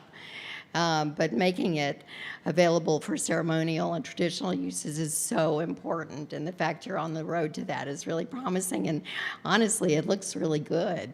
The restoration you're doing looks really great, and people are back there, so that's pretty exciting. And the work here in Vermont, too. So this is a good segue from my presentation because I want to talk about how to use traditional ecological knowledge in the law and maybe ways that we can adapt it. As law students and graduate students, you'll want to think about how do we incorporate this into real applied action to make sure that we have a law or regulations that recognize this as important ways to address environmental issues. And particularly for this panel, I wanted to talk about indigenizing climate change issues, which are all very much related to all of this. So this is my land acknowledgement for Texas Tech University. So I'll give you a moment to look at all the tribes that we have displaced at our university. Well, I want to start with this quote about using traditional ecological knowledge in climate change, and a lot of really good work has been done with glaciers and the movement of glaciers because there's so much traditional oral history for tribes in the Alaska, Canada area. And in this quote, this leader this is 1904, and this is some wisdom about knowledge of being around glaciers. And this is, the reason I like this quote is because it is where Indigenous people and explorers actually meet and share knowledge, this traditional knowledge. And do they take this advice? How do they recognize it? In 1904, from the journals, it appears that they considered this advice to be simply superstition. But there were times that they thought, well, maybe we should just do it to be polite to our guides. But as we have grown in understanding science, Western science, these traditional bits of knowledge have proven to be very much true and things that should be considered. And why are these things true? Is not necessarily important in traditional science, but that they are true. And not speaking as you move through a glacier is taken very seriously because they can collapse, crack, move. And there's another tradition that says you can't fry anything with grease or bacon if you're in this area because you will be covered with tons of snow if you do. And that wasn't taken very seriously by the explorers, but they decided to do it anyway. And this is an interesting way of thinking about the use of traditional knowledge with Western science as it comes together, and sometimes even discussing these things. Instead of bringing two parties together, make them farther apart, they realize how different they are, how different the science is, how different the methods are, but we still have to move forward and try to put those two together because both Western science and traditional science have such important contributions to make to climate change. So in law, just comparing climate science and traditional science. And I mentioned these examples of explorers and this example of oral traditions being shared with Western explorers, and that they often considered it to be just superstition. Externalizing costs, though, I want to make a point that we can't externalize costs to tribes while we try to make things come up with solutions for climate change, and this is very important. There are 3 areas, I think, that are on the front that we're thinking about here that are important legal, at the federal level, that are important legal tools. One of them is consultation with tribes. One of them is the environmental impact statements, for example, the National Heritage Project, Section 106, consultations. Those are all ways that tribes can be involved in protecting sacred sites, environmentally sensitive areas, and so forth. But there's also other parts that are important that require tribal consultation, and if there are initiatives to try to address climate change, like in this case, Thacker Pass is a huge lithium mining site that is being considered, that is being already permitted. It was permitted during the Trump administration, but continued in the Biden administration. In fact, given money to enhance mining of lithium. And why? Because lithium is essential to electrical vehicles, which we're trying to use to reduce the 30% contribution of carbon that transportation makes, which is really important. But to do that, should you externalize those costs to Indigenous people here? And that's a problem. Do we really, is this rearranging the chairs on the deck of the Titanic, or do we need to really give this more thought than trying to externalize all of the burden of climate change on Indigenous people? And probably 30% of mining sites are on traditional lands or close within 100 miles of tribal lands. So we have to really consider, is that something we should be doing? And just this week, the Ninth Circuit affirmed that the permitting process had met the requirements of NEPA and the NHP Section 106 process, finding that consultation with tribes was met. That requirement of consultation with tribes was met because, well, they're still talking to them even though they're forging ahead with the mining. So it kind of loses the meaning of what does consultation mean, and do mining companies decide what consultation means? Who decides what that means? It should be a meaningful exchange between the tribes and the agency with a project. And the court had found in all of the vagueness that this met the definition sufficiently. But of course, remember, administrative law, there's a standard of abuse of discretion. So that's a pretty kind of an easy standard to meet. So unless you've got a really specific definition for consultation, which we probably need, then they're going to probably meet that fall below the abuse of discretion problem, and they did. So how do we use these legal tools to incorporate traditional ecological knowledge into climate change? The president has signed an executive order that says, it's a memo, a joint memo from OSTP, the Office of Science and Technology Policy, and the White House on, and CEQ on incorporating Indigenous traditional ecological knowledge. They call it ITEK to make a distinction with Indigenous knowledge because there's lots of traditional knowledge, but Indigenous TEK. And this is the directive says all agencies must incorporate ITEK in their decision making. And so how do you really do that? That's nice. And executive orders last as long as a presidency. And you have to find ways to incorporate it into the way agencies work. And the way you do that is with an executive order. But if you want to institutionalize it, then you're going to try to adopt it into guidance and then regulation. And all of that takes time, but these are ways that we can do that. And here are some of the steps that we might try.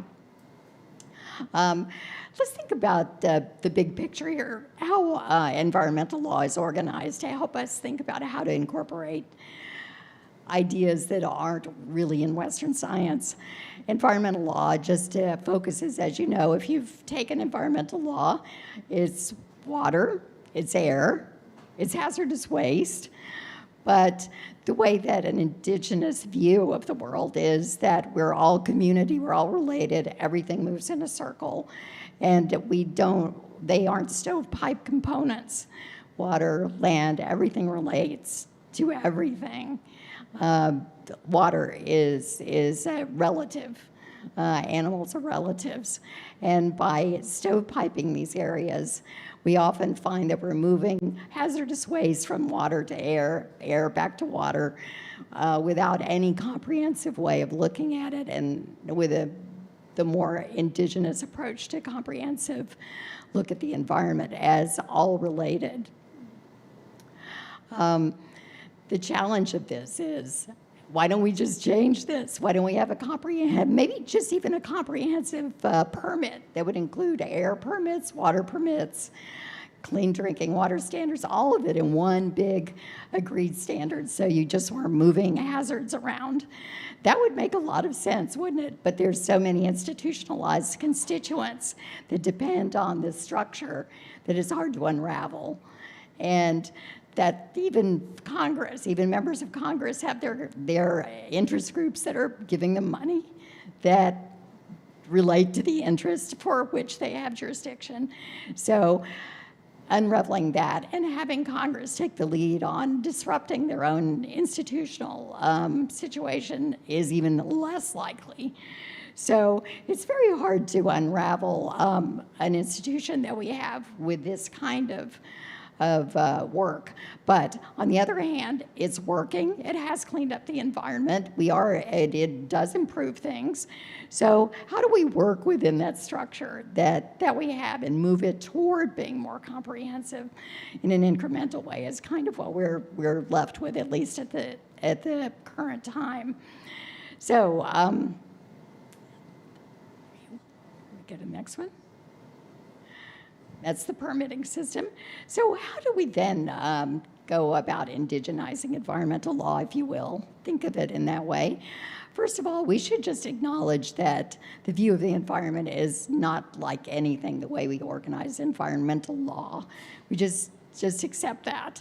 And second, you may want to share, for example, that the indigenous way of knowing about the world may not always agree with environmentalists.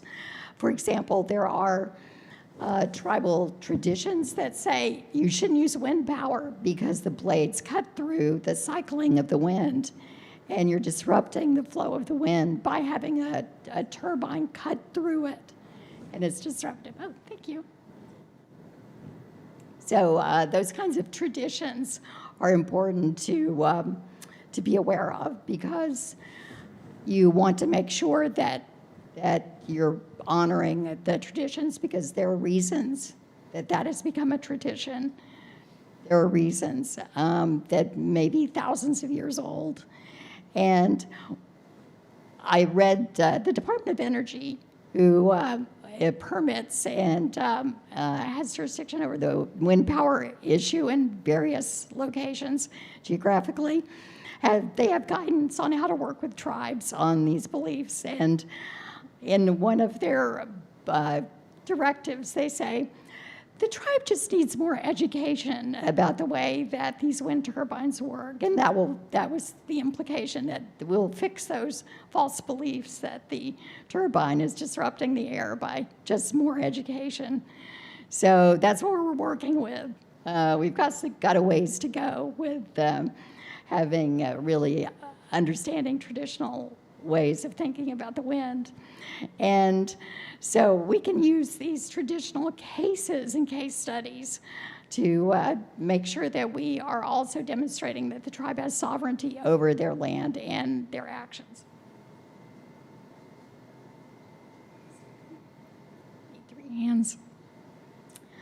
So considering the Western view versus the indigenous view, the relationship with the environment, and this is just some basic environmental ethics, which you may have heard that the Western view is conquering the environment. Just from the very beginning of thinking biblically, there was an effort to have dominion over the land, but what does that actually mean?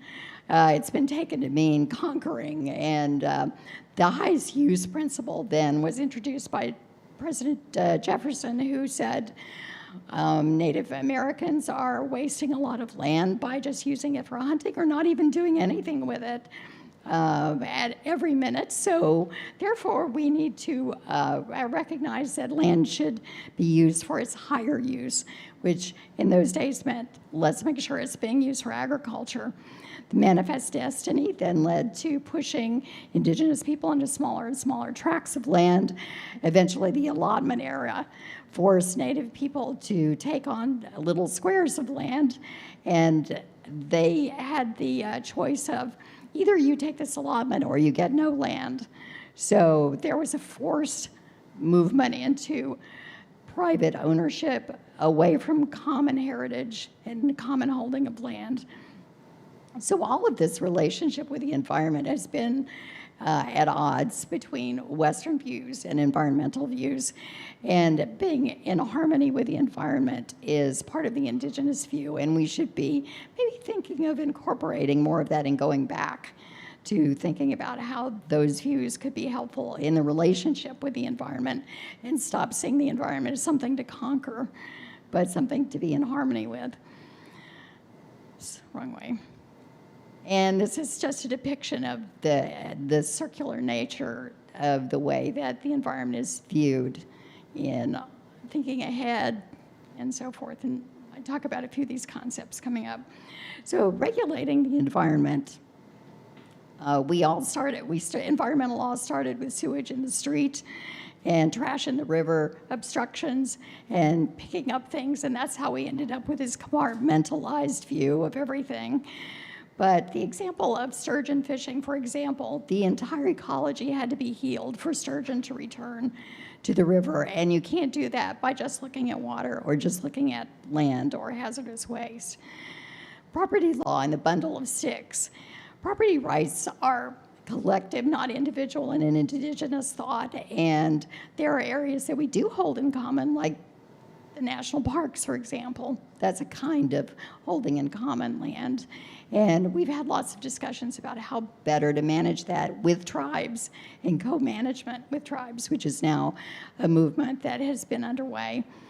The environmental rights movement recognizes the rights of parts of nature, and as you may have heard, some of you may have heard about the case, the Wanganui River in New Zealand was given rights, and that has been raised in India. Also in India, a river has been given rights, and a group tried to raise that with the Colorado River.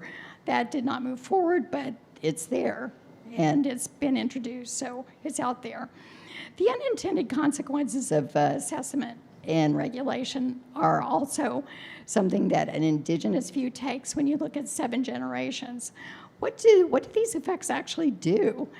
One of the things that I think is really hazardous, that really should have indigenous input, is this new idea of geoengineering, which is extremely dangerous to try to influence and change the environment with very little knowledge about what the unintended consequences may be. And this is meant to try to change the temperature of the Earth by changing the climate with geoengineering.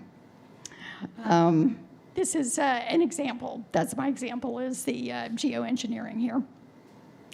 And then finally, traditional ecological knowledge in the environment. That is an emerging area, and it has been part of the Convention for Biological Diversity for a long time. Article 8J says specifically that the views of indigenous tribes around the world should be taken into effect with any project. That does get implemented, but it doesn't have a lot of teeth, the Convention on Biological Diversity, but it's there, 8J, and can always be raised in any petitions. NEPA, Environmental Species Act, all of those have been, can consider traditional ecological knowledge, but how do we make that happen? incorporating TEK into documents and regulations now. How could we do that? We could put it into guidance to consider ITEK in all environmental impact statements.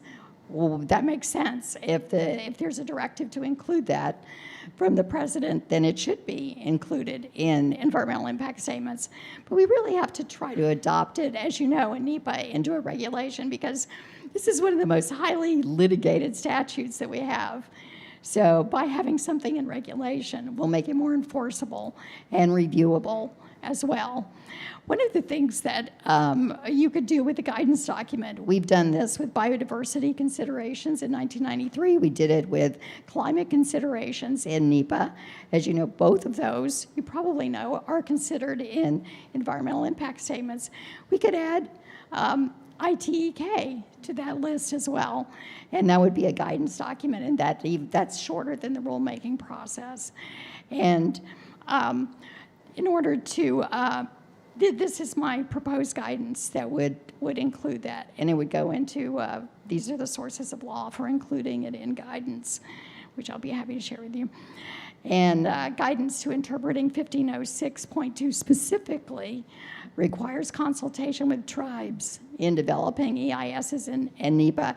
And here's the one that I think I'd really like to put in is if you fail to do this, which we don't have any sort of enforcement mechanism, then it has to be referred to a council for discussion to try to work through those issues. And what that would do is you wouldn't be back in the Ninth Circuit talking about what consultation is because you had not exhausted the administrative process yet. So this gives us a way to keep it in the administrative process with some guidelines without sending it for judicial review to the circuit. I think that's kind of good. And that's where I would put it specifically in the reg. This is actually, OSTP asked me for some guidance on how to incorporate this into the law. And so this was what I told them where they should put it. So I told them specifically how to do it. And then put it in the NEPA and NHP handbook. So I'll just hop through there. Things that we have to keep in mind as organizing principles through all of this is that tribes do have sovereignty. They're federally recognized tribes as well as state recognized tribes have sovereignty. It's something innate. It's not something given to tribes by the federal government. It is innate. So part of that is having control over your environment, the health and welfare of your citizens. And international tribal coalitions also are important with regard to climate change. I just want to make this footnote about there will be climate change refugees that can be incorporated into being protected in international law. And that's just a final look at the international state of climate change. So that's my presentation and a quick summary of all of these things using this. And I write about these issues every week, so if you'd like to read my what I call short form law review articles, I'm at professorvictoria.substack.com. So I'm happy to take any questions. Thank you, Dr. Sutton. I would love a copy of this presentation, please. So I think we're running a little short on time, but I think we'd like to take one question from the audience, if anyone has. From me. Okay, I will ask a question. So I think through all of your presentations, I've been hearing a lot about how before we had nature-based solutions, we had traditional ecological knowledge, we had indigenous lifeways.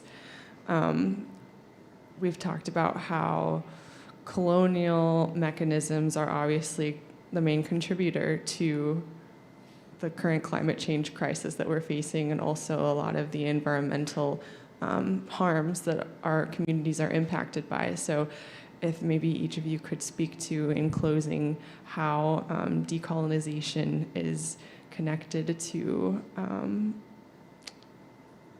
addressing climate change.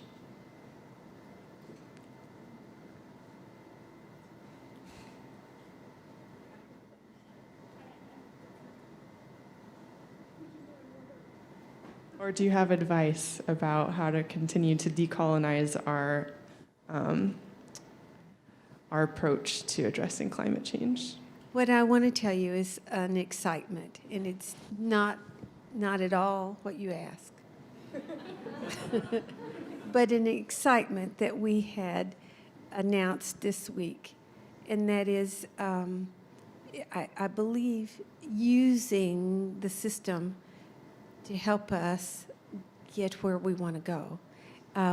It was announced this week that lead agency has been granted one of the Fish and Wildlife, National Fish and Wildlife Foundation America Beautiful grant. And we are really, really excited about this and how using the system can put us in a place to really restore, and what we hope to do is to restore the tallgrass prairie in the Neosho watershed. And so I'm not answering your question, but it's my excitement, and I can hardly keep it any longer. Okay, so there.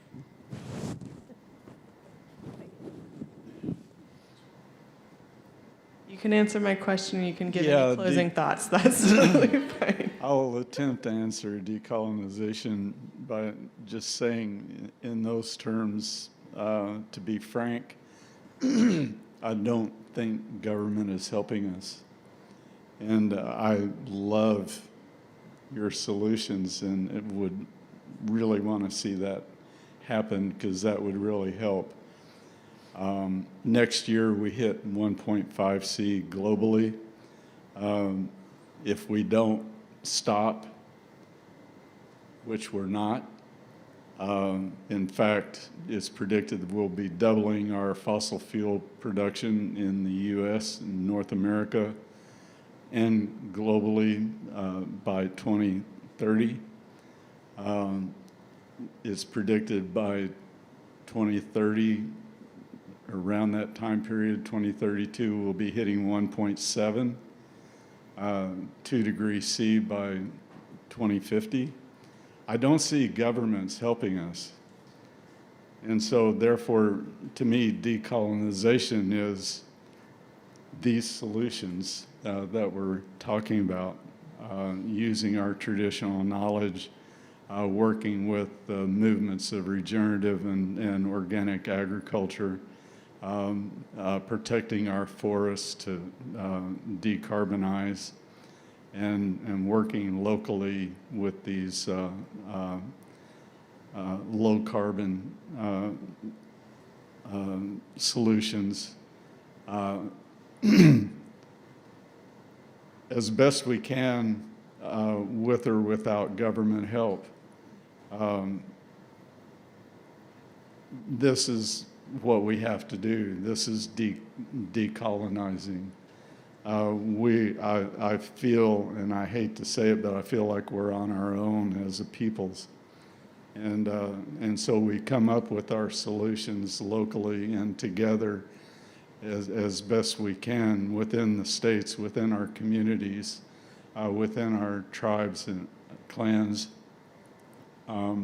We demonstrate the alternatives, and we get from government the best that we can to help with these solutions. And we electrify and we change as rapidly as we can locally. We push government as hard as we can to help, but I don't see that help coming, not right now. So that's decolonizing, is we do it ourselves. We have to depend upon ourselves. We have to depend upon each other. We have to build strong, resilient communities.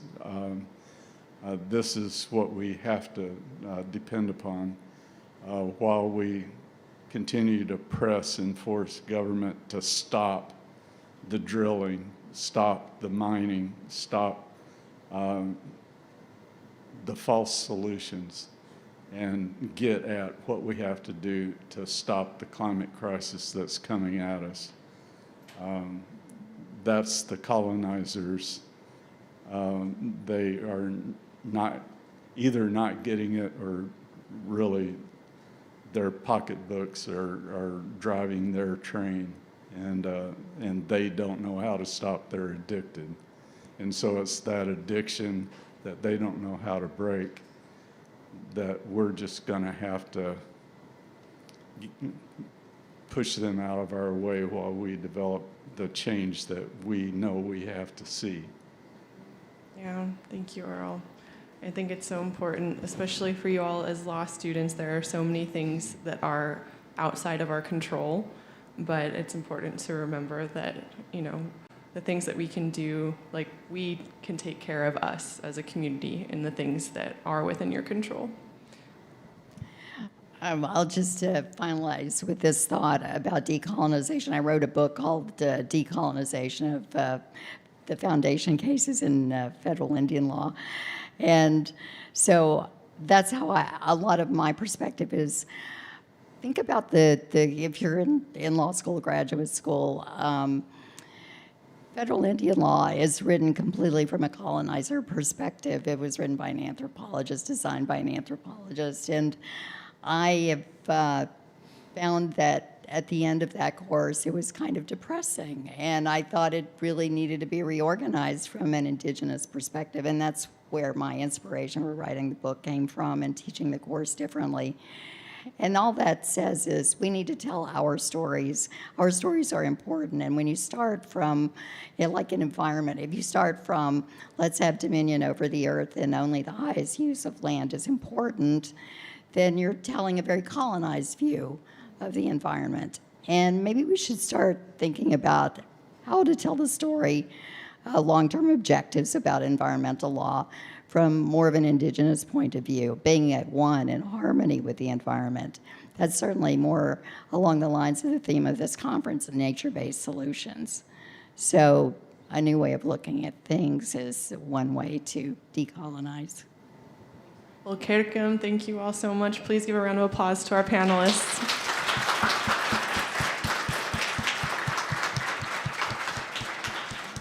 Alexander is a student here at Vermont Law and Graduate School, and he'll graduate with his master's in Food and Agriculture Law and Policy in August 2024. He will be presenting his project titled Wetland Function of Chadwick Meadows in Sutton, New Hampshire. Please give a warm welcome to Alexander.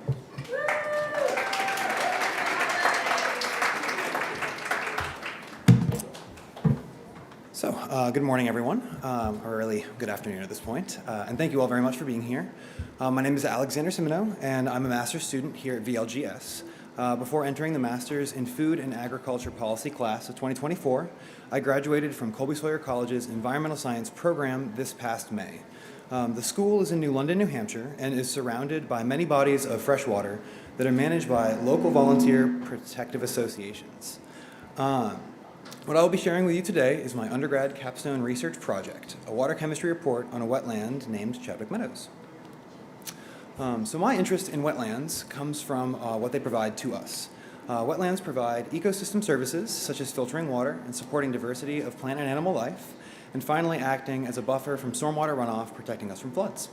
Unfortunately, wetlands have historically been undervalued in the United States, with the 1970s seeing the highest rate of wetland destruction in our nation's history. But this is not that story.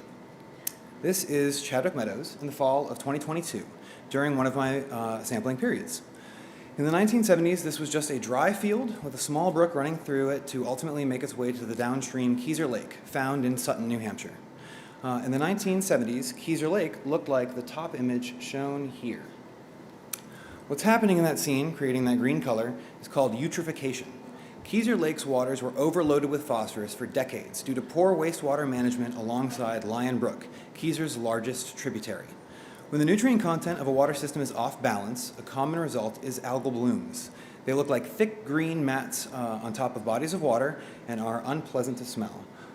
With enough imbalance... Oh, yeah.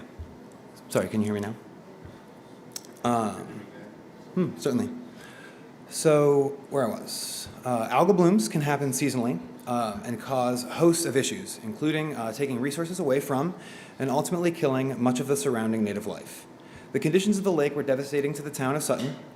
Property values around the lake plummeted year after year, And the efforts to restore Keyser Lake from this eutrophied state to its now cleaner, oligotrophic state were successful in part because of the funding from the state-level New Hampshire Department of Environmental Services and the Environmental Protective Association. Beginning in the 1980s, the restoration project took on two approaches. One, for immediate relief, was a chemical treatment directly to the water in Keyser Lake. The second effort was the construction of the manipulated wetland Chadwick Meadows. The manipulations included a plant survey for New England native wild rice and the construction of flashboards to intentionally create a wetland that would excel in sequestering phosphorus. Today, much of the management of these ongoing research projects are headed by a local volunteer group, the Keyser Lake Protective Association. In New Hampshire, there are many lake protective associations, all with their express goal of maintaining the health of their local water body. The reason I was, as an undergrad, able to collect the data, analyze, and report on this watershed was because of the interest of the KLPA. Their collaborative efforts with my school gave me the lab resources I needed to collect my months of data. So, on to my own research. Pictured here is a map to help orient everyone in the audience to where New London and Sutton are within New Hampshire, and to show how Chadwick Meadows flows into Keyser Lake. And we're all pretty familiar with Interstate 89 running through town here. That highway can be seen here as well. Now more specifically, in my area of study, are the 5 watering sampling locations I used for my final data analysis. For 4 months, from August 1st until December 1st in 2022, I visited these sites weekly and around storm events. The top 3 sampling locations are where each of the 3 tributaries to Chadwick Meadows meet the actual wetland. The lower 2 are directly where the water flows out from Chadwick Meadows and is sampled again after being affected by running through Interstate 89. After collecting data around Chadwick Meadows, I was able to return to Colby Sawyer's water chemistry labs and perform statistical analysis to find 2 significant findings in terms of wetland function. The first is how Chadwick Meadows is affecting the pH of water that it filters. Shown here with a dropping value from inlet to outlet, where a lower pH value is more acidic, this wetland is acidifying water that moves through it. And this is a good sign, as it is a strong indication that Chadwick Meadows is currently producing acetic and carbonic acid. The production of these acids is a direct result of how a wetland successfully sequesters carbon within its soil. This production only occurs after decades of waterlogged plant decomposition and can be found nearly in every single natural waterland. Discovering evidence of these acids within a manipulated wetland was an awesome finding because truly recreating natural systems is often a very difficult, if at all possible, task. My data also found that Chadwick Meadows is successfully retaining phosphorus year-round. The original design of this wetland was to more evenly distribute phosphorus inputs to Keyser Lake, taking the high input that comes from winter water runoff and distributing those nutrients more evenly throughout the year. Ideally, this reduces the chances of algal blooms happening at all. However, that meant that naturally the plants would in turn be returning that phosphorus into the water system. Chadwick Meadows returning any phosphorus during the month of November is great. This finding was an improvement from the one other follow-up study that was conducted in Chadwick Meadows in 1991. So I'll finish my data with my favorite graph from my report, where I'm comparing those 2 single data points from 1991 on the left, the report I just mentioned, and then my own report in 2022 on the right. In 1991, Chadwick Meadows released 1.8 kilograms of phosphorus back into Keyser Lake, and then in 2022, the amount was reduced to only 0.6 kilograms of phosphorus in the same month. So, just being these 2 data points, it's difficult to make a significant conclusion, but what I found was that during the month of November, that amount of phosphorus being released and being lower than before is an impressive combination of effects for this wetland, especially considering that it's man-made. I invited follow-up studies in my undergrad program at the time to build a phosphorus budget throughout the entire year to go on and confirm a finding like this. So to kind of sum it all up, recreating these natural systems while building a healthy, functional wetland with a cheap construction project is, in my opinion, as impressive as nature-based solutions can go. But I need to, obviously connect this to a policy implication. So what did I do with all this data at the end? After writing a formal report, I turned my findings over to the KLPA for them to use to apply for grants from the state of New Hampshire's Department of Environmental Services. Given the interest in this that the state has in investing in Keyser Lake and for freshwater body health in general, there are many different ways to fund research efforts. There are grants specifically here, the 604B and 319 grants for research and reporting on lakes in New Hampshire, are what the KLPA pursued with these findings. Using my own research and the reports from other students at Colby Sawyer, the KLPA has successfully been funded with these grants in the last 2 years. So with their most recent budget proposal, the KLPA intends to fund an internship program with Colby Sawyer to continue research like this, regardless of a student's specific program. And then with my last 2 minutes, I just wanted to show a couple of the healthier images of Chadwick Meadows as it is today. Some of the plant diversity, as you might even be able to see the higher level, the older plants, and some of the more introduced plants, as this is about a 30-year-old wetland, and there I am kayaking through. Here's a further out shot. You can see as well as the water changes, the different ages of plants in the wetland, and how just visually obvious the diversity is. And throughout the year, I mean, it was a treat getting the sample here for about 4 months. It's a beautiful natural place full of animals all the time. In the construction project I mentioned, my last image here, these are the flashboards that turned what was just a plain into 100 acres of an operational wetland now. I mean, it's like a 20 by 10 structure. It's just concrete and pieces of wood. It was under $1,000 in 1995. And so to take, this small construction project and create such a result, in my opinion, is really impressive. And that is my experience collecting data here at Chadwick Meadows. I couldn't think of a better example of a nature-based solution.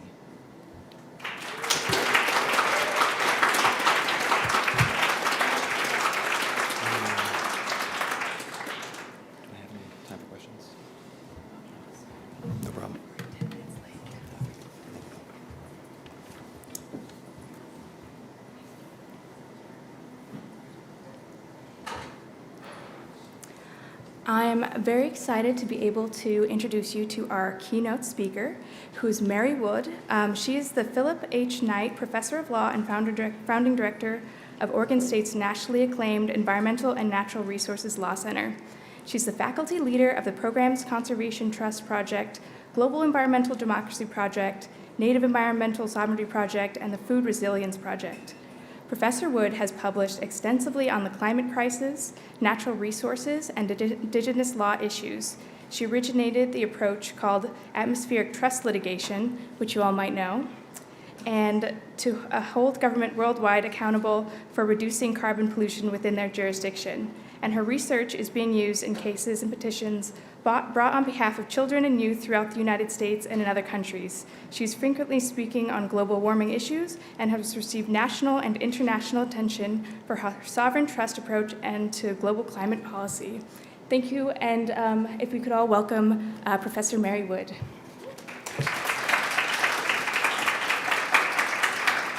Thank you so much. First question, can you hear me? Okay, everybody, we're set.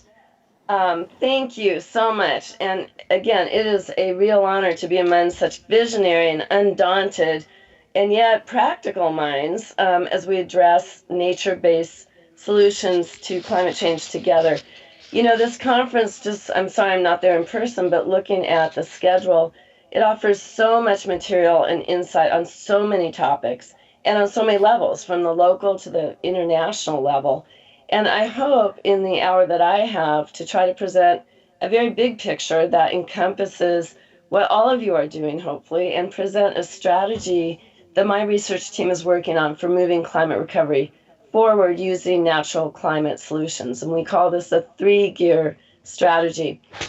But I think before we proceed, I would just urge people to not get too hung up on terminology. We could spend a lot of time creating Venn diagrams to depict the relationship between natural climate solutions and nature-based solutions.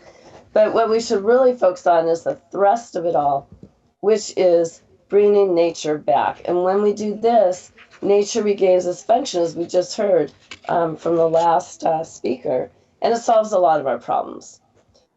Quick check, Brian, is it moving along?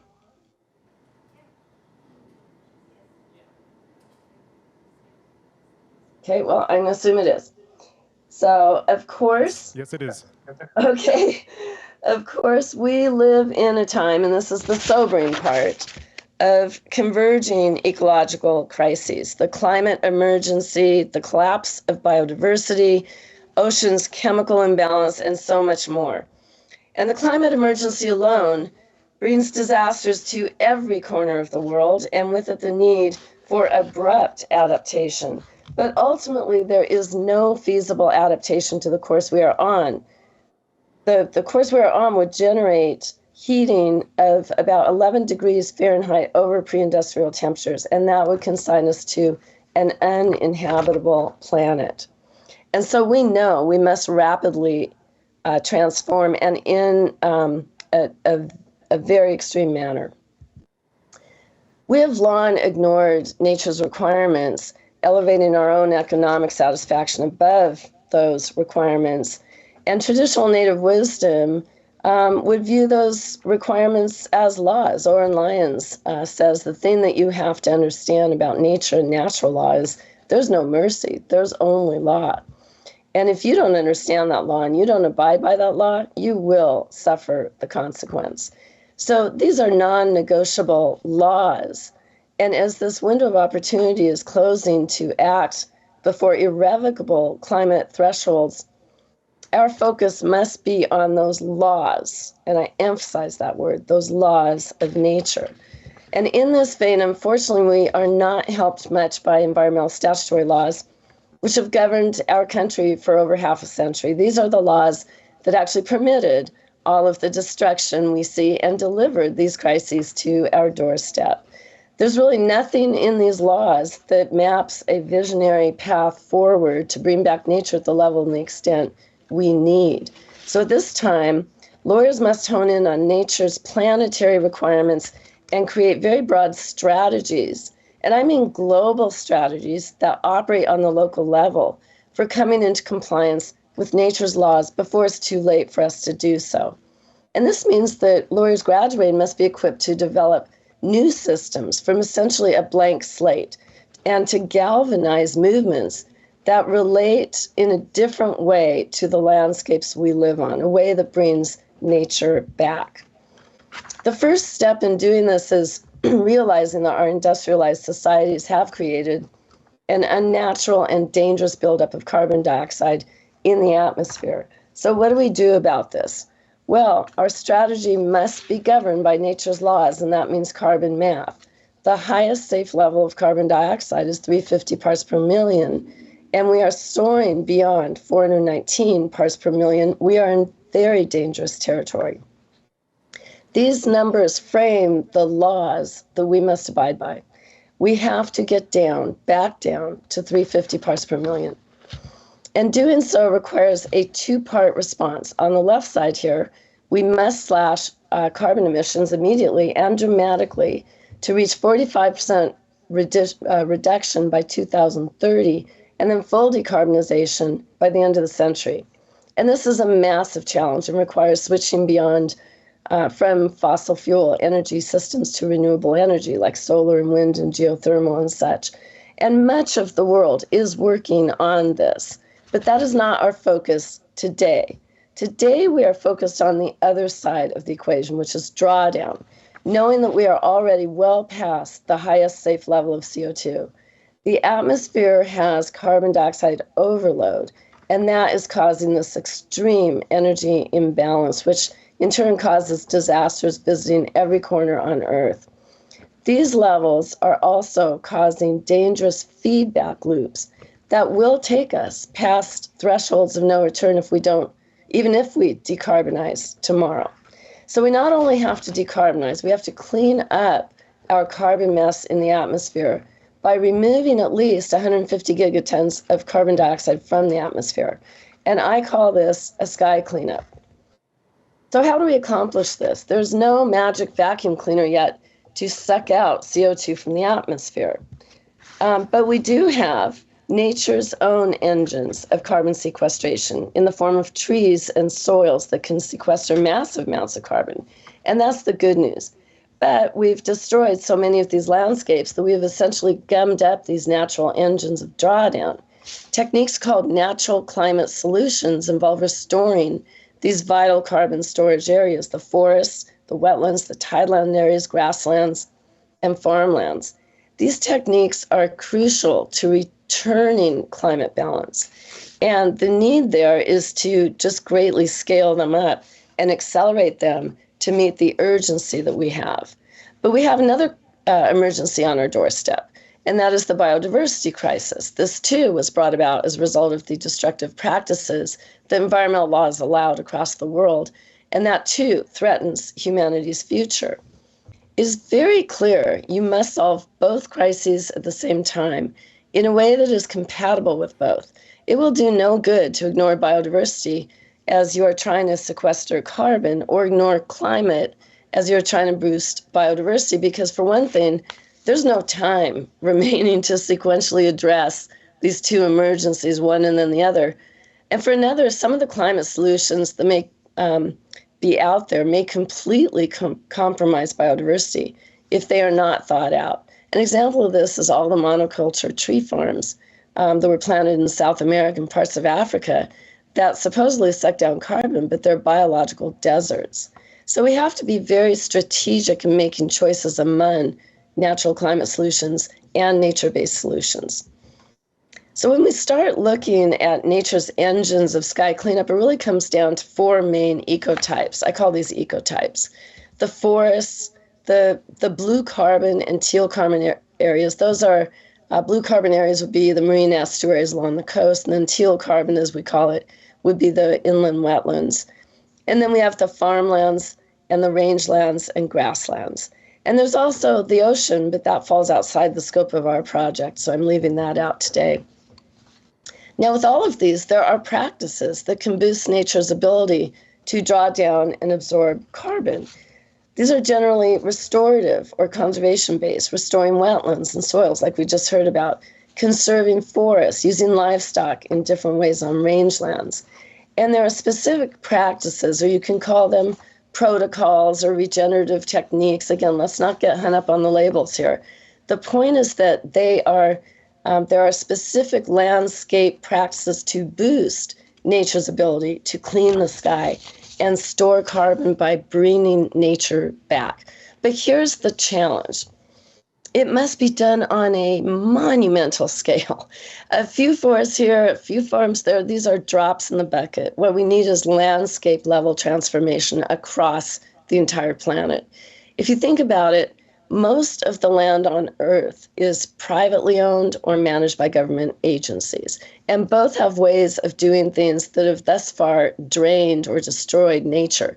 So you need to catalyze these natural recovery practices on those huge expanses of land to make a difference. And at the same time, you need to make sure these practices promote and recover biodiversity. And this is an epic challenge for our generation of living humans. That's you and me and people of every age group alive today. Industrial societies across the world have to make a 180-degree turn in how they manage vast landscapes. So let's next look at some of the practices in each ecotype to give you an idea of what possibilities exist. And we don't have much time to dwell on these. There are so many for each ecotype. I'll give you a couple of examples. Taking forests first, trees draw down carbon dioxide and store carbon. They are a massive engine of sky cleanup. The Pacific Northwest has some of the greatest carbon storehouses in the world in our West Side Douglas fir forests. But trees have to be alive to draw down carbon, and when they are cut, they're a source of massive carbon pollution. So when we talk about natural climate solutions in the forest ecotype, it usually means saving the forest. There's also tree planting, but new forests will take a very long time to become the carbon drawdown machines that existing forests are. So conservation is the key here. In the Pacific Northwest and in many forests worldwide, industrial forestry took hold and just raised the forests. Here is just one watershed along the Oregon coast called the Jetty Creek Watershed. And here's what it looked like in 2004. You see a lot of nice tree cover, pretty much thickly covered with forest. Here's that same watershed 9 years later, after private corporations went at it. And there's nothing stopping them from doing so in Oregon law. So the point is, for the forest ecotype, This 180-degree turn means changing the entire paradigm of forestry from industrial forestry to conservation. Basically, we have to leave trees in the ground, sort of a parallel to the fossil fuel movement, leave them in the ground. But that kind of shift doesn't just happen without the law forcing a change. And as I said, present forest law in Oregon doesn't force that change. So part of what my research team has done at University of Oregon is produce a comprehensive work applying the public trust principle to Oregon's forest endowment. And that will be available to everyone on SSRN in just a few weeks. And I would urge people in other parts of the country and the world to use this scholarship because it inventories forest conservation decisions in multiple other countries and applies fiduciary duties of protection to our government agencies. Well, moving now to the next ecotype, which is farmlands, scientists have identified multiple practices to boost carbon content in the soil. And this can range from planting row crops between the other crops, eliminating pesticides and herbicides, planting cover crops, and many more practices. And then the next ecotype is grasslands and rangelands. In this regard, there is tremendous innovation using livestock as cultivators of soil, breaking up soil and fertilizing it so plants can grow. And these techniques often involve bunching the livestock and moving them through areas very quickly so as not to overgraze. And the ranchers themselves, at least here out west, are devising practices like in-herding, which means that the range riders on horseback sleep with the herd overnight and move them daily, as they did 100 years ago. One rancher in Idaho has used this practice to not only store carbon on the land, but also bring back salmon, because the range riders are able to keep the cows away from the stream. And these practices are being tested across the country, and soil monitoring is just beginning on ranches here in the American West. Well, I could talk about this until the cows come home, but we'll move to the next one, which is blue carbon, and teal carbon, as we call it. And here, as we heard from the last speaker, we're just trying to restore historically wet soils that are good at storing carbon. So it's often a matter of reconnecting the historic water source to the soils. And this is a picture of the Southern Flow Corridor project along the Oregon coast, which removed 40,000 feet of levee to restore water to the estuary. And with all of these, you can identify very strong co-benefits, both to biodiversity and to the community, enhancing food and water systems and preparing for climate adaptation. And these are really important to identify because they can attract different sources of funding for the projects, and they can also provide incentives to landowners who may not really care much about carbon retention in the soil, but they may care about water retention, for example. So you might be thinking this all sounds very promising with the co-benefits and the natural climate solutions, and it's true. But what work is there to do still? Well, it's true we have fast emerging science showing the potential of these practices, and we have pilot projects, some of which are very compelling, but there is a colossal gap between the opportunity and the landscape management by private and public actors. There's just no organizing nucleus dedicated to spreading these practices across the landscape.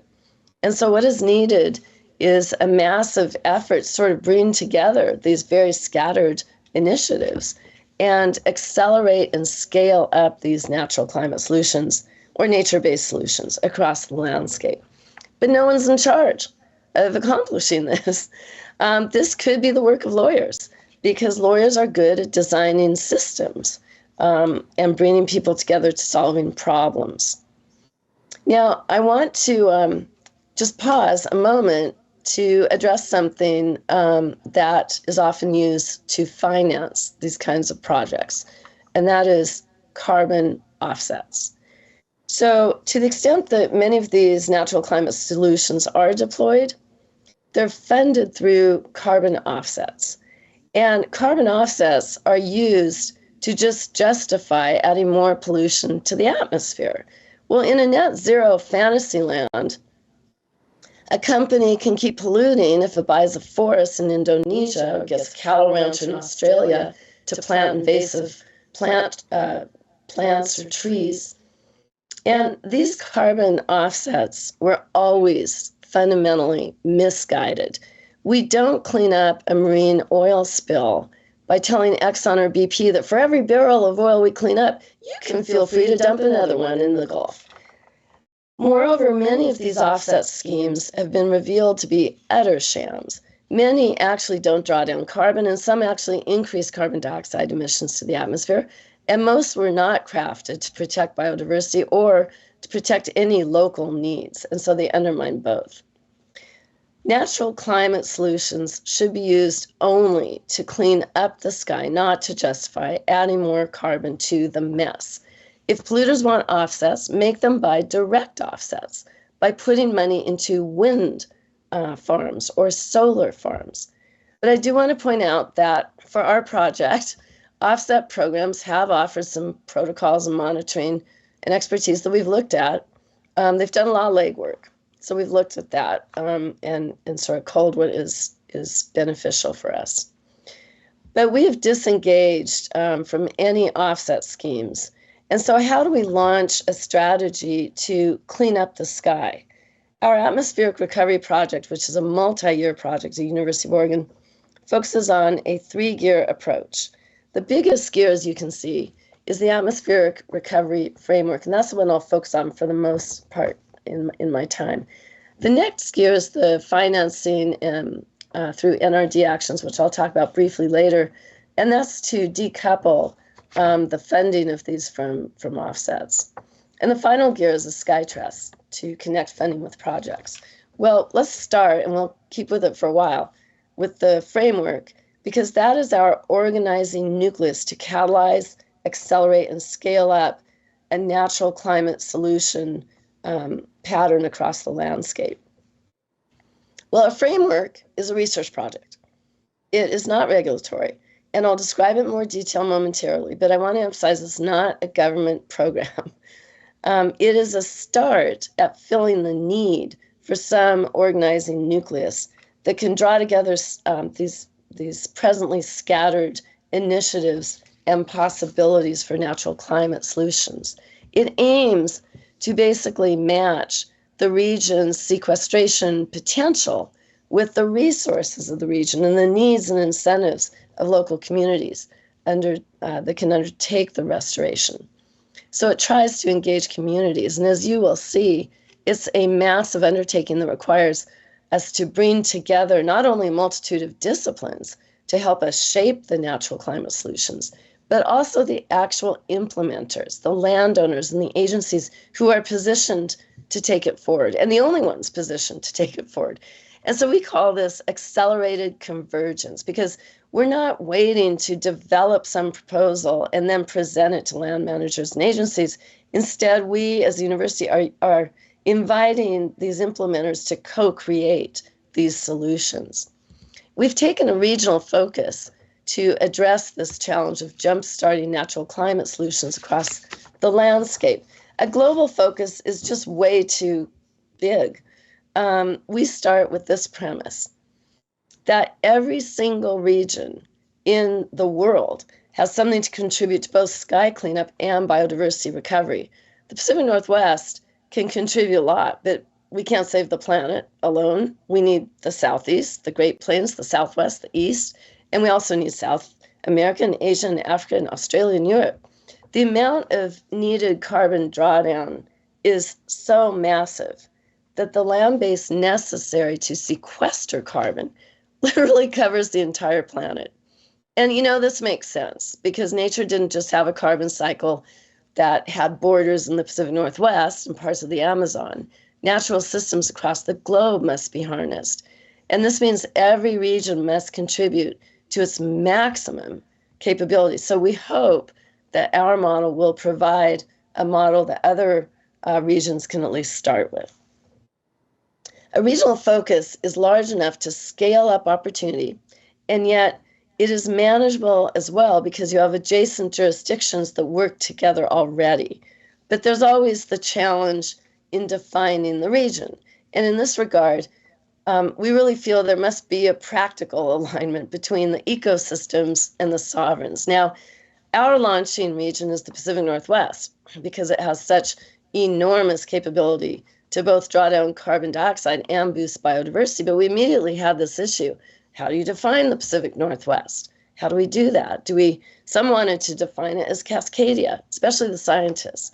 And that's the term we use in our region to define where the salmon run. So that would include, for example, Northern California and British Columbia as well. But that was jurisdictionally impractical. So then the dilemma was whether we define the Pacific Northwest as just Oregon or Washington, or do we include Idaho? And we decided to include Idaho for 3 reasons. First, we want to pull in the native nations of Idaho, which are very linked with the Washington and Oregon tribes in salmon recovery. Second, Idaho has breathtaking public lands that serve as stores of biodiversity. And third, I felt that Idaho had the most potential with the rangeland grasslands ecotype. So we included all 3 states in our PNW focus. PNW is our nickname for Pacific Northwest. From there, we set out to develop the Pacific Northwest framework for atmospheric recovery. And you can think of this as sort of an implementation bridge between the opportunity that exists and the communities that can implement these solutions. And it's made up of one conceptual question.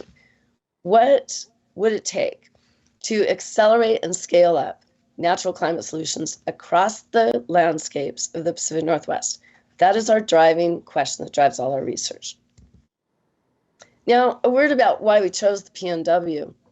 It's a unique region because it has all 4 ecotypes. And these are not postage stamp areas. These are huge landscapes representing all 4 ecotypes. And the forests are some of the most singularly important engines of carbon sequestration in the world, easily rivaling the Amazon, or maybe now the Amazon rivals us at this point. We also felt that the cultural identity of our region is strongly aligned with nature's recovery, and many people are working on natural climate solutions in all 3 states. And we chose this region also because the Native nations here have been unparalleled leaders in every important environmental conflict. And the tribes here are organized through very impressive tribal agencies, some of the most impressive in the country. So in terms of leading a vision forward, they are integral. So now let's dive into what this PNW framework looks like. It's been important when we engage private landowners, especially, to stress that this is an opportunity framework. It's not a regulatory structure. It's not government initiated. And that makes a difference because it opens doors. We are invited to talk to people, whereas government may not be. And so here are the core purposes of the PNW FAR, as we call it, Framework for Atmospheric Recovery. We want to establish a regional vision for carbon drawdown. It's a collaborative process, and announce the opportunity that exists. We want to create a practical blueprint for implementing these practices. We want to also advance solutions to the biodiversity crisis. We hope that this PNW FAR will attract funding for these projects. And this is probably most important for my talk here and why I was most excited to speak to you all. We want to inspire other regions to do this and to catalyze efforts beyond the Pacific Northwest, and hope that our model will be a model that will jumpstart initiatives elsewhere. So now let's go to the components of the FAR, the PNW FAR. And remember, we're trying here to connect the natural climate solutions practices with the landowners. So you can think of it as an implementation bridge between the opportunity that exists and the land management people out there. The bridge looks more like this. So here are the components of the PNW FAR. First, we identify what are the practices in each ecotype. What do you do to store carbon? Then we look at the co-benefits, all of them. When a farmer stores carbon in the soil, what other benefits does that farmer get? Well, usually water retention, boosted food production, less pesticide pollution. And we look at the drawbacks too. That's very important, identify both. we look at justice, economic, and community needs. Because some of these practices, and particularly you'll find this internationally, will deprive a local community of a food source, or may deprive Native people of access to places they've traditionally accessed. So you have to look at that aspect of any sort of practice. We look at, the practical side. What kind of technology does a rancher need, or does a wetlands restoration company need to restore this area? What kind of training do you need for farmers, ranchers, and foresters? How feasible is it to do these projects or implement these practices?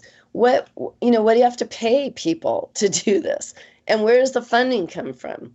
How do you monitor whether this project is successful? And then how do you assure durability?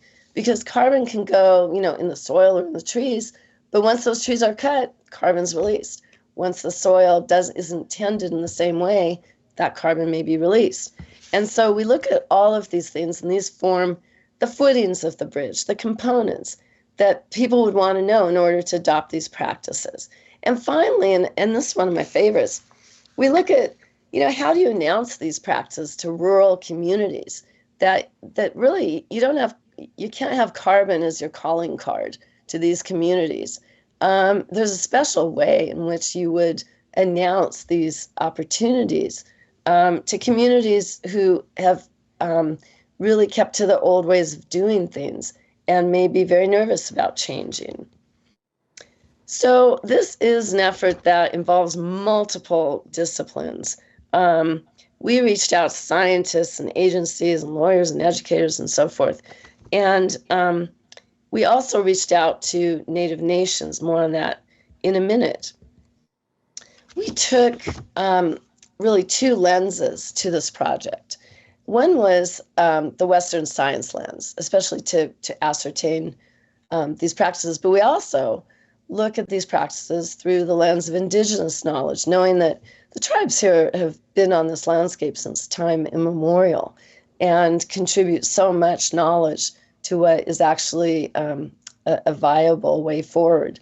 And so we looked for projects specifically on some of the reservations. We found amazingly innovative projects, the Colville tribes with carbon forestry, Tulalip tribes restoring a huge estuary with potential for carbon storage there, and the Nez Perce tribe engaged in carbon farming.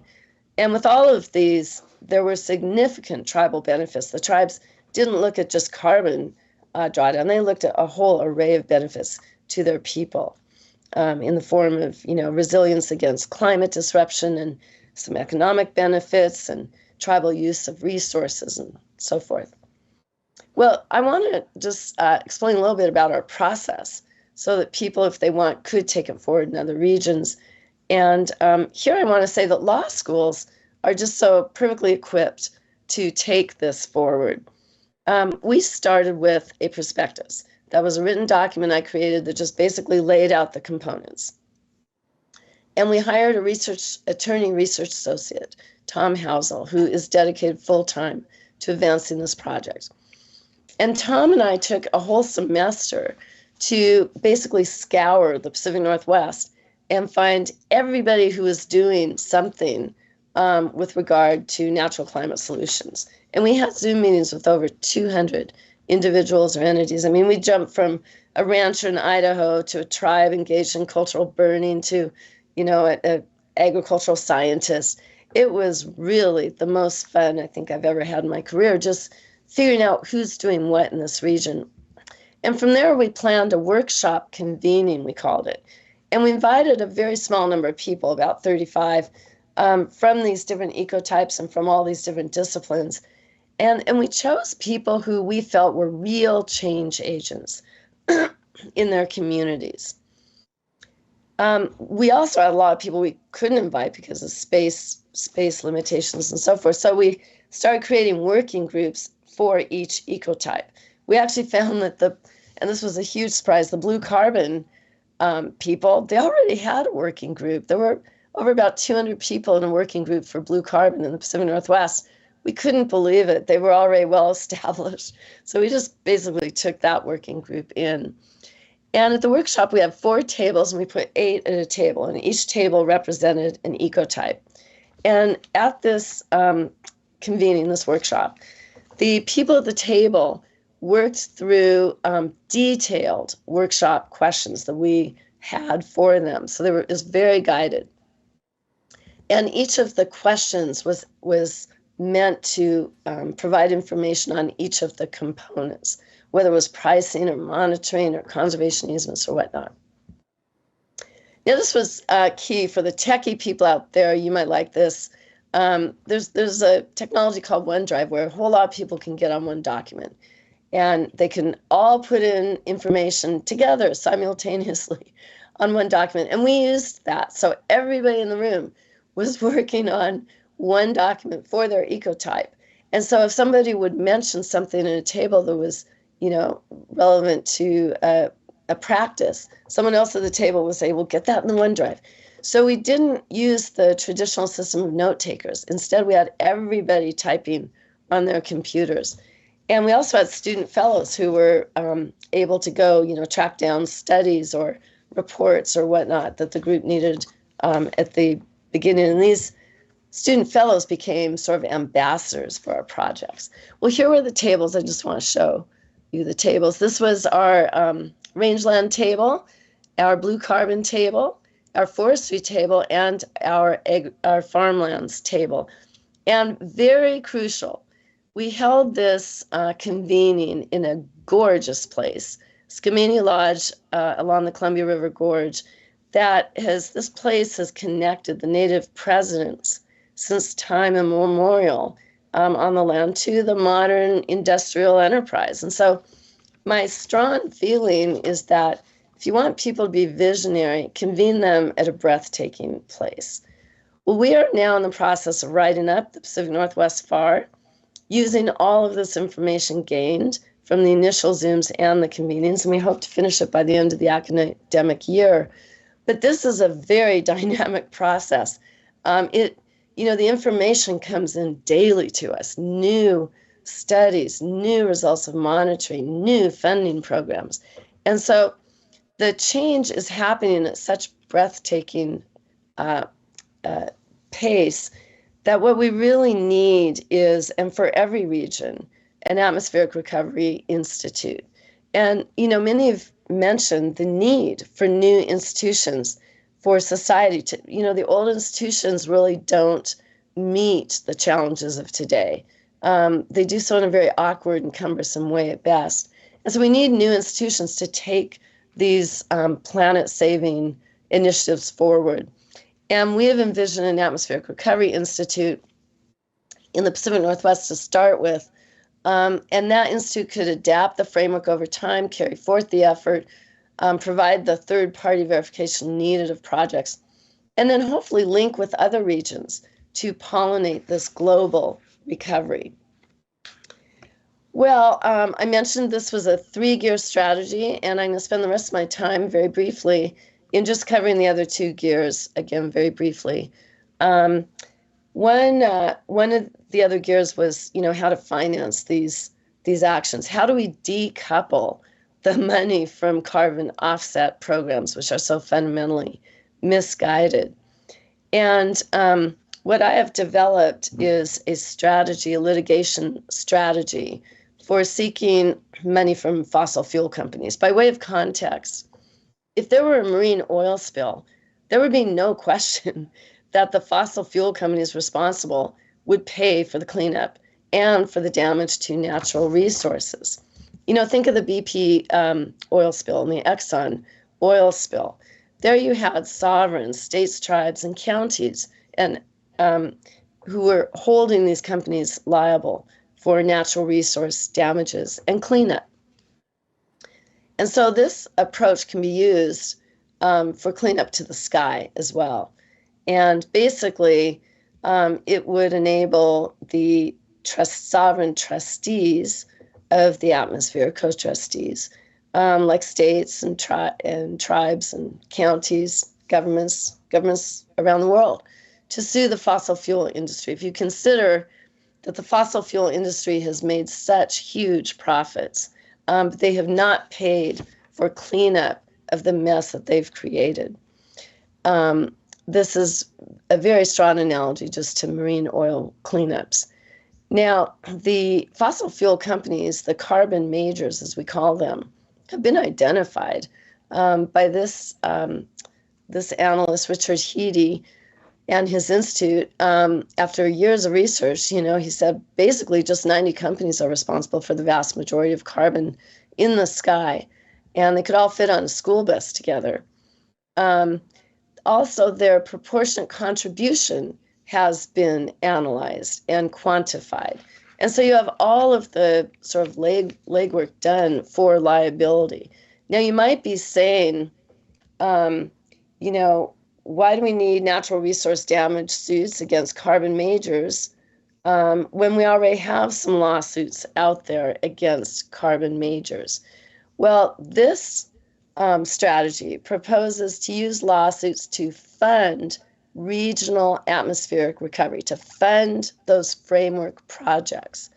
The lawsuits out there, and there's about over a dozen now, they are lawsuits filed by states, counties, some cities against the major oil and gas and coal carbon majors. But they are seeking basically damages for adaptation. And that is a big difference with the damages that my proposed strategy would focus on. The damages for adaptation would entail building seawalls, fireproofing the city, and so forth. There's one big problem with using the money for that, one big problem. And that is there's not enough money in the world to pay for all the damage unleashed on this planet by the fossil fuel industry. There are damages in the form, global damages, in the form of loss of life and property, and economic losses, relocation expenses, infrastructure damage, and secondary natural resource damages. If you have just a few cities and counties, sort of filing suit at the front of the line and getting huge recoveries, what happens after they succeed, those first few succeed? Well, there's some real environmental justice concerns because all the rest of the communities around the world, the hundreds of thousands around the world who haven't gotten in line in time, they don't have any money recovered for adaptation. And then also the problem goes unsolved. The climate system continues to veer towards those tipping points. And at some point, there's no adaptation possible if we go over irrevocable thresholds. And so by contrast, the atmospheric recovery litigation suit would seek to fund atmospheric natural resource damages or fund the natural climate solution projects. And so no matter who brings the lawsuit, no matter what region brings a lawsuit, the win is for everybody because it helps recover the atmosphere, which will help recover the climate system that everybody needs for survival. Now, I've written extensively on the claims that could support this kind of lawsuit. I'm not going to go into that today, but if you're interested, there are a couple sites at the bottom of this slide to an article and a book chapter that I've published, which sort of lays out the litigation strategy. You can find those on my website. And then the third and final gear, as we're ending up here, is what I call the Sky Trust. The Sky Trust is envisioned to be an institution, again, a new kind of institution, almost like a land trust for the sky, to receive funds for these projects, to disperse the funds among landowners, and to design and oversee the projects, very much like what a land trust does on the level of land. And there's some really good analogies for dispersing big cleanup funds among, counties and cities and states. One is the Volkswagen settlement, which distributed money gained from that settlement to states across the nation to draw down nitrogen oxide or prevent it from going into the atmosphere. And then another is the California cases dealing with lead paint, a huge settlement there that went to all the counties to start removing lead paint in all the homes. So there's some really ambitious projects have already been done using a system of dispersing funds to multiple sovereigns. Well, in some, these gears all go together in creating a strategy for atmospheric cleanup. And the logic is that when one gear moves, it tends to move the other two as well. And so we're really working on all three fronts. And I'm going to wind up here by saying that, acknowledging that this is a really big kind of save the earth vision, but any less ambition is just not going to be relevant because we're up against the non-negotiable laws of nature, and they operate on the planetary level. So we've got to connect those laws with what we can do locally. And at all times, I keep this quote in mind by Winston Churchill: "It's not enough that we do our best. Sometimes we must do what is required." It certainly seems to me often that it's as if humanity has jumped out of a plane 30,000 feet high and we're free falling to the earth. But note, humanity has a parachute. We do have clear knowledge of nature's imperatives, and we have many tools to meet them. But we have to use those tools now, urgently, because there is a point at which even the best parachute won't do any good if it opens too late. Every one of us is together in this free fall, but every one of us also has a ripcord to pull. That puts, our talent and resources and passion to bear on this emergency project. Every region in the law school every region in the country has a law school. Every law school has law students, and every university has students who could develop their own version of, say, a regional framework project to try to accelerate and scale up natural climate solutions or other solutions to bring back nature in their regions.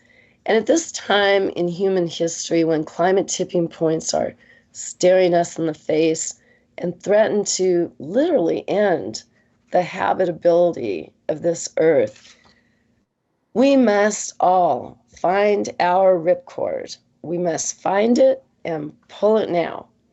So onward, always, and thank you all so much.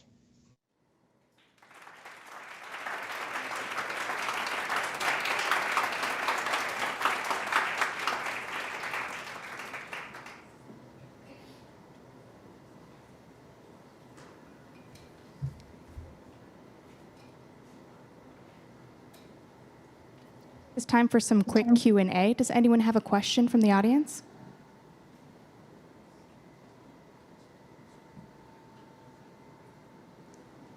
And that's okay, because I think I'm standing between you and lunch.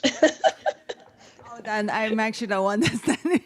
Sorry, I just have a quick question, because I saw the news that now many scientists exploring climate solutions that accelerate natural process that they use, they call enhanced mineral weathering or ocean alkalinity enhancement. So do you think that is a natural climate solutions or nature-based solution?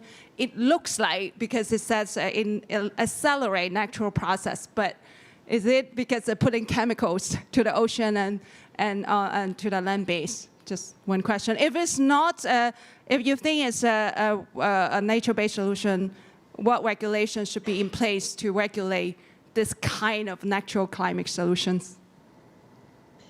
Well, there's certainly, it's a good question. There's certainly a number of solutions that would be these interventions that I would never call nature-based. But I guess what I want, and I haven't dealt with the ocean at all, but I guess what I want to say in response is that this is exactly why we need a framework process. Because what we have right now is all sorts of people doing all sorts of things and proposing all sorts of things and lacking the analysis of, are these viable and what are the drawbacks? What are the risks? And we need regions. I think the region is the only practical level. We need the regions engaged in this conversation of what practices are we going to promote and which do we say no. no, that's too risky, or that's not, or that doesn't have enough payoff for biodiversity, or that undermines justice concerns. It's kind of the question. I'm glad for the question because it kind of shows why we need a framework for this realm that we're entering, this huge realm of whether we call it nature-based solutions or natural climate solutions. And obviously people are going to contribute their thoughts on the global scale and on the national scale and within professions. That's all fine and good. But at some point, the rubber meets the road, and it comes down to people in a region need to really wrap their minds around this. And somebody needs to facilitate that. So I'm a big promoter of law schools taking this forward in other regions. Doesn't have to be law schools, but it's the very purpose of a framework is to analyze those very drawbacks in part. So thank you. Hey, Mims. How you doing? Is that Pat? Hi. How are you, Pat? I'm so good. Thank you so much for sharing your brilliance and inviting us to walk in beauty with you. But here's a question for you. What do you think about the Biden administration's 30 by 30 pledge? Does it connect with what you're talking about? Is it competing with it? Does it have some value? Oh, yeah, that's a great question. I did have a little 30 by 30 on the slide, and I didn't mention that. So it definitely connects. It's the Biodiversity Initiative. And I'm going to broaden your question to just put this all in place. Government in Oregon and nationally and in other regions, government's moving. In Oregon, there's all sorts of proposals for this and that. What the framework does is seeks to connect all of that to a practical way of moving forward. So if government does something, we're gonna put it in our framework. We're not telling government what to do, but if government has, good programs, good initiatives, funding, protocols, we're putting all that in the framework. And the value of that is when you get to the reality of landscape management, all you've got is people who are mainly overworked. They don't have time to go research what the Biden administration is proposing. They don't have time to look at what funding is available through the Infrastructure Act or the Inflation Reduction Act. And there's huge funding available. And so part of what we're doing is we're trying to do that work for them, trying to bring all the realm of government initiative, especially in the Biden administration, into this manageable, understandable framework that applies on the regional level. So yes, very much. Biodiversity and the 30 by 30 initiative. 30 by 30 by 30 is protect 30% of the lands, 30% of the waters by 2030, for those of you who are unfamiliar. Thanks, Pat. And I should say, the reason that our old growth forests are standing today on the west side is largely due to the man who just asked that question, Pat Parento, who has done more for forest protection, I think, than anybody. And he was here in Oregon during the spotted owl wars and represented the Fish and Wildlife Service, or we like to say the Northern Spotted Owl, in the God Squad proceedings. So thank you, Pat, for that. Not a day goes by that I don't think of that when I'm dealing with forests. Well, on that note, oh, yes, go ahead. Can I ask one more question? Mary, this is Jenny Rushlow. Thank you for being here and giving us this talk. My question is related to agriculture. And my experience in New England has been that you can get plenty of people to the table to talk about climate solutions, but it's not the people that hold the most land, that control the most resources. So I'm wondering, in your stakeholder conversations, are you talking to the Farm Bureau? Are you talking to that sector of the agricultural community? And how's that going? Yep. That's a great question. All of those. So we've talked to the Farm Bureau. We've also talked to ranchers organizations. We've talked to agencies. And, to keep in mind the practical side of this, our research capabilities are not unlimited. So there were choices we had to make. We didn't talk to every single farmer in the state of Oregon. We chose representative people and organizations to deal with. And then because our framework is just simply that, a framework, there's a lot of work to be done, taking this opportunity framework, if you will, out to these various communities, which is why one of the components focuses on announcement and outreach, identifying who are the people, the change agents within the Farm Bureau or within the soil and water conservation districts who can actually take these opportunities out to scale up more than what has been done in the past. So that is a really good question and a focus of the framework. But we're not, to be very clear, there's a second stage of all of this, and that is, bringing the people to the table who will take it forward. That's the purpose of an Atmospheric Recovery Institute. We're creating the framework, starting the process. But to really grow it, you have to grow a movement, an actual land movement across every region.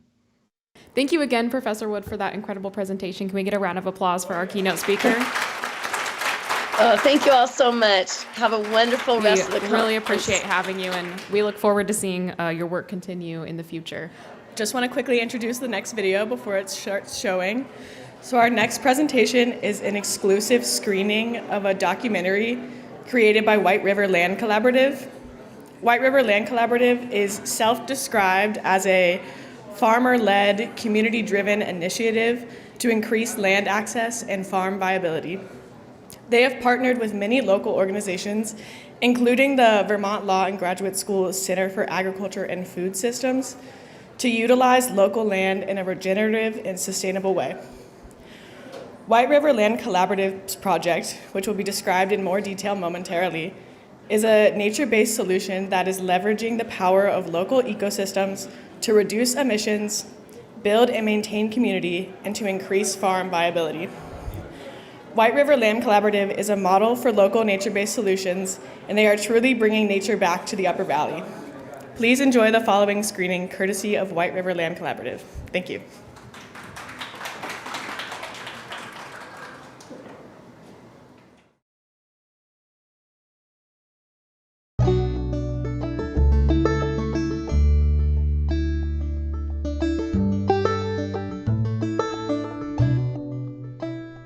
Farming is so much a part of Vermont. In Vermont, it's like, what are we most proud of? Our small-scale working landscape that tends the ecosystem health while feeding our communities.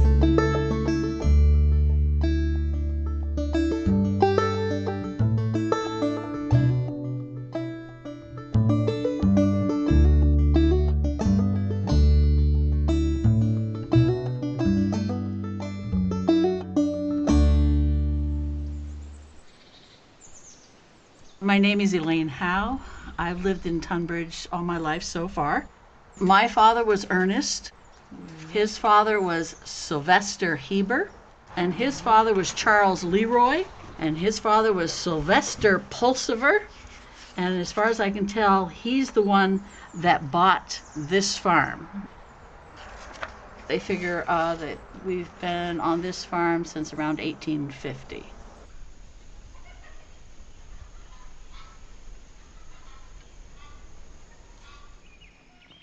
This is a pretty iconic farm in this town. I knew that it was transitioning. There are a lot of concerns I have with watching agriculture elsewhere consolidate and often go to corporate models. We are seeing this trend where a lot of dairy farms are closing. And what's going to happen to that land? It's in many cases more than 100 acres that's no longer being tended. I grew up just down the road from here on Luna Blue Farm, driving by the Howe family farm every day, and it's always been kind of a landmark. I found out that this farm was for sale. It kind of felt like I had to come look at it. The price tag at first was really high. There's a lot of infrastructure, more than she would ever really need. There's so many buildings, there's so much dairy-specific infrastructure here. And for another farmer to take over that land is very difficult. It doesn't go, it doesn't fit with the land that a livestock farmer needs or a vegetable farmer needs.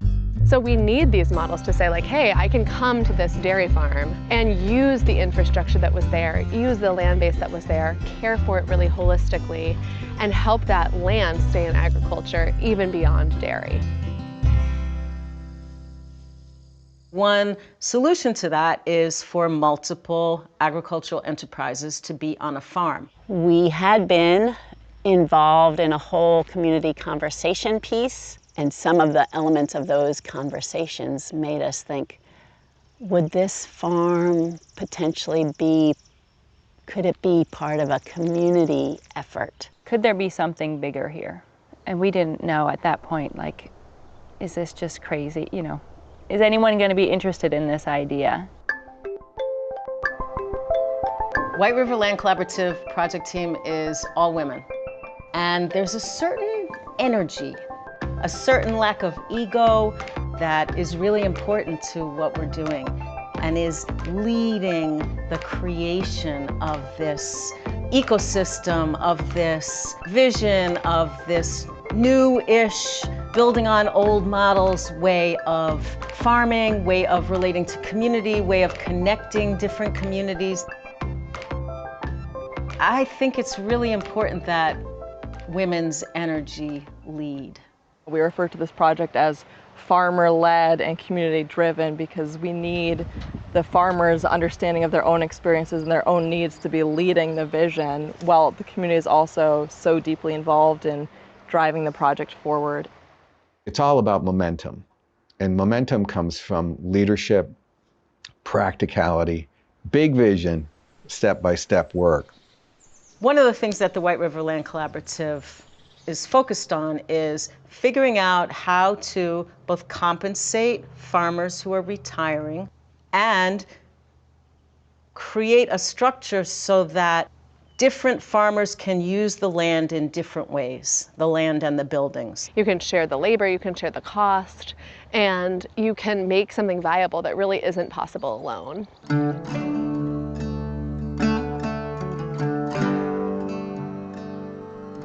We just started pushing this ball up the hill. Shona and Suzanne and Fran, came to me trying to figure out, like, we really want to see something happen on this property. We see this as this community asset that we really want to keep owned and stewarded and managed by the community. Is there a way that the Vermont Land Trust could help us? We started negotiating with Vermont Land Trust about whether they would purchase the property and give us a lease with an option to purchase over 5 years and let us set ourselves up and figure out if we could, not even figure out if we could, let us do this.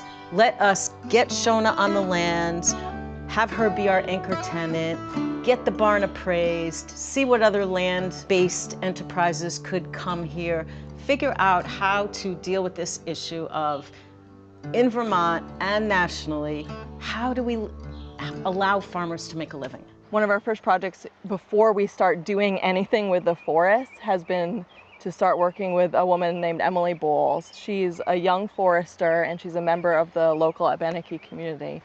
I've been the lead for a project of forest management that involves reintroducing native species back to the property and implementing land stewardship. Her voice has really become another big part of our work, of understanding a little bit more of how we relate to the earth and how humans are part of this whole ecosystem that we're trying to create on this farm, that humans are just one little piece of it. The vision for the White River Land Collaborative really is to form a new way of having a relationship with the land, to transition from, a sort of consumerism, taking from the land, to one where the relationship's really balanced. We give back as much as we get, and the land stays healthy, and by the land being healthy, it nurtures us as well. This is why we love Emily. Agriculture and work connected to the land is really the basis of everything that we need and the basis of our rural communities. And that relationship has been broken. People's connection to the land, people's ability to make a living off the land, and people's access to the land. So land access for the Benneke people has historically been difficult, and there's many places where they have a great deal of meaning to our culture that we simply aren't allowed to go on because it's private property. To us, it really feels like it's our duty to care for the land. So the White River Land Collaborative has been really great about recognizing past injustices and making amends for that. So many projects start and sort of barrel ahead with the vision of one or two people without thinking about, is this a project that really has justice at the core? And that's something I see different with the White River Land Collaborative, that from the beginning they've said, we really want to center justice and equity and really think about the legacy of agriculture and land use in this country. We have started community conversations around what other services and infrastructure could be offered at this property. We have started doing an engineering assessment on the barn. We need to figure out our process for bringing more land stewards onto the farms. And then we need to put all of that together into a package to be a sustainable business plan, because we're fundraising to acquire the land, and after that, we want this to be a self-sustaining project for the community. The Land Trust has a list of probably at any one time 250, 300 young farmers that want to connect with the land. The next generation is really interested to farm, but they can't see a way forward economically. Vermont needs our young people to stay here. We need our smart, brilliant, driven, entrepreneurial leaders to stay in the state and start their businesses, have their families, and send their kids to the schools and join the select boards. That's what will make this a thriving, democratic, participatory place where people can live long term. The collaborative is a seed to help people without capital connect to the land, get proficient in business models, grow crops, learn to connect to marketplace. It's sort of like a demonstration project on what creativity can accomplish. What could go right is an exciting question to think about. What could go right at the White River Land Collaborative if they're able to pull this off and take this land from a farm project that was closing, a dairy that wasn't able to succeed, and make it a really thriving community center with multiple enterprises and a lot of community investment, a place that people can gather and be fed. That's really hopeful for the future of agriculture in Vermont. It will become a model that other farmers and communities seek to replicate in their towns. 10 years from now, when you drive through the Howe Bridge, you'll come to the White River Land Collaborative, and the first thing you'll probably notice is all the cattle grazing in the fields.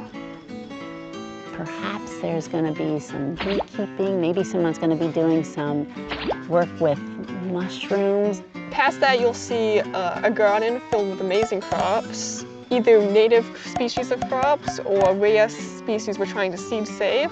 Probably one of the things that will stand out most to me is activity. I hope there can be community gathering space. I hope there can be multiple farmers accessing the land. This barn is renovated so that this space that we're in right now is a community center. And there are art shows on the walls, and there are pop-up dinners. You'll also see a lot of people having their own small enterprises. Perhaps they're using all the outbuildings for processing their food or making products. There's so many things that we can't even imagine yet that we hope this work can bring about and allow a space for. This is an example of a group of people trying to create, the future of what agriculture could look like. It's addressing housing, it's addressing land access, it's addressing agriculture, it's addressing historic preservation, it is workforce development, it is equitable and inclusive access. It's everything you could really want from a funding perspective. The impact is going to dramatically outpace any investment that any individual funder makes. It is so important to our project and so important to our vision to be able to purchase the land from Vermont Land Trust, which is the current owner. Anyone who has some funds to share with this project becomes a part of what will make it thrive. I want to be part of this. I want to support this because it's one of the seeds to the future. You are investing in what farming can be, of what our country needs to do to support young farmers and allow them to be ecologically good stewards of the land. Things are changing, climate's changing, people are moving, you know, we have to get on this. we don't have, we don't have a lot of time to start changing these big systems. No one knows what the future is going to hold, and no one knows what the right answer is going to be. But what we do know is that the current way we're doing things, whether it be climate-wise or social-wise, it's not working. To have an alternative land ownership option that this group may be able to provide, both in Vermont and beyond, could be an incredible step forward.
And I am the Senior Notes Editor for the Vermont Journal of Environmental Law.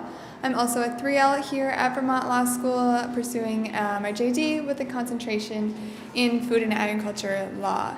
And before I have the pleasure to introduce the diversity panel, we have a few reminders and announcements. I want to remind you all about our silent auction happening throughout the day, hosted by Animal Law Society. There are some really wonderful prizes over there.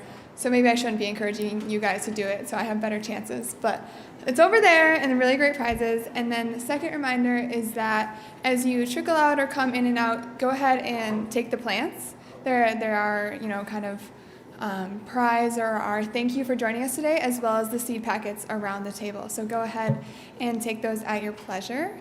But with those two reminders, I want to move into introducing our panel on biodiversity. The biodiversity panel will delve into the importance that preserving biodiversity plays in the fight against climate change. Biodiversity not only enriches our ecosystem, but it also is an indispensable component of nature-based solutions. Considering the alarming rates of loss for biodiversity, this panel will underscore the importance of conserving as many species as possible. Doing this will strengthen our ability to combat climate change. Our moderator for this panel will be our Professor Winders. We met her earlier. She is the VJEL advisor. In addition to that, she is the director of the Animal Law and Policy Institute and an associate professor of law here at VLGS. She's also an excellent natural resources law professor. But with that, please welcome Professor Winders back up to the stage.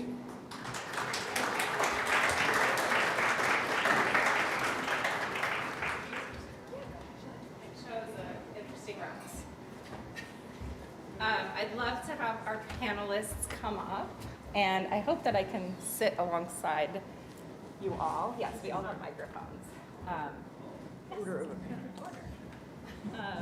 So I will introduce our panelists before each one speaks, and we're going to go in order from federal to state to local. So first, we are going to hear from Mackenzie Landa, who I worked with for about 5 minutes many moons ago. She's currently a policy advisor at the Department of the Interior, and before she joined the Biden administration, she worked for Senator Cory Booker and on the Select Committee on the Climate Crisis. She has an LLM from Vermont Law School and a JD from Florida State University and a bachelor's degree from Emory University. Take it away, Mackenzie. Is this? Yes, cool. Do we have, I mean, if we don't, it's fine. I'm sure they have your slides. Do it live, but. Brian, are you setting up slides? Yes. Cool. Good afternoon. Thank you, Professor Winders. So I'm going to talk a little bit about the federal roadmap for biodiversity as a climate solution. Do I have the, should I just say next slide? Here's a clicker.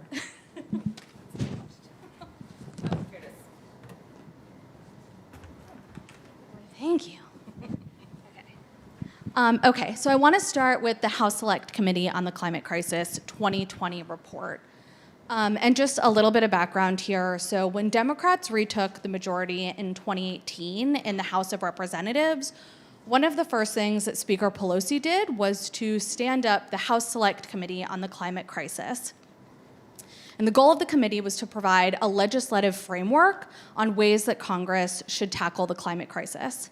So in June of 2020, the Select Committee put out its 550-page report detailing legislative climate recommendations. The nature-based solutions section of the report was over 100 pages and laid out ways that we can address the climate crisis through protecting our lands, oceans, waters, and wildlife. I think really importantly here, the Select Committee not only talked about wildlife conservation in terms of climate adaptation and resilience, which I think is the way we usually talk about wildlife when we talk about climate change, at least in the federal government, but it also specifically talked about wildlife conservation in terms of, and biodiversity in terms of climate mitigation.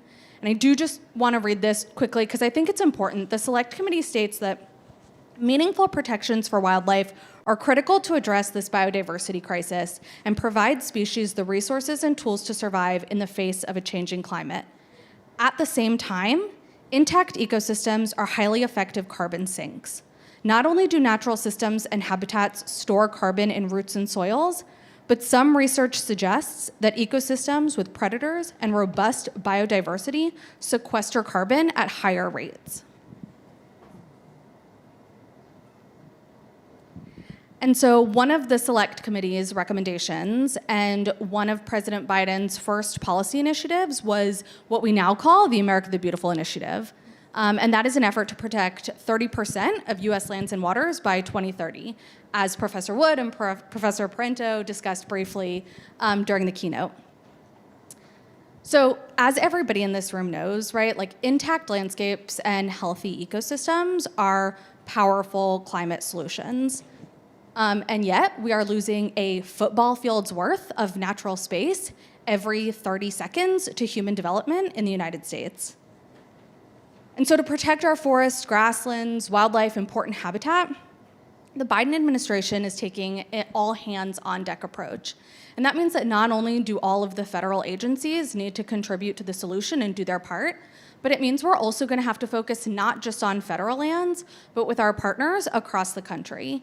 And that means taking an inclusive, community-driven, locally led approach to conservation.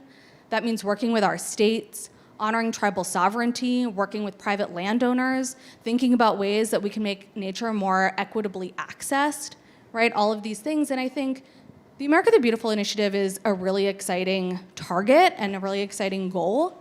But it's more than just a number. It's more about just, the 30 by 30 number. It really makes these two crises that we're facing, the biodiversity crisis and the climate crisis, a priority for this administration and helps us solve both interchangeably. So the last policy piece I want to talk about before we turn to funding and implementation is the Federal Nature-Based Solutions Roadmap, which was released by the administration almost a year ago today at COP27. And this roadmap sets sort of the framework to enable the federal government to unlock the full potential of nature-based climate solutions.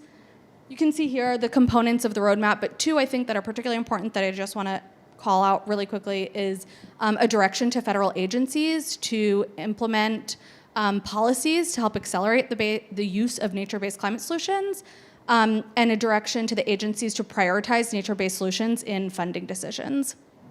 And I think here too, the roadmap importantly acknowledges the climate benefit of wildlife conservation, calling out the Fish and Wildlife Service's National Wildlife Refuge System as a specific example of where land management decision-making to protect biodiversity is also a climate mitigation tool. The Interior Department is also developing its own step-down roadmap and toolkit, and is developing a departmental manual chapter on nature-based solutions that will help guide and direct the DOI agencies to accelerate the use of nature-based solutions and help land managers make decisions on the ground. Okay, so now arguably, I should say, the most important part, which is funding. So in 2021, Congress passed and President Biden signed the Bipartisan Infrastructure Law, and in 2022, he signed the Inflation Reduction Act. And Professor Wood talked a little bit about this in the keynote as well, and what I think is really remarkable here is that these two bills have invested tens of billions of dollars, quite literally, in nature-based climate solutions. Everything from ecosystem restoration and climate resilience projects to wildlife conservation on agricultural lands and incentives for climate-smart agricultural solutions, endangered species recovery, and hundreds of millions of dollars for projects throughout the National Wildlife Refuge System and the National Park System that will benefit both climate change and biodiversity. So the last thing that I'll talk about here are the America the Beautiful Challenge grants, which is largely funded by the Bipartisan Infrastructure Law and is a goal of the administration to invest $1 billion across the country for states, tribes, and our partners to implement priority projects aimed at conservation and carbon sequestration and storage.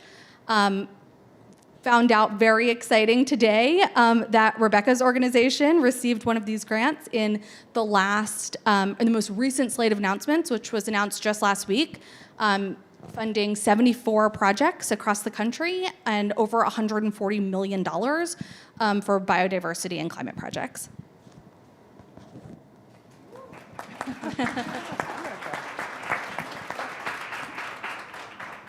So now just a couple of examples where we put all of these things together. The first one I want to talk about is bison.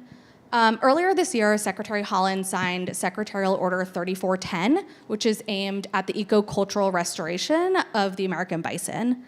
And the Secretarial Order specifically ties the restoration of bison to climate mitigation, stating that the best science shows that returning bison to grasslands can enhance soil development, restore native plants and wildlife, and promote carbon sequestration. And then importantly, of course, it is paired with funding. We are not just talking the talk, but we are walking the walk. It was paired with an initial investment of $25 million from the Inflation Reduction Act for bison restoration projects across the landscapes, and the establishment of new and wild bison herds. And since then, we've announced several more projects funded through bill and IRA funds for bison restoration. The next thing I want to talk about are bears. So grizzly bears are managed by the Fish and Wildlife Service, and recently the Fish and Wildlife Service and the National Park Service released its draft plan to reintroduce grizzly bears to the North Cascades ecosystem. And then really excitingly here, in this last slate of grants, America the Beautiful Challenge grants, the administration funded $5 million for grizzly bear habitat connectivity to connect the greater Yellowstone ecosystem population of grizzly bears with the Northern Continental Divide population of grizzly bears. And we are working with partners on the ground, landowners, the state of Montana, everybody here to make that a success. And then lastly, I want to talk about wildlife corridors and habitat connectivity. As we all know, ecological connectivity is a powerful tool for climate mitigation and wildlife conservation, but it's also one of the 6 main pillars of the America the Beautiful initiative. And so we have been working across the federal government to make this a priority. The White House Council on Environmental Quality recently issued guidance to federal agencies directing them to develop new and update existing policies in order to lift this work up and advance ecological connectivity. The Department of the Interior, at the beginning of this administration, released its own strategy to restore and connect ecological connectivity and wildlife migration routes. And our bureaus, too, are really answering the call. The Bureau of Land Management earlier this year announced its own policy to connect and restore and maintain habitats and wildlife migration routes on BLM lands. The Fish and Wildlife Service is updating its refuge planning policies to prioritize ecological connectivity. And the USGS, the U.S. Geological Survey, our science agency, is developing a wildlife corridors and migration routes science plan to help our agencies apply science to the policy and help our land managers apply science to on-the-ground decision-making. So I just sort of want to end by saying that, like, it feels like we're in this moment, right, where we have funding, political support from the administration, collaboration across all levels of government and our partners, and science. And so these are just a couple of examples of the ways that I think the Interior Department and the federal government is trying to meet this moment. So I'll stop there, but happy to answer questions later.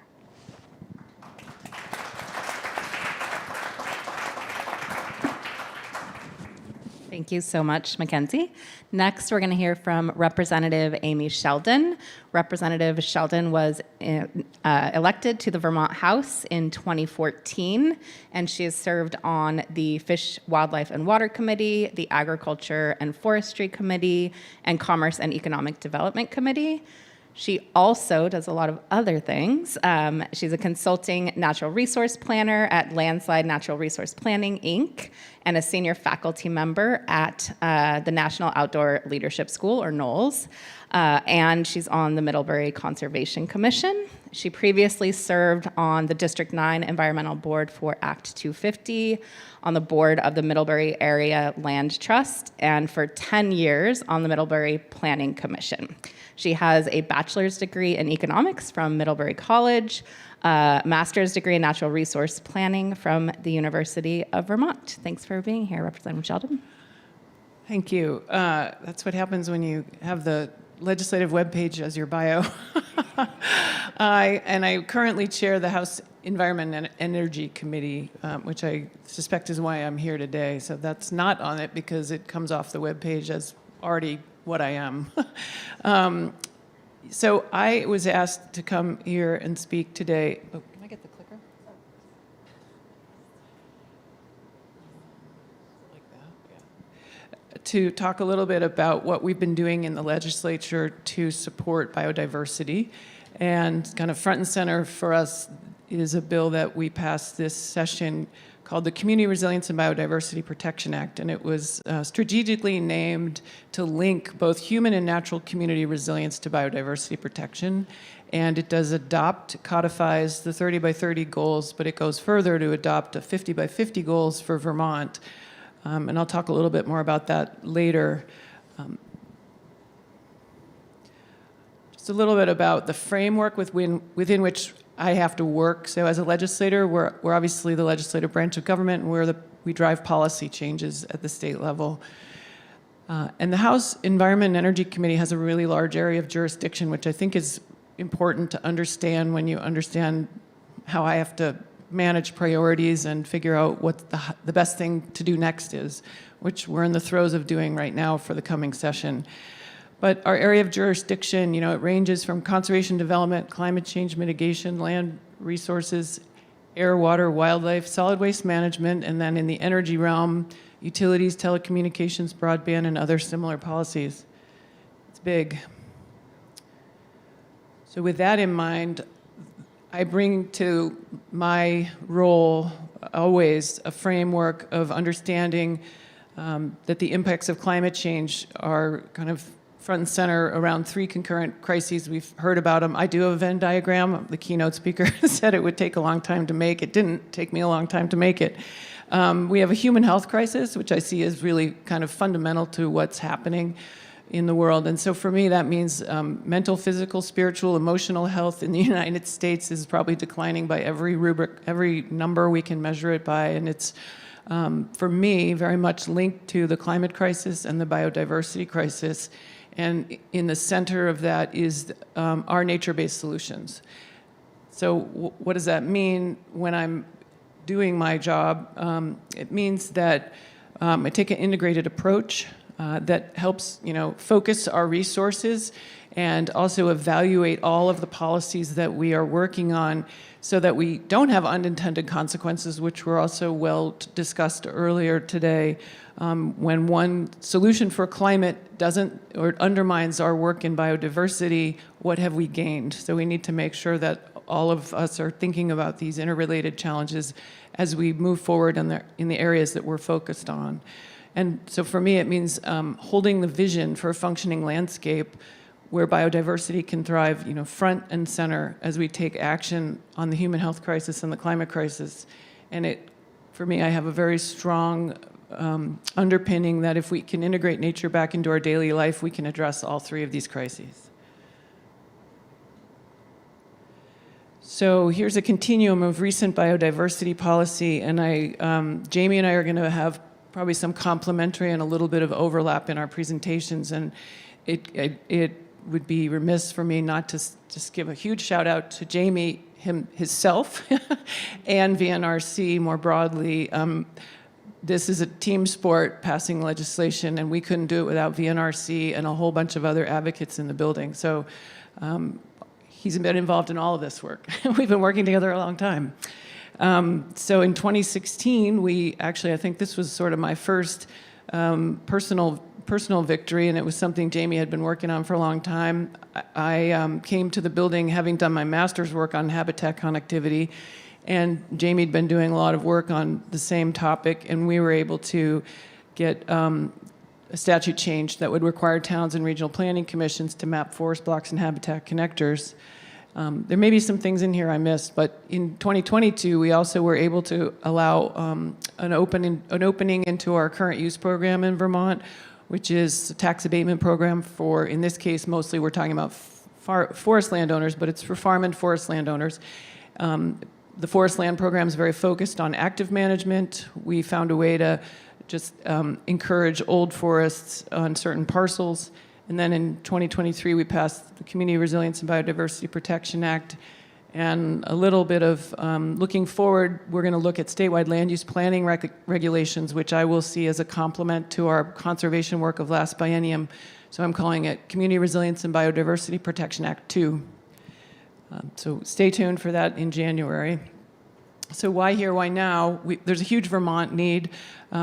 We heard about the national numbers on loss of habitat. Jamie's going to give you more specifics on it. He's helped us understand what the annual loss of natural areas and forest cover lands in Vermont is.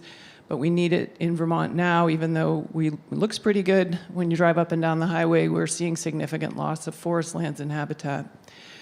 We have great work that's already been going on in Vermont, and with our conservation partners. I was talking to my legislative colleagues across the country and realizing as the Biden administration had passed the America the Beautiful Act, there was great potential for that work to get watered down, and that Vermont already had in place the science really it needed to do landscape scale conservation, and we could share that by passing a strong bill and not just sticking with 30 by 30, but in Vermont we could do 50 by 50. And the landscape here in Vermont that we all know and love is 80% undeveloped, 74% forest cover. So I could defend it on the floor of the House and to say, 50% conserve sounds like a lot, but it's nothing when you think about the Vermont we know and love. So we were able to kind of raise the bar, hopefully for the nation, to say, like, this is realistic, this is what we need. And the bill also holds biodiversity conservation front and center.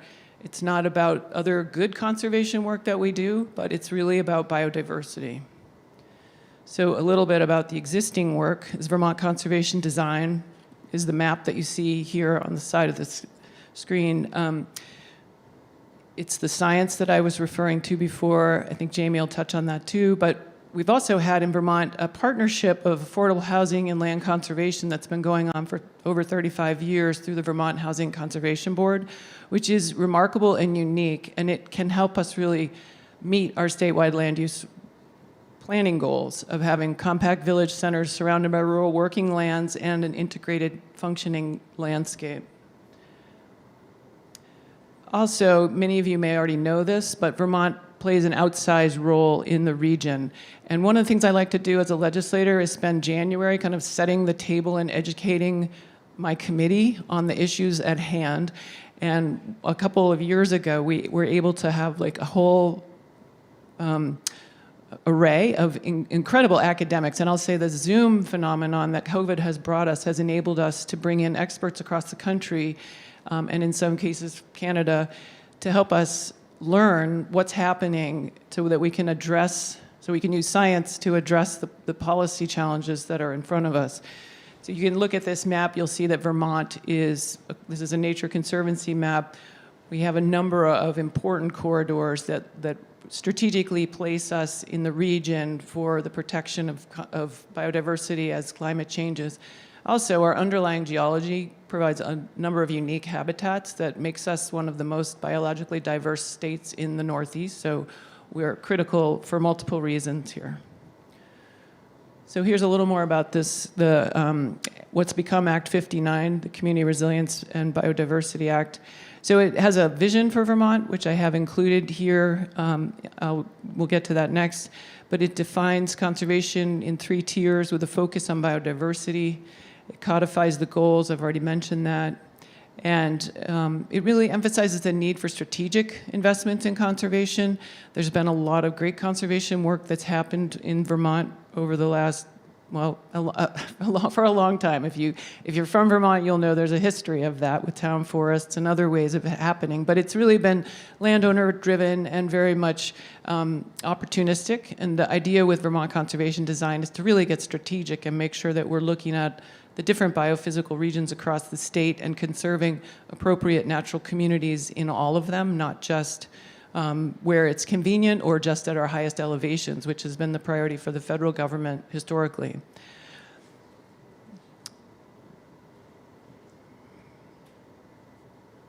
So this is the vision, and I do think it's worth reading it. I need my readers for it, but so it sets a vision for the state of Vermont to maintain an ecologically functional landscape that sustains biodiversity, maintains landscape connectivity, supports watershed health, promotes climate resilience, supports working farms and forests, provides opportunities for recreation and appreciation for the natural world, and supports the historic settlement pattern of compact villages surrounded by rural lands and natural areas.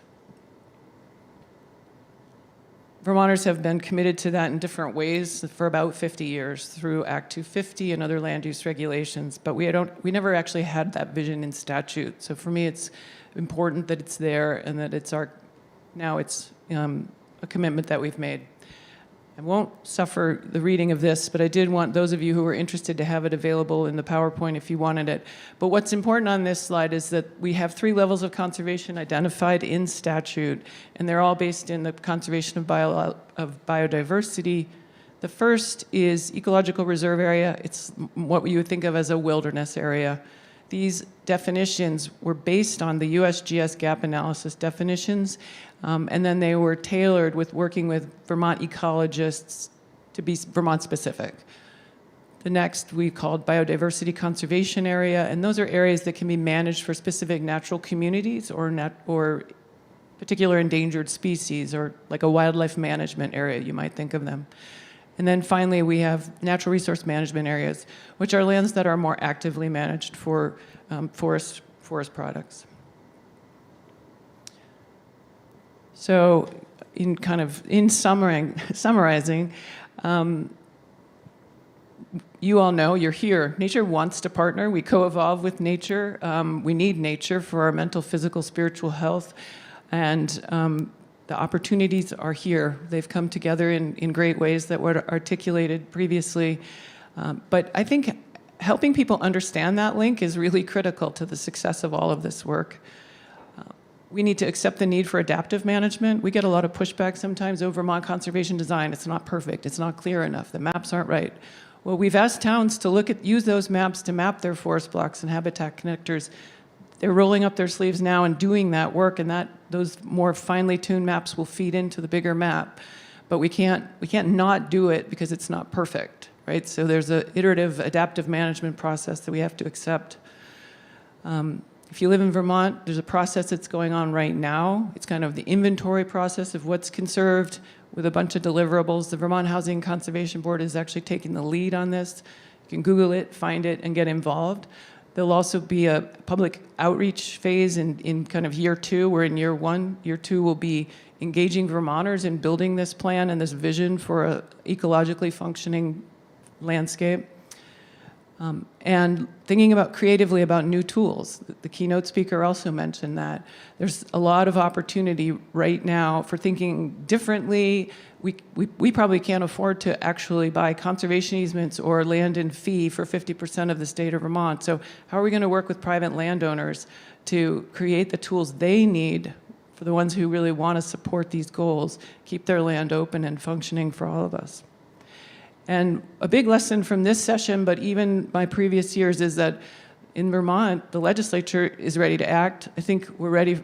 Everyone knows we have the tools. It's time for us to take action and be bold and ask for more. If you're not from Vermont, work with your legislature and make sure they're doing everything they can to meet these goals.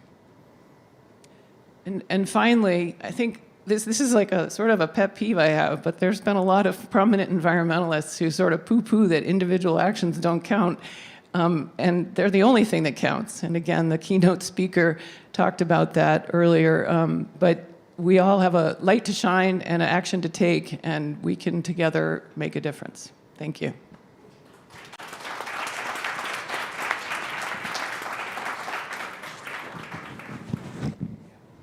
Thank you so much.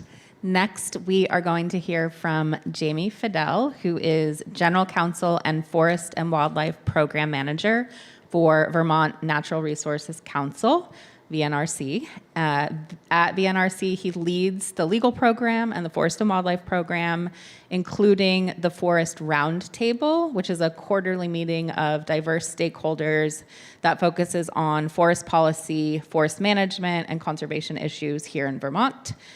He also works with communities across Vermont, promoting planning, zoning, and non-regulatory strategies for forest land and wildlife habitat conservation.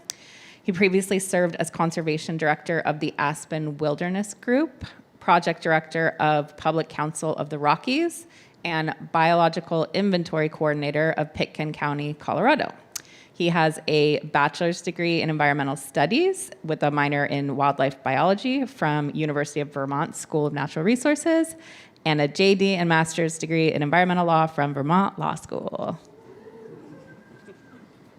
Thank you for the introduction, and it's great to be back. It's great to be here, and thanks to my co-panelist here, and thank you, Amy, for the shout out on partnership. It is a team effort, truly team effort in the State House.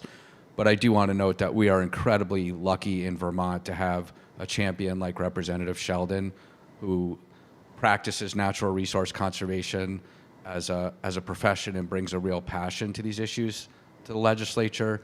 And there's been a lot of progress under her leadership. So I'm really glad to be here today with Amy. So I'm going to set the stage for local level of action in biodiversity conservation, and I'm mostly going to focus at the community scale, and as Representative Sheldon said, there's the individual actions.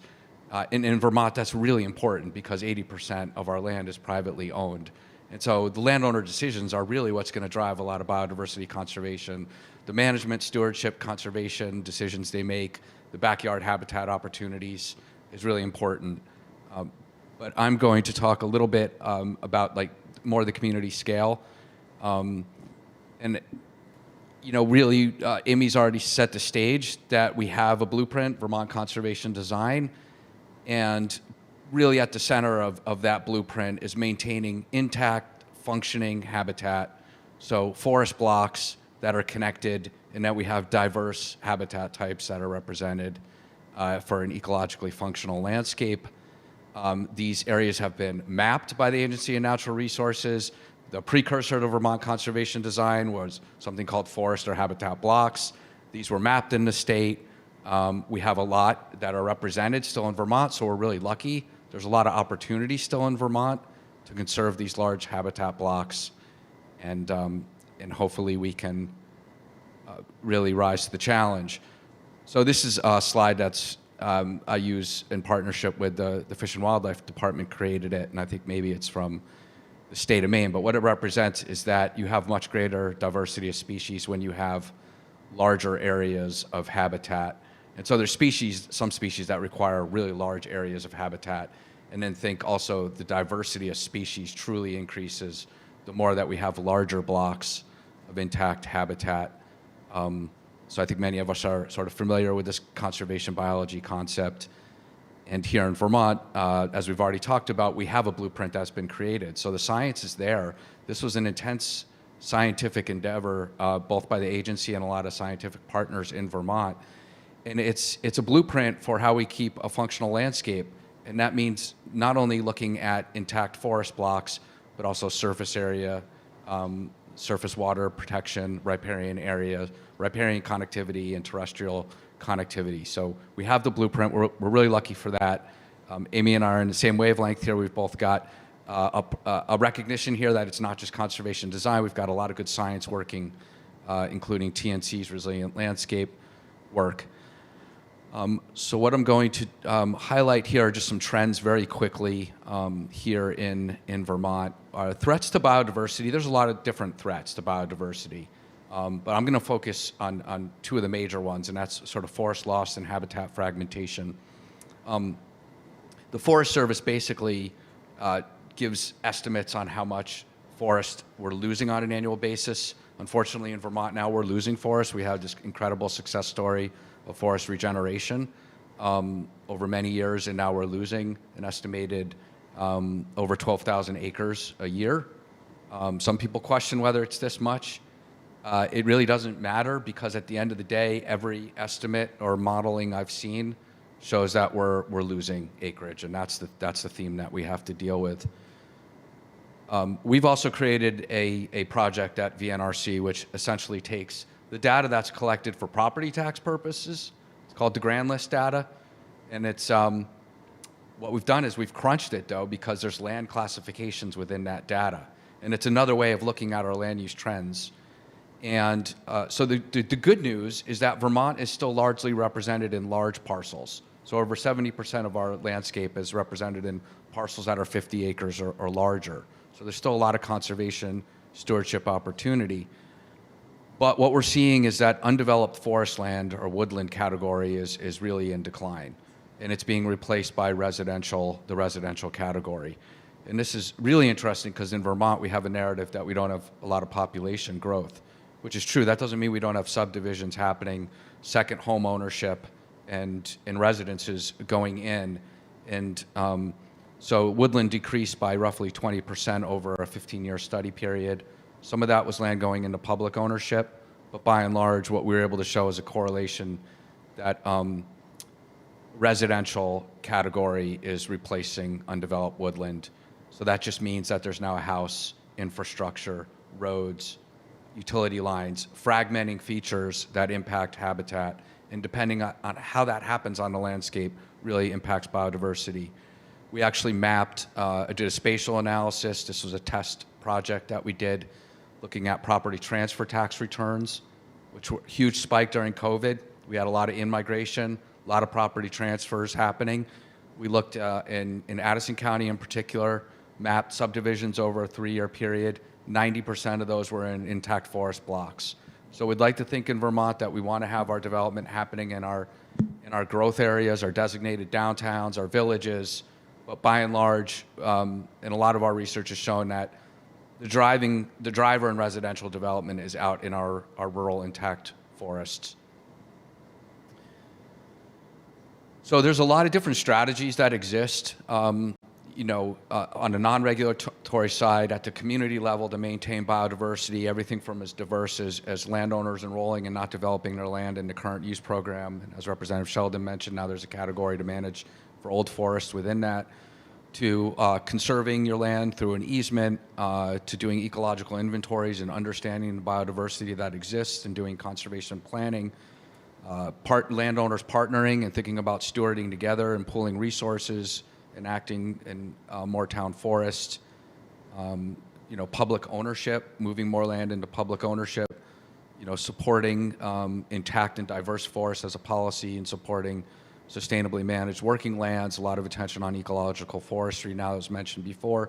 And then there's sort of the land use side of things, and how are we managing diversity as we continue to develop and grow in Vermont? And there's a lot of different strategies within that. We have a whole guidebook on those strategies, so I'm not going to go into it today. It's everything from different zoning districts to whether communities actually have subdivision regulations that think about looking at wildlife and biodiversity, and encouraging, obviously, conservation design as we develop. I do want to share just quickly some highlights of some research that we did as we actually every 10 years in partnership with the Fish and Wildlife Department, we actually review every town plan, zoning regulation, and subdivision regulation in the state in order to glean what's happening from a wildlife or biodiversity perspective. So it's a really unique opportunity to see what kind of progress we're making in Vermont. It's a very intensive effort. As we know, the town plan is the visionary document, and then there's the land use regulations that actually influence how development occurs. The good news is that there's a lot of attention at the town or community level to actually identifying habitat, recognizing the importance of habitat in town plans, kind of document those increases. Here, unfortunately, with my aging eyes, I'm not going to be able to read this slide, and I don't know if you can all see this here, but this is actually metrics that we reviewed related to climate change, resiliency, adaptation. And what this shows is that there's still a lot of room for growth in this area, that communities understand wildlife conservation, but in these concepts as they relate to, in the climate change context, about 20% of communities are actually addressing that through their planning level. So there's a lot of room for improvement there. Representative Sheldon touched on Act 171, which was a really big effort to put connectivity and intact forest blocks and mitigating or reducing fragmentation at the community or municipal planning level. There's a guidance document that was created, and I just want to highlight that when the legislature acts and the onus is put on communities for action, that it does actually lead to tangible results. So we were really pleased when we actually compiled this pretty measurable increase in attention at the community level to things like recognizing forest fragmentation and identifying connectivity and the role of forest blocks and planning for that. So that's actually measured here. So real progress on Act 171 mapping. And I'll say that from the work that we've done at the community scale that when we work with communities and they look at the science and the important forest blocks and connectivity areas, that they almost always overlap with the community values, the areas that are important for recreation, for nature-based, wildlife watching, for people just getting out into nature, strong correlation there. So I'm just going to go through this very quickly because I know we want to get onto the discussions. Just observations in Vermont, communities are making progress at the planning level. They are recognizing the importance of biodiversity and planning for that. And there's a real lag in actually implementing on the regulatory side. It's very easy in Vermont to have a really good town plan that's aspirational and visionary. And it's a lot harder to take actions that are then influencing landowners' ability to do what they want with the land and to shape the development patterns. There has been some really good attention in communities taking a very proactive approach.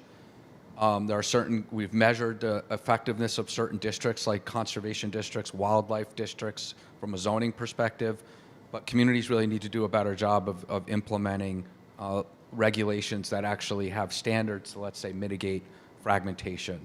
So that's where a lot of work needs to happen at the community level, is taking that Act 171 planning and translating it into actual measurable strategies on the ground.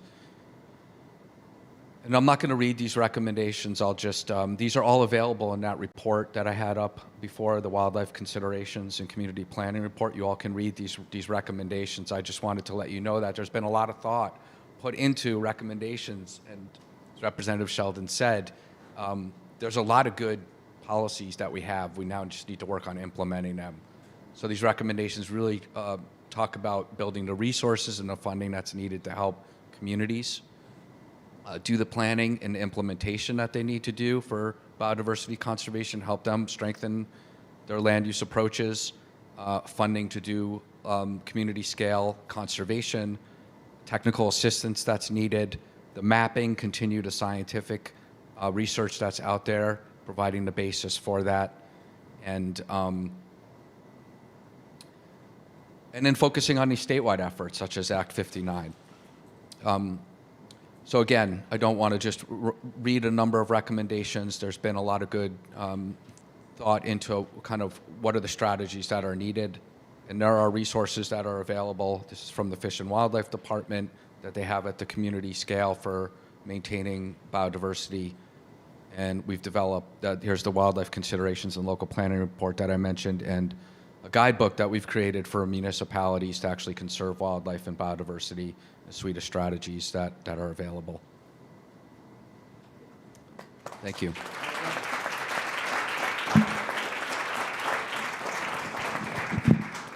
Thank you, Jamie. Thank you all for your fabulous presentations and for the work that you do. We have some time for questions now, so I will start us off with a question, but we will also turn to the audience for questions. And I encourage the panelists, if you have questions for each other, to ask those as well. I think I'll start off with, I think all of you described ways in which there is some sort of coordination between government and NGOs, or between state and local government, or federal and state. And I'm curious to hear what your thoughts are about the coordinating framework that Professor Wood talked about in her keynote talk. And for those of you in Vermont, if you think something like what they're doing in the Pacific Northwest would potentially work here. And something I'm struck by is, I think all three of you talked about habitat connectivity, and that's an area where it's particularly obvious that habitat transcends political boundaries, and there's a need for coordination there. So just any thoughts y'all have on that? Thanks. So I guess I'll start. Look, I think especially at the federal government level, we focus a lot on durability. What is going to last after, our 4 years are over, and we simply cannot rely on anything to stick unless we take a collaborative approach where everybody's at the table and we have buy-in from all of our stakeholders. I think maybe I'll talk about in the state of Wyoming, which, in a lot of ways has very different sort of ideology than the current federal administration does right now. But one thing that they do care about is habitat connectivity and, conservation and wildlife. And they had us out, this was in 2021, at the end of 2021, they had a bunch of us out and they set up listening sessions, right? It was 2 full days on the ground where we met with farmers and ranchers and the state agency folks and, NGOs, Western Landowners Alliance, there's like 10 people in Wyoming, so it was like basically everybody. And we listened, and it was folks from the Department of the Interior, Fish and Wildlife Service, USGS, Bureau of Land Management, and then USDA, and then the Department of Transportation. And we heard, and after those 2 days, we went home to DC and we all, talked and compared notes, and we came up with a habitat leasing program. And so USDA, it's funneled through EQIP and CSP, and farmers and ranchers can opt in, and USDA provides funding and incentives for wildlife corridor conservation work, and the Fish and Wildlife Service, our Fish and Wildlife Partners program, provides technical assistance on the ground to the agricultural producers who are participating in the program. And it's really popular. People like it. People in Wyoming like it. People in DC like it. Other states are asking us to come out and do the same sort of thing.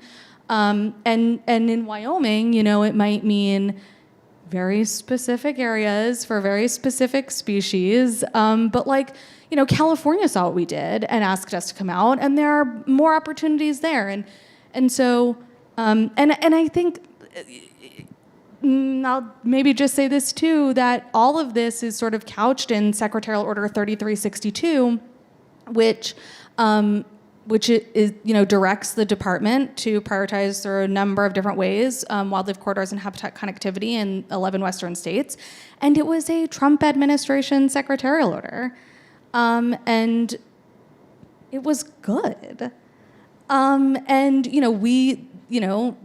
This administration has broadened it and expanded it. And but I think, it's all just sort of to say that we have more in common than we think. And when we actually sit down and listen to each other and work together, and not everybody's happy with everything, but everybody's happy with, and people feel heard, things can last and stick around. And so I don't really know if that answers the question, but collaboration and working with our partners and working with our states and our tribes and our NGOs, right, and industry, everybody, it's so important, and it's the only way to make sure that while it means we might not get quite as far as we want, what we do has a chance of lasting, and then we can build on it. I found the keynote address resonated deeply with me. I think their project is right on, and I think I'll just the key points for me were the efficacy, and that there's a lot of people out there with in the legislature, we try not to talk about motives, but the science has to work, and we have to be really careful that we're not just jumping on things because they sound good, but always trusting nature. And her name was Victoria Sutton? Was it? Professor, yeah. Anyway, I just wanted, so she talked about the laws of nature, and I like to say, Mother Nature bats last, and I think that's a really important thing to remember. The framing in that context of efficacy and the limits of the laws of nature, and also the empowerment of it is we don't have to wait for someone to come and save us. We can start taking action, and we can coordinate among ourselves. And in Vermont, I mentioned some of the NGO partnerships that are very long-standing, so we're used to that. And I would say I've recently become familiar with a group called Wildlands, Woodlands, Farmlands Communities, and they really are looking at a regional approach for us. And when she was speaking, I was thinking that's the organization that already exists to create the framework to do the work of the of nature-based solutions and making sure it happens, and also integrating, feeding ourselves back into that region, the sort of regional food network. So those are my thoughts on it.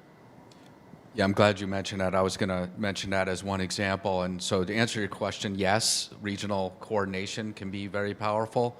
And to echo what Representative Sheldon was saying, we are really lucky in our region right now, not only in Vermont, the coordination that happens with NGOs, partnerships with federal and state agencies. I want to recognize another initiative that's been undergoing for years now called the Staying Connected Initiative. And this is really truly a biodiversity-centered initiative. And it's to work not only with, from Vermont over to Maine, but also into Canada. And we're working with Canadian partners. And this is because these large habitat, forest blocks, connectivity areas transcend our state and even international boundaries. And so this has been a really coordinated effort to focus on what are the strategies that are needed. It's everything from conservation planning and land conservation to land use and even state governments passing resolutions in support of connectivity. So I think there's a good blueprint there of where we're doing some of this coordination already. And I would say here we're lucky maybe it's to how do we strengthen those initiatives and build on them versus starting from scratch. Thanks. It's awesome to hear that some of this is already going on in Vermont and neighboring areas. So I'll next ask, so Jamie, you mentioned working with, or no, I think it was you, Representative Sheldon, working with academics and I think scientists specifically. And Professor Wood talked about the role that law schools might play. And I'm wondering, you all work in legal spaces, and I'm wondering what role you think a law and policy school focused on environmental issues might play in tackling these issues, and or an environmental law journal might play.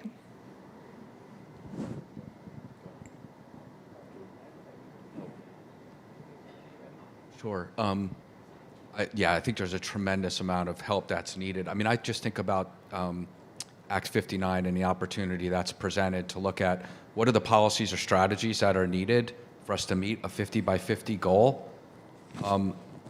Land conservation, permanent, durable land conservation is the driving force. But there is room in that effort to look at other policies that can get to durable biodiversity conservation. What are we missing?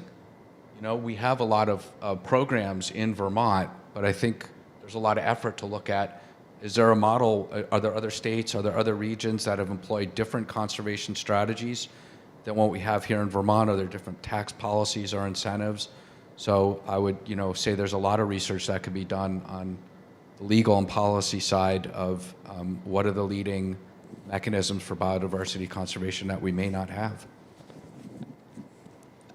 I'll add to that I think the majority of our attorneys at Legislative Council went to Vermont Law School. It feels like every time I talk to one, oh yeah, I'm a graduate of Vermont Law. So I think if I'd known about being Legislative Council, I might have gone to law school too, because it's a pretty cool job. That's just one thing. There may be openings now too. I distracted myself. What did you just end on? Act 59 implementation. Yeah. Oh, well. Do you have anything to add? Sure. So I think that similarly, one of the roles of a environmentally focused law school is to create young lawyers to come work for the federal government. We have, look, I can only speak to the Department of the Interior, but we have our political team, of course, and I come from Capitol Hill, and both of those places are excellent for young lawyers. But I will also say that the Interior Department has 70,000 career employees who last, I'll say it this way, have a little bit more job security than I do. And they are the ones who, do the work every single day, year after year, and the more people who are, I feel really lucky at the Interior Department because we are a mission-oriented agency. Very few people come to work for the National Park Service because they hate nature.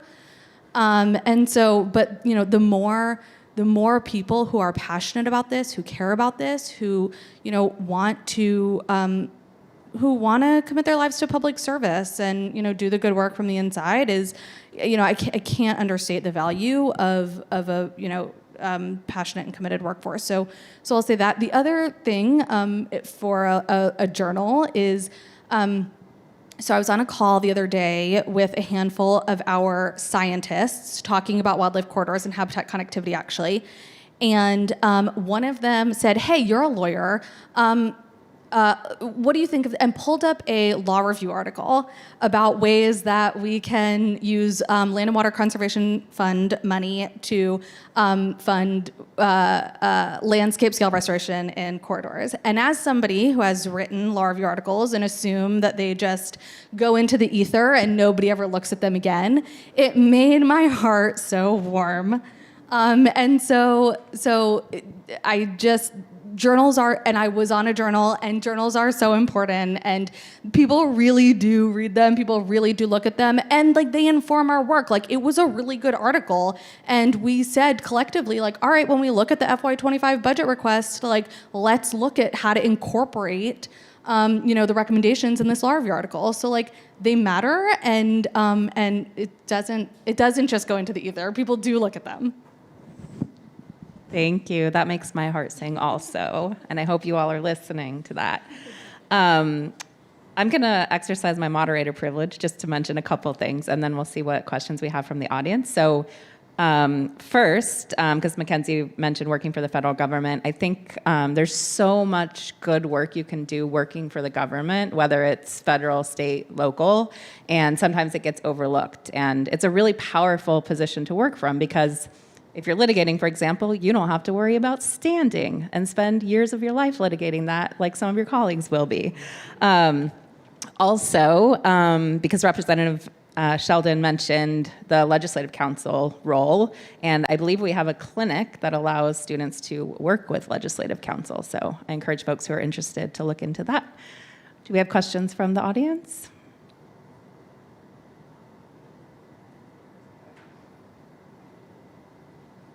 Hi, thank you guys. Drawing back to Professor Winder's opening remarks this morning, in our conversations about how here in Vermont, across the country, across the world, we're facing unprecedented natural disasters that not only impact human communities, but destroy habitats, affect resources, and just affect biodiversity as a whole. So in discussing these different biodiversity strategies and financing mechanisms, is there a consideration in how climate change and the growing frequency and devastation of natural resources are affecting biodiversity? Yeah, I can say, I mean, we are a land management agency, and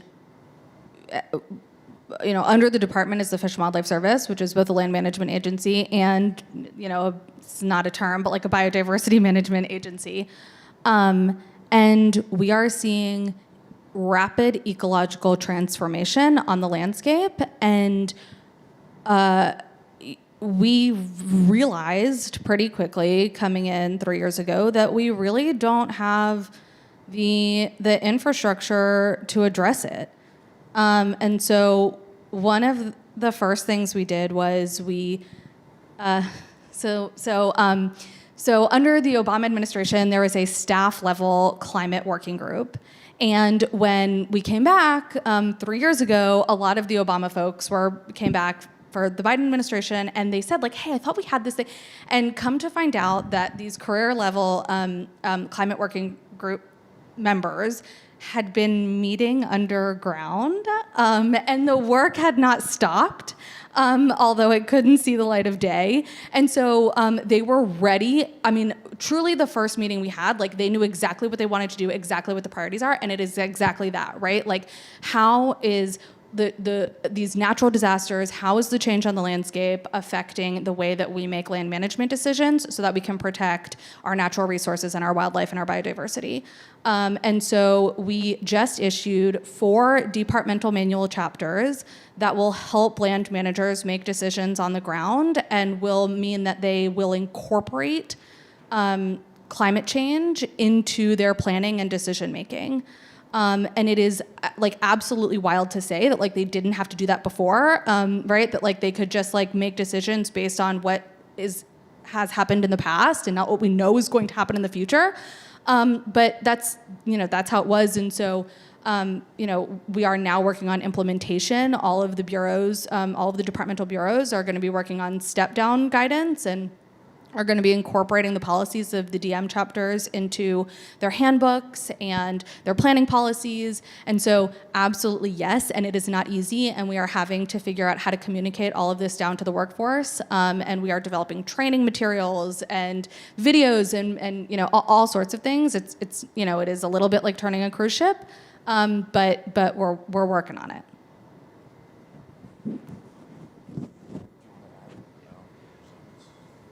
Well, I mean, it was a big impetus for the bill that we highlighted, the Community Resilience Bill. And I would say that our Fish and Wildlife Department has been doing that work, and they continue to do it. And actually just heard from the kind of lead ecologist on that they're really reconsidering how Vermont conservation design needs to be updated to incorporate the dramatic changes they're just faster and more than anyone anticipated.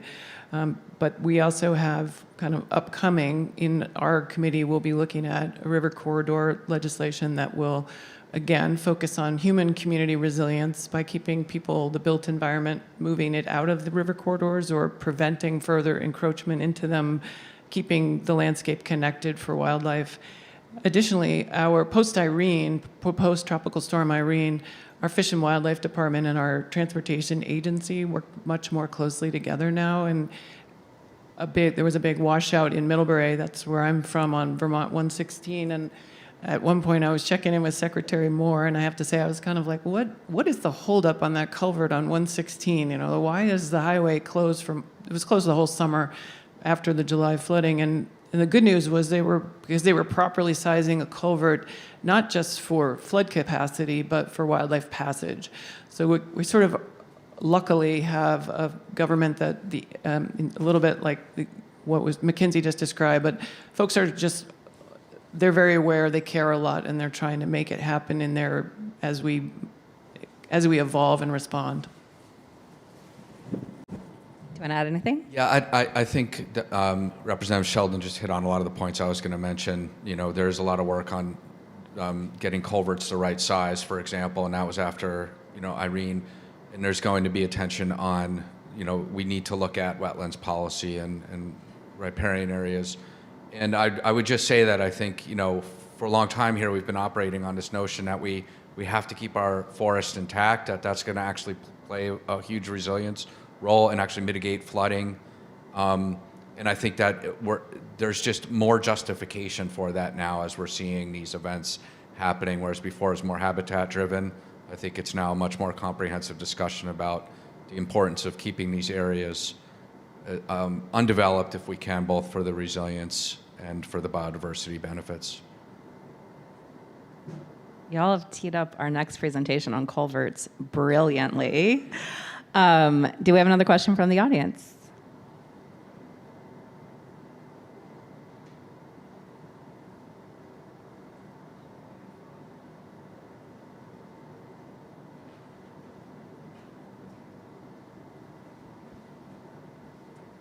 Hello, and thank you all for your presentations. They've been so lovely. I wanted to ask a question about the environmental justice of conservation. So one of the big concerns with the 30 by 30 is the idea of fortress conservation and how it inadvertently has the effect of dispossessing Indigenous people from their own lands. And so I was wondering if you guys could speak both on the national and the local level as to how you guys incorporate and collaborate with local Indigenous tribes on how they can take the helm at conserving their own land, and maybe how we can better improve our systems to do that. I was thinking about that. I came in this morning during the presentation and found it enlightening. It's in Vermont. I was sort of doing a check, okay, how do we do that on the 30 by 30 bill that we just passed? And we heard from as many of the Indigenous communities as we could, and they were all very supportive of it. We are hovering already in Vermont around 30% conserved, so I don't think that is a particularly heavy lift. There's going to be a little bit of devil in the details. We may be at 20, I don't know, we're at 24% 30%, 20-something, pretty good. So to the extent that we have organized Indigenous people that we can work with, we incorporated them into the creation of the statute, and they continue to have a presence in the building. And just working off that, so the Vermont Housing and Conservation Board, which is a key partner in implementing Act 59, just secured an America the Beautiful grant, and a big part of that funding is actually going towards how to bolster the coordination that's needed with Indigenous community, representatives from underserved communities, making sure that there's the resources for them to participate in a meaningful way and look at the policy development that's needed. So I think it's just a recognition of the work that's needed there, and I'm really glad that the funding has come through to make sure that there can be follow through. Yeah, I'll just say, you know, our Secretary Holland, is Laguna Pueblo. Tribal sovereignty and tribal issues are obviously incredibly important to her for, you know, obvious reasons, but they're also very important to, you know, across our department leadership. I think it was 40% of our America the Beautiful Challenge grants went to tribes. And that was like not a set aside, right? Like that was like just because there were fantastic tribal projects. And so that was really exciting. We, you know, the administration has made co-stewardship a huge priority. Somebody talked earlier today about OSTP's guidance on co-stewardship and indigenous knowledges. The Interior Department is one of the DM chapters that I talked about, that not those initial 4, there are a few more coming, and one of them is on indigenous knowledges. And, you know, it will provide guidance to all of our bureaus on, you know, how and when to do tribal consultation and how and when to incorporate indigenous knowledges. And EJ too is a huge, just generally, right, is a huge priority for the administration. Justice 40 is the initiative, which means that 40% of all of our funding should be spent in environmental justice communities, which includes tribes. And so, yeah, I mean, it's, you know, it's a tough issue, and a lot of it is making sure that tribes have the support that they need to, you know, apply for these grants and to request consultation, and so it's a lot of providing technical assistance. It's tough, right? But it is a priority, and we are thinking through and developing the tools to help make sure that we institutionalize that work and make sure that tribes do have a seat at the table and are able to make their voices heard in our work. Thank you. All right, we have time for one more question. Shall I ask it? Last call. Okay. So most of what I think got us in this situation is a human-centered approach. And the Venn diagram that you showed really emphasizes how inextricably intertwined everything is. And I think that's sort of at the heart of nature-based solutions, is recognizing that.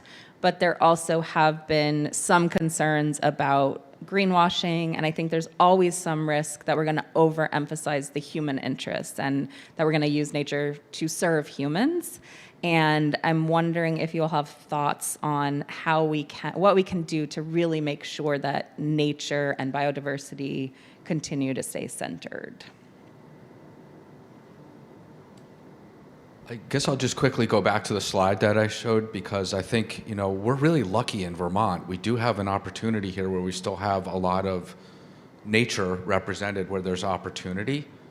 And yet, as I mentioned, you know, most of that land is not in public ownership, right? So how do we sort of balance the landowner needs with the public interest, right? And the incredible importance of maintaining that functioning landscape.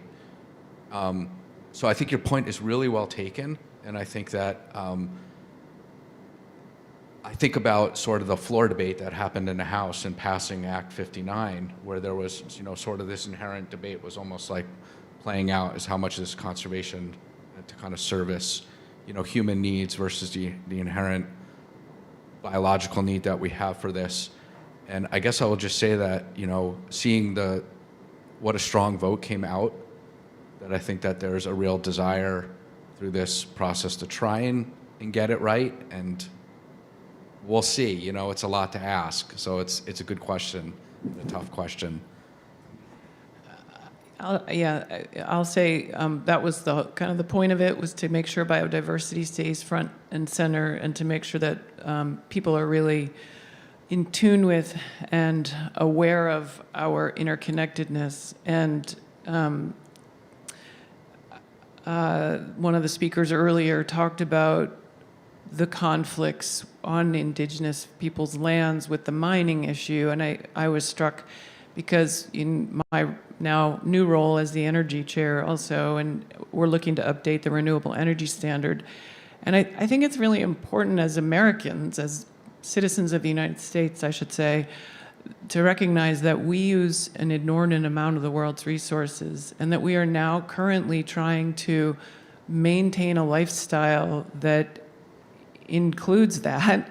We're just going to electrify it as if that's the solution. And I think you can tell I'm not running for higher office because I'm willing to say, like, we need to use fewer resources, and we need to model that as well. You cannot actually have it all, but you can have enough, and there's plenty for all of us if we can learn to share and respect the fact that we do need to share the planet with the rest of the creatures on the planet, including other human beings around the world.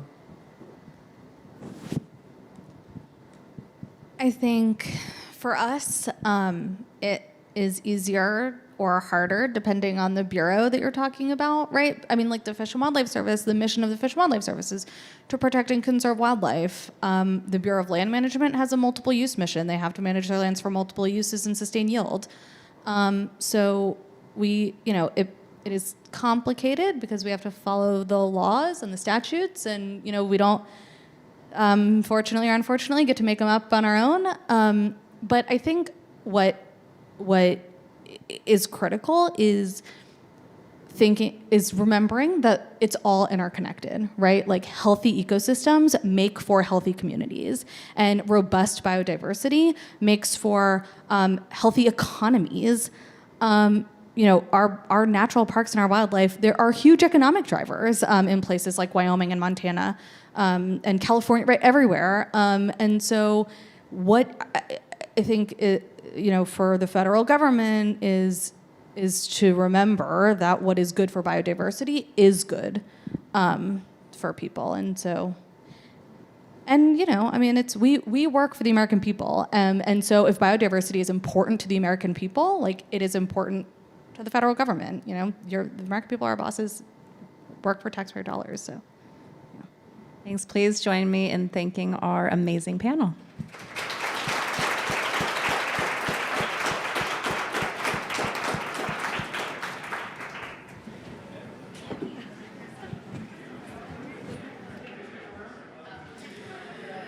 Our next speakers are Christina Ramsey and Ashton Daniels.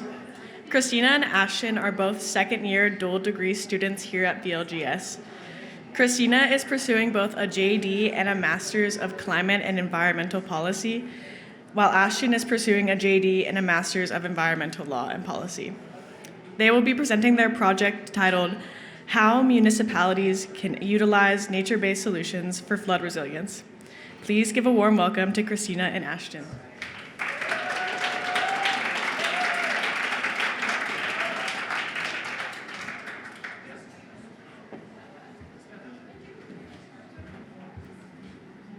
Hi there. My name is Ashton, and this is my project partner, Christina. And we're so happy that someone else is passionate about culverts like we are. We were so pleased to hear the word. If you notice, there's some QR codes going around if you wanted to see some pictures of culverts. If you're like me and you're like, what is a culvert? You can see some pictures. Our project is coming out of a Schweitzer Fellowship, so we're two of five fellows at Vermont Law and graduate school. And we, this project was born out of a desire for both of us to work in nature-based solutions. It was something I didn't really know too much about. Christina was the one who was like, we should do this. So our project initially started as proposing an overpass. So there could be wildlife crossing over the highway and less vehicle collisions with animals. And we started that, and then we were like, oh, nobody really does overpasses in Vermont, and the property law isn't quite set up for that. So we were like, what could we do? And we were like, maybe an underpass, and then we were shown the world of culverts, which we're now very invested in. So a culvert in Vermont is defined as a structure that allows water to flow under the road, railroad, trail, or similar obstruction from one side to the other side, typically embedded so that it is to be surrounded by soil, and a culvert may be from a pipe, reinforced concrete, or other material. So a regular culvert is not necessarily a nature-based solution, but what Christina and I found that there is a new standard that is proposed by the Department of Transportation and other federal agencies that has a bankful standard, so it allows for wildlife crossing in between each side. So it's big enough for every animal other than a moose to go through, and the fish don't even know a difference. They don't know if they're in the stream or in the culvert, and so it's very happy for everybody involved. And then it is also much more flood resilient for communities. If we have the regular standard of culverts, if we continue to have the flooding that we have been experiencing, I know it was really scary coming from New Mexico to see flooding this summer. But the water will just go through like a fire hose, and it's not good for nature or erosion or anything.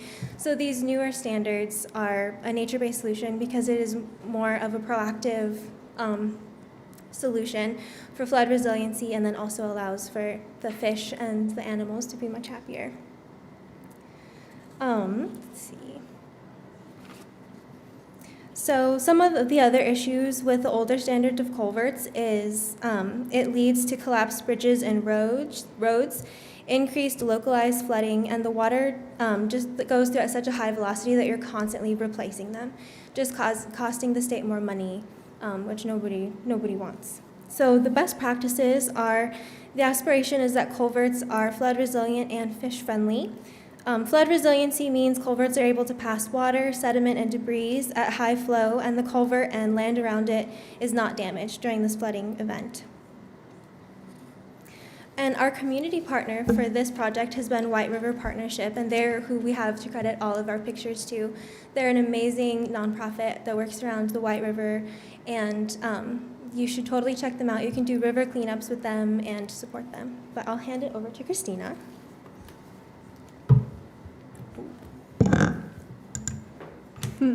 Thank you all for having us again today. We are on slide number 8 if you're following along on the QR code. But you can see on slide number 8 is an example of a culvert replacement in Vermont. So the top left picture is what a culvert typically looks like in Vermont. It's like a hole. It's very circular and very constrictive.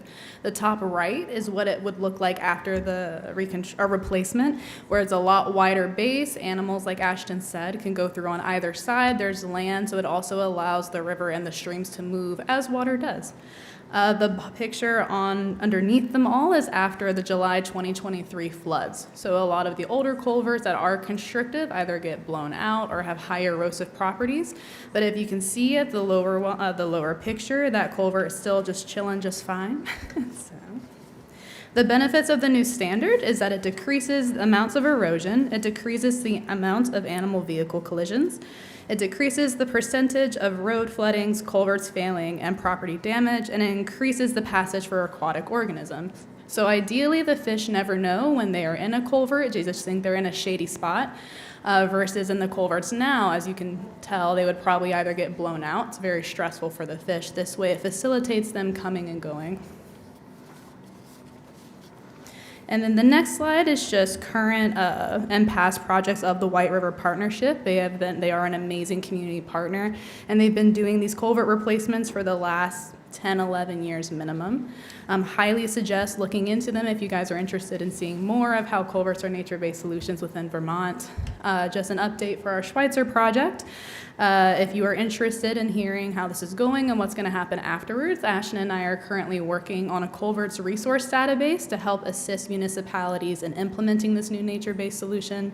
We are also researching municipalities' rights regarding stormwater management for Bethel, and we are currently working with key Vermont legislators in developing legislation to enable the implementation of nature-based solutions in this capacity. That's our presentation. If you have any questions, our emails are on the slide. I am Christina. This is Ashton, and Mary Russ is the director of White River Partnership. All of our information's on the slides. Thank you for having us.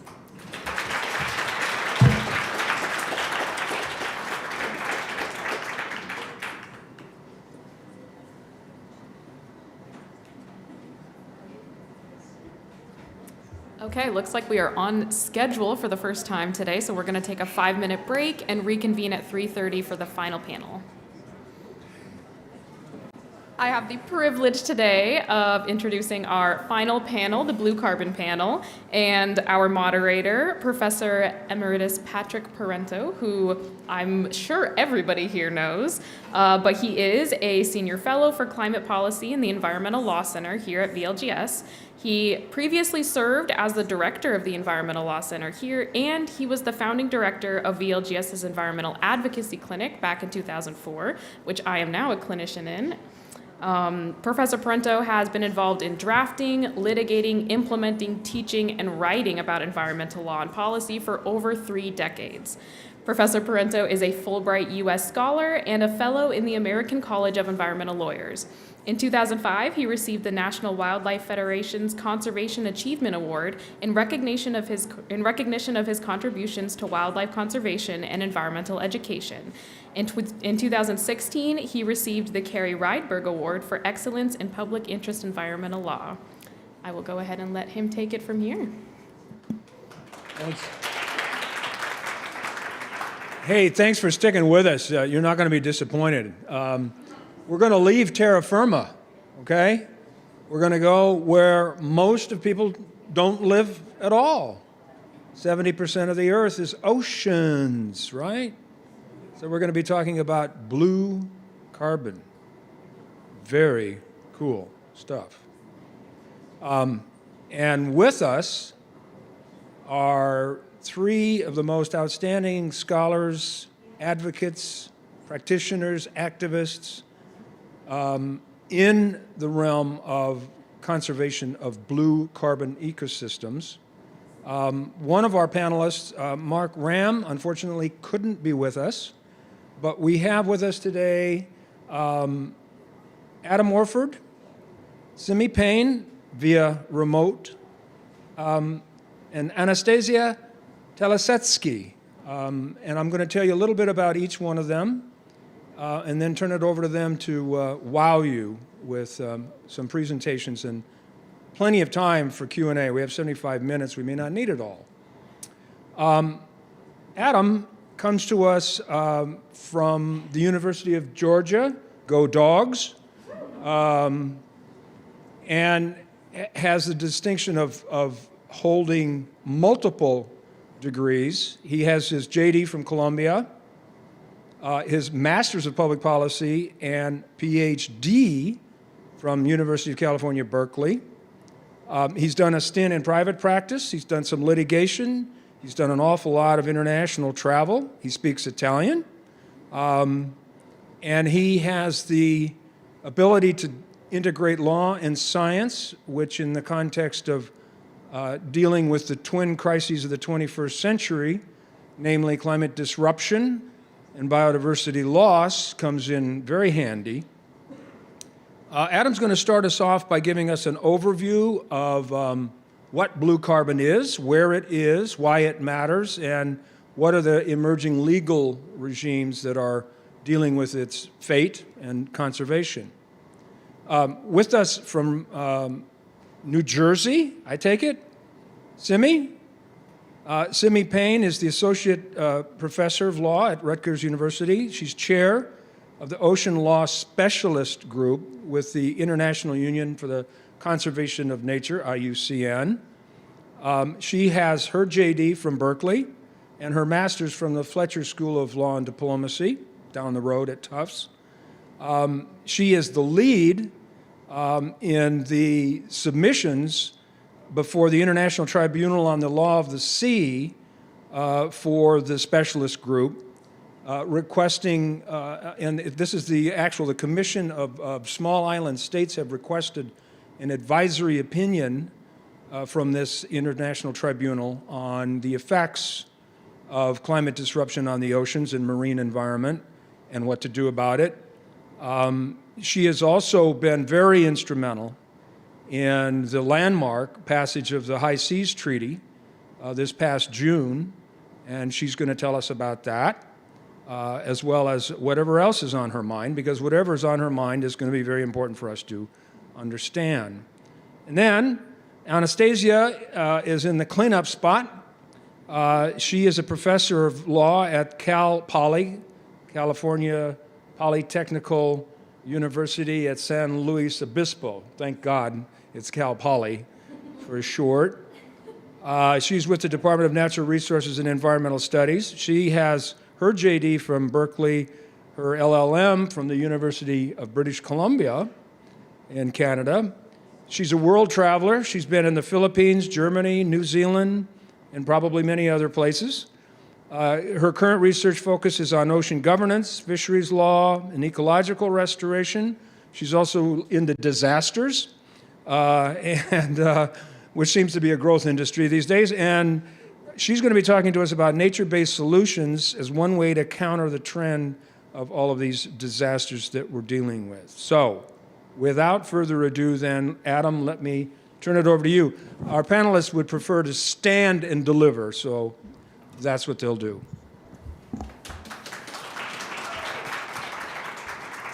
While we're getting the slides up, just first of all, thank you so much, Pat, for that introduction. Thanks to VJEL for the invitation. Thanks to all of you for still being here at 3:30 in the afternoon on a Saturday. If there's an award that can be given for people who care about environmental law the most, I think it's like the Vermont Journal of Environmental Law 3:30 panel attendees. So nice to meet you all. It's wonderful to be on the stage with some legends and to be amongst this group of luminaries. So today, I'm going to, let's see if I can go back. Yes.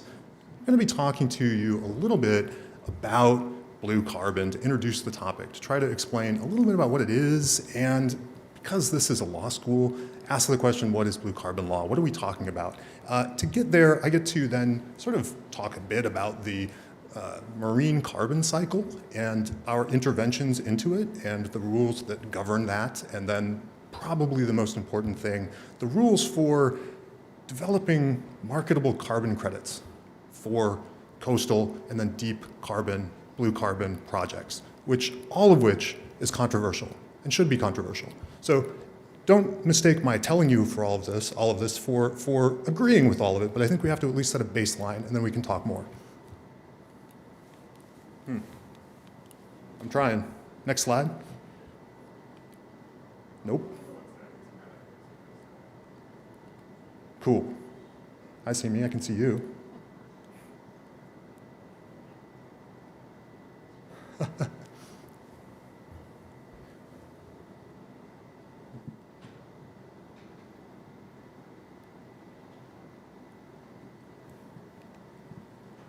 All right. End of the second industrial revolution, 1870, atmospheric carbon concentration, something like 288 parts per million. Last year, something like 415, something like that. Now, the difference is basically attributable to the burning of fossil fuels, as we probably all know. What I've got up on the screen here is something, I know it's a little hard to read, but I think it's so interesting. If you were to take all of the natural gas, all of the coal, all of the oil that we've burned, all of that CO2 that we put into the atmosphere, and you add it all up, we should be somewhere around 475 parts per million in the atmosphere. And the real reason that we're not is the ocean. The ocean, If you want a nature-based solution to climate change, is our nature-based solution to climate change. It would be so much worse. Now, that's not to say that it's good for the ocean, what we're doing to it. Carbonizing the ocean acidification is a thing. That's why solar radiation management is a terrible idea, because we're not doing anything about, for example, the devastation to coral reefs or biodiversity underwater when we don't clean up our atmosphere. Nonetheless, the ocean is doing us a real favor by drawing carbon out of the atmosphere for us. So it's fair to ask, first of all, what should we do to protect that function, that carbon sequestration function? And then, should we do anything to enhance it? That's the controversial question. Should we try to help it, do even more? Not necessary to squint at all of the little numbers here. Big picture, what's happening? What's the ocean doing? Well, the ocean is a gigantic flat surface that's interfacing with a gigantic body of gas, right, the atmosphere. When gas and liquids stand next to each other, the concentration of the stuff in the gas tries to equilibrate with the concentration of the stuff in the liquids, right? The CO2, as we increase the concentration in the gas of the atmosphere, it just migrates, it transmits down into the ocean water, the surface water of the ocean. So this is actually happening in a constant vast flow, right? Both out of the ocean and into the ocean. But the amount of carbon that is going into the ocean is a little bit more than the amount of carbon that's coming out of the ocean. Just a little bit, right? And it doesn't just stay at the surface of the ocean. There are other vast natural processes that draw that carbon down out of the surface waters into life in the ocean, into fish life, into mollusk shells and everything else, right? And eventually down into the deep ocean, where there are 38,000 billion tons of carbon. There are 720 billion tons of carbon in the atmosphere. There are 38 trillion tons of it in the deep ocean, right? Now that number is going up as we add a little bit of carbon to the surface of the ocean and it gets drawn down. Eventually, that carbon slowly but surely sediments out into the benthic environment, into the bottom of the ocean, right? Just a little bit at a time, but over time it really adds up. This is what the ocean is doing. This is how it's helping us fight climate change. It's not the only part of the ocean, this diagram isn't complete, that's helping us fight climate change. There's also the coasts. The coasts are actually playing a huge role here. All of the coastal ecosystem, all of the vegetation, the seagrasses, mangroves, things like that are pulling carbon right out of the air, and then they are growing up and dying and sinking down into the submerged soils, and that is permanently sequestered carbon, hopefully, okay? As long as we don't, like, dig it up, you know, develop our shorelines, ruin our coastlines, it'll stay there, okay? So blue carbon is all of this carbon that's going to end up sequestered down in the ocean. And the law of blue carbon, I would say, is the law that governs any of the activities that might disrupt that process or impact that process in any way. And thinking about it like that actually opens up a large number of things that you might not have thought of as being relevant as blue carbon law to that definition. So I'm going to get to mangroves on the coast and carbon credits, but I want you to think a little bit about a few other things first. One caveat. We're talking about marine carbon, we're talking about oceans. Some people say, hey, blue carbon is aquatic carbon. It's carbon that's covered in water, basically. So what about peat bogs? Yeah, well, that's arguably part of this whole question as well. Peat bogs, however, are different. They work a little differently. There's different methane factors and characteristics. So we talk about that as green carbon sometimes. I'm not sure that we should, but sometimes we say green carbon for that. Other people say, what about the rivers? Riverine carbon. You know, they're both biological material flowing down the rivers, and also rivers are mineralizing, they're alkalizing rock, they're pulling those minerals down into the ocean where they can additionally help sequester carbon. Sometimes we talk about that as teal carbon, right? That's not to diminish its importance, it's just not the same as the marine carbon, right? So there are arguments on the edges of this, but for now let's talk about the ocean carbon. What kind of laws impact ocean carbon systems? Well, fish are part of the marine carbon system. So what about fisheries laws? What does the Magnuson Fisheries Act have to say about any of this? Absolutely nothing. Absolutely nothing, right? That's a really interesting paper that I hope one of you is going to write someday. How should the Magnuson Fisheries Act be changed in order to deal with the carbon impacts of the fisheries system? You heard it here first, okay? Here's another one for you. You might have heard of deep sea mining. There are these things called polymetallic nodules, which is awesome. They are slowly accreting mineral spheres, sort of spheroids, down at the bottom of the ocean. They're just sitting on the bottom of the ocean. They unfortunately or fortunately contain rare minerals that are really, really important for, among other things, electric vehicle battery manufacturing. How do you get polymetallic nodules off the ocean floor? With a gigantic vacuum cleaner. Okay, when you vacuum up a large part of the ocean floor and all of that sedimented carbon that's down there, what does that do? We don't know. We have no idea. It definitely stirs it all up, and we're not talking just a little bit, we're talking 1,000 years of sedimented carbon, maybe 10,000 years. Is it gonna go back down? Does it get recirculated in the ocean? Does it matter? We just basically have no idea. Seabed mining laws are blue carbon laws, right? To the extent that they exist, which they kind of do and kind of don't. Somebody asked a question earlier about, for example, geoengineering. Things like iron seeding the ocean in order to promote algae blooms, which then theoretically at least will sink down to the bottom of the ocean, right? Drawing the carbon down there with them. Well, we don't really have a legal structure for that either. We probably should, but at least out in the international waters, we kind of have an agreement to not do too much of it, hopefully, that nobody is really bound to. If those rules are in place, that's blue carbon law. Blue carbon is going to be in basically everything related to the ocean and the coast going forward. You want to do an environmental impact statement for something in the shore, in the water, blue carbon. You're going to have to account for it. You want to do another update to the greenhouse gas inventory of sinks, including carbon sinks, right, in the coast. You're going to have to update it because there is a little bit of information about coastal carbon, but currently the state of the science is just, we're getting there. We're trying to figure it out. We're literally paying researchers right now to go out and figure out what is the carbon store in the coastal environment. We don't know. So we don't know what happens when we dig it up or disturb it.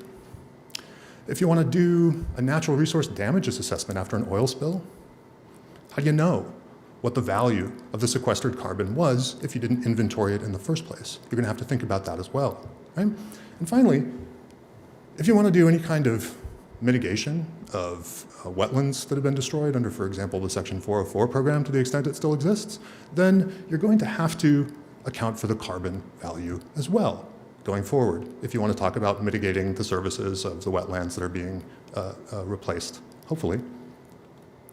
All right. But that's not what people talk about when they talk about blue carbon working groups, when they talk about blue carbon projects, when they talk about the new blue carbon economy. What they're talking about is this guy. This gentleman is planting mangroves, little baby mangroves, but he's also creating marketable carbon credits as he goes. Every single one of these little plants is going to start to grow big and strong. It's going to take carbon out of the atmosphere. It's going to sink down into the water. And somebody's going to pay for the value of that sequestered carbon. We're developing right now, under the UN Framework Convention for Climate Change, Paris Agreement, Article 6, an international market for carbon credits that are going to pay a premium, because this is a great investment under the marketable credit system, a premium for this kind of thing. Now, if you ever think about carbon credits, well, among other things, how do we know that this is permanent, the carbon that's being sequestered in these things?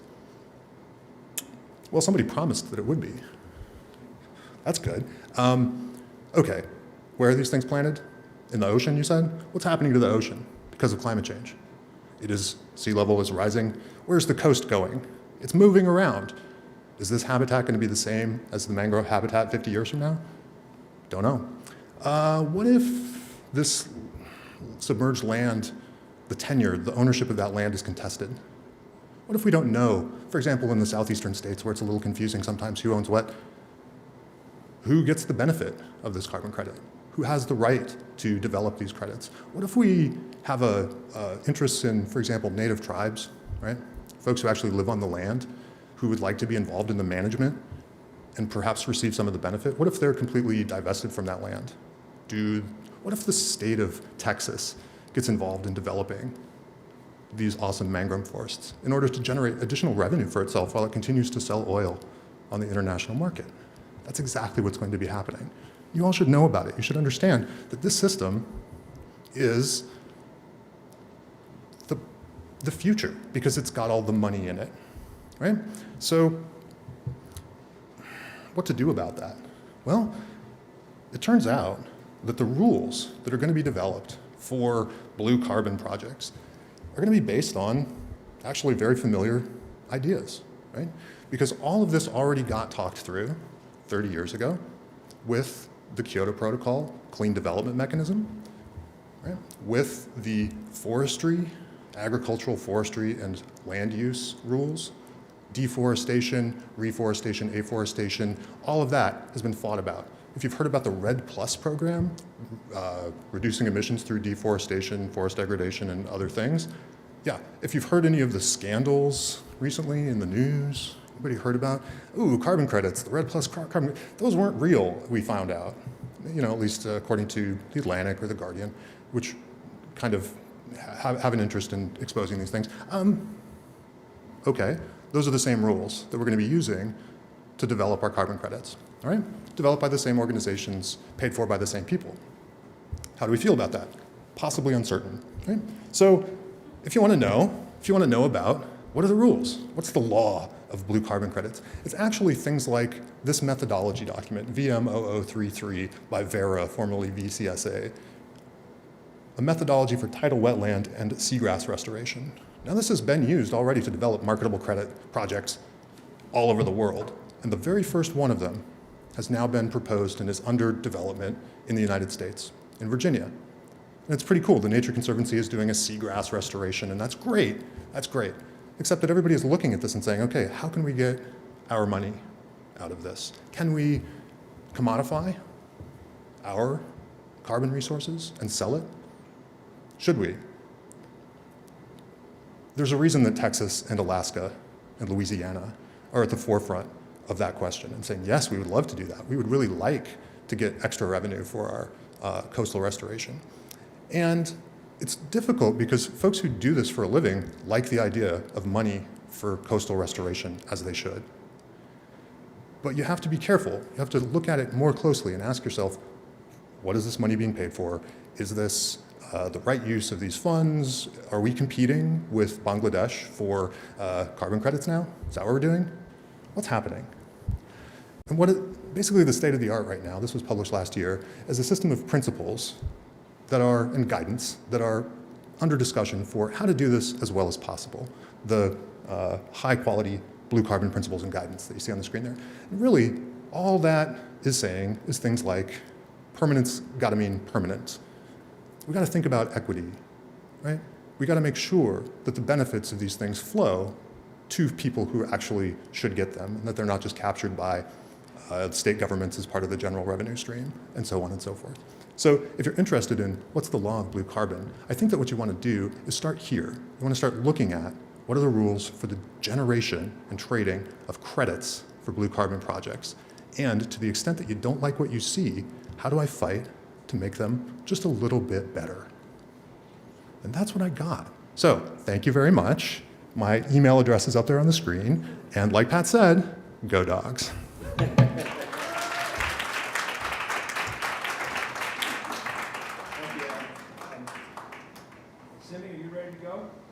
So thank you for the invitation. It would be so much better if I could be there with you. But I'm not. So I brought along some of my friends to remind you who we're talking about, and that the ocean is not just this kind of blank surface you see when you're flying transatlantically. I wanted, well, you know, one of my tail remarks was going to be one of the things that I haven't talked about is the deep problems with the emission credit system. And so thank you, Adam. I just want to say that the points that Adam just made are incredibly important. And while it's a lot more fun to hug trees and fish and squid, actually really if you don't want to do the finance stuff, find friends who do. Tell them don't go to Wall Street, but come and work on the carbon markets, because the finance is going to be one of the huge leverage points, and financial regulation is going to be a huge issue for us with blue carbon. So However, I'm going to get to hug a few fish and talk to you a bit about the global ocean. So as Adam described, a lot of the blue carbon is really in the coastal zone, in the intertidal, in the near shore. I'm going to take you out to the high seas, where the emphasis really has to be on protection and prevention to sustain blue carbon, not so much on what we can do to add to it. Unless you're thinking about, if you're thinking about nature-based solutions, if you're thinking about technological solutions, please see the previous speaker's remarks, to which I subscribe 100%. So for this kind of environment where we already have a very effective carbon sequestration system, and we already have a lot of sequestered carbon, we need to think of it the way Mary Wood described thinking about old growth forest. We need to be thinking about sustaining, about protection, about ecosystem resilience. And because the area I'm talking about, now I'm going to get fancy and I'm going to try to change my share. So let's see how that goes. Come on. Okay. I want to go to, okay. Nope, I'm not going to do this. It's going to be too complicated. I'm going to ask you to imagine a map of the world. And I'm going to ask you to take a heavy magic marker and trace around just the outlines of all the nations of the world. Okay, what you've just done is you've drawn the exclusive economic zone 200 miles from the coast, which is an area where countries have some jurisdiction. And we're not going to go into the complications of exactly what that is, but everything that you didn't draw on with your magic marker and that's not land is the high seas. It's what we call areas beyond national jurisdiction, or ABNJ. And so ABNJ is an area that, it'll spring to your mind that this is a commons space. But aside from that kind of economic and legal distinction, you can think of, if the ocean is 70% of the planet's surface and 95% of its habitable space, this is 2/3 of that. Okay, so it's almost half the surface of the planet is the high seas, and yet it's remote, and we have a very fragmented legal regime there. So remembering that the ocean is an essential natural carbon sink, it's absorbed more than 90% of the excess heat and about 26% of the anthropogenic carbon dioxide emitted each year to the atmosphere. Through biophysical processes. This isn't just like osmosis, it's actually through a process that involves life forms. Actually, maybe I'll go back to sharing my fishy friends, because this is really where, this is their job. So this is one reason why you've already heard from a number of speakers, including our distinguished moderator today, the importance to address climate change and biodiversity loss. And climate change, blue carbon solutions have to consider biodiversity so that we don't damage our best carbon pump, the one that we know works. It's challenging because we have inadequate information about ocean life. Some of these critters are extremophiles that exist beyond sunlight at great heat, living on chemicals that they find in the seabed. They're animals in the twilight zone that cycle up and down vertically. The point here is the ocean is highly connected, it's complex, it's dynamic, and it's a management nightmare. Because there are areas within national jurisdiction and areas beyond national jurisdiction, In fact, the ocean realm is more than half of the area over which the United States has jurisdiction. That area requires that states cooperate. There are many competitive ocean users. There's shipping, fishing. Half of the world relies on ocean-based protein. Seabed cables that carry our communications with all of your phone signals that go back and forth to other continents. Seabed cables, mostly, very little satellite. The seabed mining that Adam mentioned, geoengineering experiments and deployment people hope to do and are starting to do even without a regulatory regime. And not to mention the impacts of land-based pollution. So how do we find this cooperative governance? Well, clearly local, national, and regional approaches are necessary. You think about greenhouse gas emissions themselves or plastic pollution that can damage the life forms that are helping sequester carbon in the ocean. Those are going to be land-based solutions, and they're going to be within national jurisdiction. A lot of the ocean problems need to be solved on a regional basis from one government to another, but we need to have a shared international agreement on this. So how do we get that kind of international cooperation? Well, there's an emphasis on governments, but there's an important role for people. Citizens motivate their governments to take action at the international level. Scientists provide information that is critical to this kind of negotiation and discussion. And NGOs, intergovernmental organizations like IUCN and the UN Environment Program all have very important inputs into the international environmental regimes.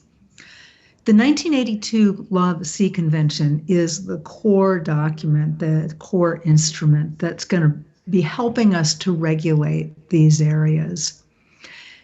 It sets out rights and duties for states. It sets out the ocean zones that magic marker line, the EEZ that I mentioned, as well as the high seas. It provides dispute settlement mechanisms, and it has a section on principles for addressing the marine environment. The majority of nations are parties to the treaty, but the U.S. is not. But the U.S. accepts most of it as customary international law. What the convention doesn't have is a forum to work out complicated issues like what kinds of activities can carbon sequestration take place in the ocean. There's no real forum where that can be discussed. So that's an issue that needs to be considered. I'm going to just glancingly mention that there are other treaty regimes like the London Convention and London Protocol on dumping, which has some effect on ocean fertilization, carbon dioxide removal projects. The Convention on Biological Diversity, which is the global biodiversity framework that was agreed last year, and that really is focused on the 30 by 30 goal, 30% protected areas by 2030. That also applies to the ocean. But what is going to help us bring together states for this high seas area? There's this new treaty, you've already heard it mentioned. It's sometimes called the High Seas Treaty, terrible name because it's not descriptive enough. The High Seas Biodiversity Treaty, that's a good name, or the BB&J Agreement, because biodiversity beyond national jurisdiction. BB&J Agreement is what we've been calling it since 2018 when we started negotiating it. So there was a recognition that ocean biodiversity is at risk, that our current approach is inadequate. That led UN member states to start negotiating this treaty. It's got 4 strategies and a number of moving parts, but the basics are activities that might cause significant harm must undergo an environmental impact assessment. That might and it functions very much like the U.S. National Environmental Policy Act. It is a process, okay? The decision rests with the country that hosts the project. So whether that's a project that might emit greenhouse gases or might cause other kinds of harm, including potentially in the context of cumulative impacts with warming, acidification, and deoxygenation related to climate change, and carbon sequestration projects would generally be subject to that. The second approach is to increase ecological resilience to withstand impacts from greenhouse gas pollution and other harms that can't be reduced directly. And that can be done by establishing marine protected areas. The third approach is to build capacity for developing states, to help them participate in the treaty, to also help them engage in these strategies directly. And the treaty also addresses a separate issue, which is the equitable sharing of benefits of marine genetic resources from these wild creatures, which have a lot of potential commercial value. So the treaty was adopted in June. It was open for signature at the UN in September. The United States signed, which is great. And we hope for it to gain at least 60 ratifications by 2025, which will allow it to enter into force. Pat, do I have any time left to talk about the advisory opinions? Yes, you do. Please do. Excellent. So in an even more kind of remote seeming sphere of international law, 3 advisory opinions have been requested from international tribunals. Remember, I mentioned that the Law of the Sea Convention created a dispute settlement mechanism. It also created the International Tribunal for the Law of the Sea, which sits in Hamburg, Germany.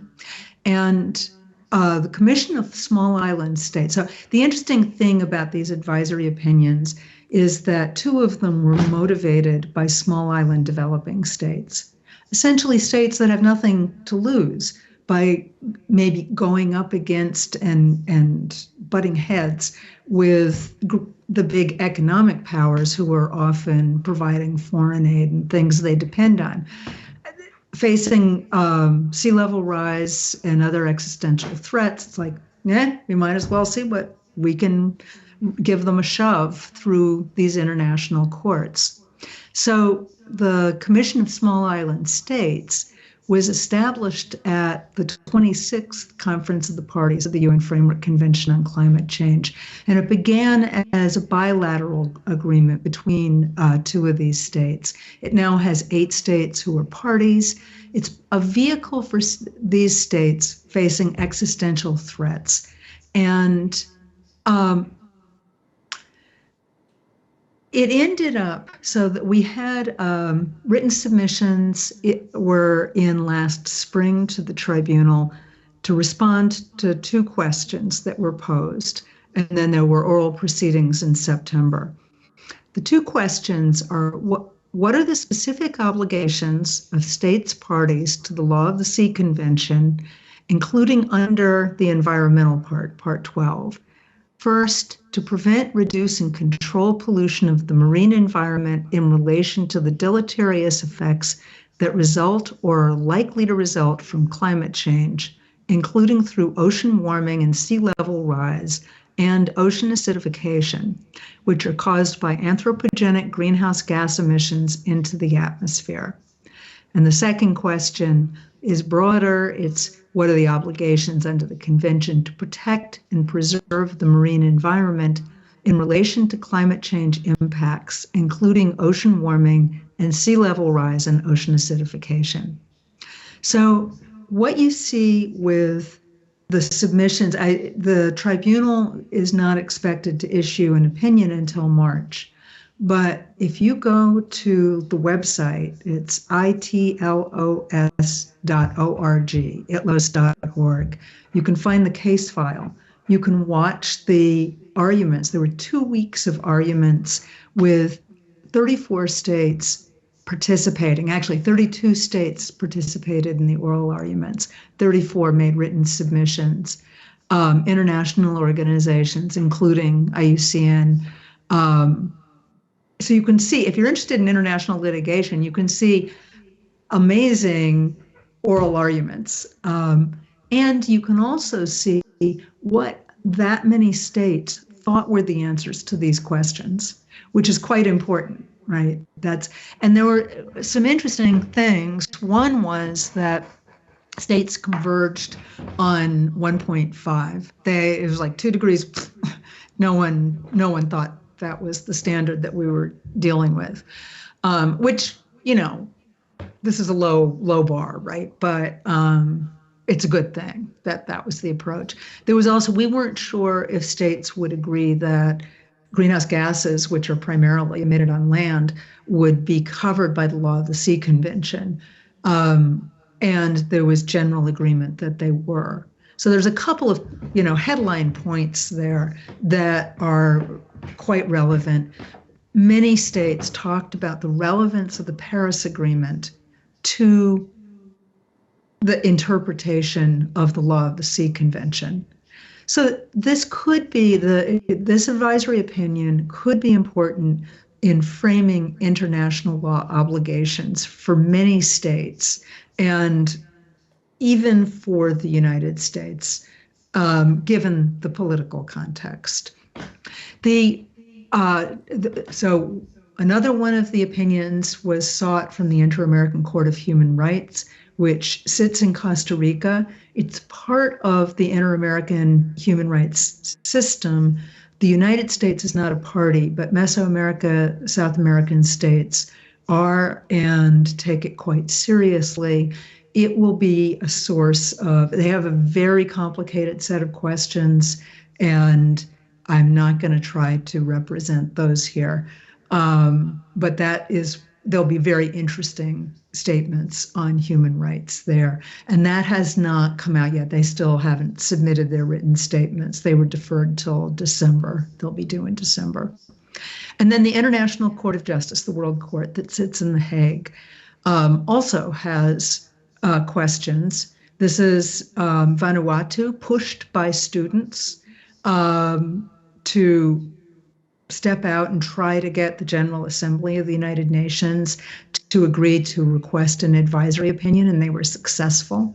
So they have a much broader set of questions about the obligations of states under international law to ensure the protection of the climate system and other parts of the environment, and what are the legal consequences for under those obligations. And so that starts moving to the question of reparations and possibly loss and damage, though, well, as you know, within the Framework Convention context, loss and damage, people have said, that's not about liability if the people happen to be developed country governments.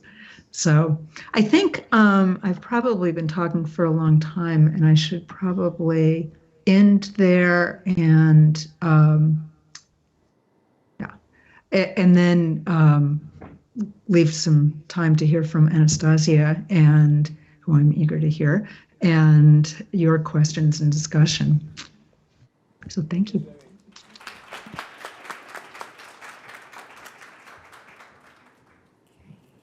So, good afternoon. Yeah, so I'd have you stand up again and do some stretching, but if you stand up and do a little stretch. Yeah, we need to get our blood flowing. So your blood should be flowing by the end of this symposium here, because the topic of this symposium is critical. Absolutely critical to think about nature-based solutions here. And so first of all, I want to give a huge shout out to our students at Vermont Journal of Environmental Law. This was a tremendous task, a gargantuan task to pull this symposium together. So big shout out for all the work they've been doing here. Yeah, this is an absolutely essential topic. And I want to go back to our land acknowledgement this morning from our Abenaki brother, who made the point that words matter, and words really are critical. And for all of us in this room, definitions matter. We're all involved in some form or fashion in the law, and we know that definitions motivate what kinds of actions might happen. And I want to talk about definitions here because when we hear the term nature-based solutions, well, that could mean ecological engineering, ecosystem-based adaptation, ecosystem-based disaster risk reduction, green-blue infrastructure, integrated land management, sustainable land management, agroforestry, agroecology, forest landscape restorations, natural climate solutions, reduced emissions from deforestation. It can mean blue carbon, natural capital, ecosystem services, nature's contribution to adaptations, nature's contributions to people. I mean, I feel like I should be wrapping up here because there's so many terms that mean nature-based solutions. But that begins to distract us from what is at the core of nature-based solutions. So I want to take our attention back to the work that's been done by the IUCN, the International Union of Conservation of Nature, and their definition. And I want you to tell me what's the similarity in these three definitions. So IUCN tells us that a nature-based solution must protect, sustainably manage, restore natural or modified ecosystems to address societal changes, which simultaneously provide human well-being and biodiversity benefits. A similar definition comes to us from the European Commission, where they indicate that nature-based solutions must benefit biodiversity and support the delivery of a range of ecosystem services. And finally, the United Nations Environmental Assembly reminds us that a nature-based solution should be protecting, conserving, restoring, sustainably using, managing natural and modified terrestrial, freshwater, coastal, and marine ecosystems, while simultaneously providing human well-being, ecosystem services, and resilience and biodiversity benefits. In each and every one of those definitions, we have our human communities and we have our more than human communities. So we have to have a biodiversity benefit. But what I want you to take away, if you think about it, I gave you a big catch-all of a bunch of definitions there. Ecosystem engineering, you know, when we think about blue-green engineering. The problem that we're facing with our definitions and the kind of catch-all that nature-based solutions has become is that we've settled into a situation where nature-based solutions are now utilitarian. And so if you follow the philosophy of how nature-based solutions are being implemented, and particularly how they're being financialized, and we've already heard about that from a number of speakers here thinking about the offsets. So if you were to be Googling out there nature-based solutions, right now what you'd be seeing is these opportunities for us to expand a market. And we even heard that this morning, that nature-based solutions can be a business line. And so that raises questions, and it raises kind of fundamental questions about what we're trying to achieve with nature-based solutions and for whom. And I want you to keep that in the back of your mind, because one of the challenges when we think about something like blue carbon and we think about building a market out for it is that simply part of business as usual, or are we actually making a break? Because if we're not making a break, then we're not doing what we need to be doing with nature-based solutions.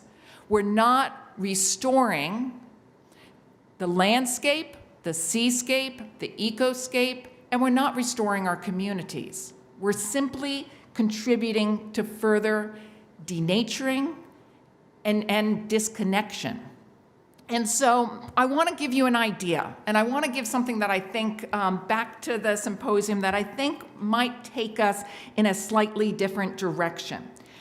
And what this is, and I think some of you may have heard of this concept before, we can't be doing environmental work if we're not putting it in the context of our communities. And so one of the concepts that's come out, because we need something today, and we need it as soon as we can achieve it, something that's non-transactional. And in order to be able to do that, we need to think about how to create those kinds of relations. And it's not easy. This is not a simple step. But from an international kind of legal perspective, or frankly, a domestic legal perspective, we have a lot of things that are principles. And many of you are aware of something like the polluter pays principle. I'd like to propose that we figure out a way of bringing into our communities the principle of solidarity. And this is a principle, and I'll read you a definition. This is not a new idea. This is something that has been introduced by an expert on human rights and international solidarity. And there is a draft declaration on the right to international solidarity. And in this draft declaration, which is currently under negotiation, states are called upon to realize international solidarity as a human right, indivisible from, interrelated to, and interdependent on all other human rights, anchored in a system of rights and corresponding obligations. And I want you to focus on that, rights and corresponding obligations, relating to many different subjects, but one of those subjects is environmental protection. Why? Because we want to be able to create a community that is grounded in intergenerational justice and equity. A nature-based solution has to critically provide something to the communities that have yet to be, and to the communities that we have today that don't partake of what we heard from Representative Sheldon, the need to integrate nature back into our lives. And so on that basis, I have an idea, and I'm pitching the idea here. I've looked around. I haven't found the ideas elsewhere, though I by all means, if you are familiar with a program that is similar to this, I would like you to please come and talk to me. Real quick, a show of hands. How many of you folks have done jury duty? Good. Okay. Thank you very much. Yes. Why don't we do ecological service? Why don't we do ecological service in education and have that as part of our lives? Why isn't that something that we can have our administrative state help us to get back onto the land, get back with people in our communities, and do work together and be paid for it, you know? So this is my proposal, is an idea of thinking about, I don't want to use the word duty so much because I do think it goes back to that corresponding obligation. If we're going to do nature-based solutions, one of the biggest challenges each and every one of us faces is frankly mindset. You know, because we don't have the mindset to be thinking about our own communities and our more than human communities. You know, at the end of the day, we're all tired. You know, we think about our own lives and we don't necessarily reflect on a regular basis about what it means to be part of a nature-based solution, in contrast to that being something that's co-opted by a variety of business actors who will be, you know, playing the offset market. I'm frankly, you know, a little concerned because I do think we need a shift, we need a transition. And so this idea that I'm sort of pitching with you folks here, I think there's challenges with it. I see this very much as something set up initially on public lands. We heard some great presentation today about a really challenging site in Oklahoma, the Tar Creek. What would it mean to bring people from the state of Oklahoma, or more importantly, from that county, to that site, people who have no other intention of doing this kind of work, to spend a day, to get a little bit of an education, to work with other people in their community. I see this as sort of a kind of one of those win-wins. I think it gives us opportunities that we don't currently have, because here's what my thoughts are. There's going to be more tangible and conservation outcome, restoration and conservation outcomes if we have a program like this. Because the number one expense, if you talk to anyone who's a restoration ecologist, is labor. Is getting people out there doing some of the hard tasks that need to be done on a regular basis, because no restoration project is done overnight. All of them require years and years of commitment. So I think there you have the tangible outcomes, because individuals are now contributing something to their own place.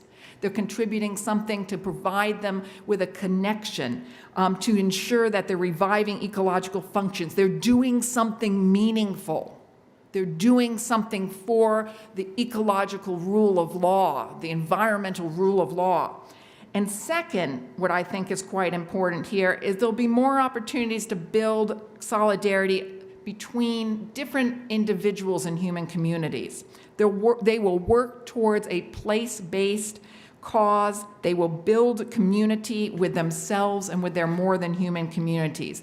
They will see interdependence in their own lives. And so I really do think we have opportunities with nature-based solutions, but I think the absolute key is to think about how we frame them. And I'd like to encourage you to think maybe it's possible we can have this kind of obligation as part of our lives as residents here in the United States who will have a chance to leave this place a better place than we inherited it. Thank you.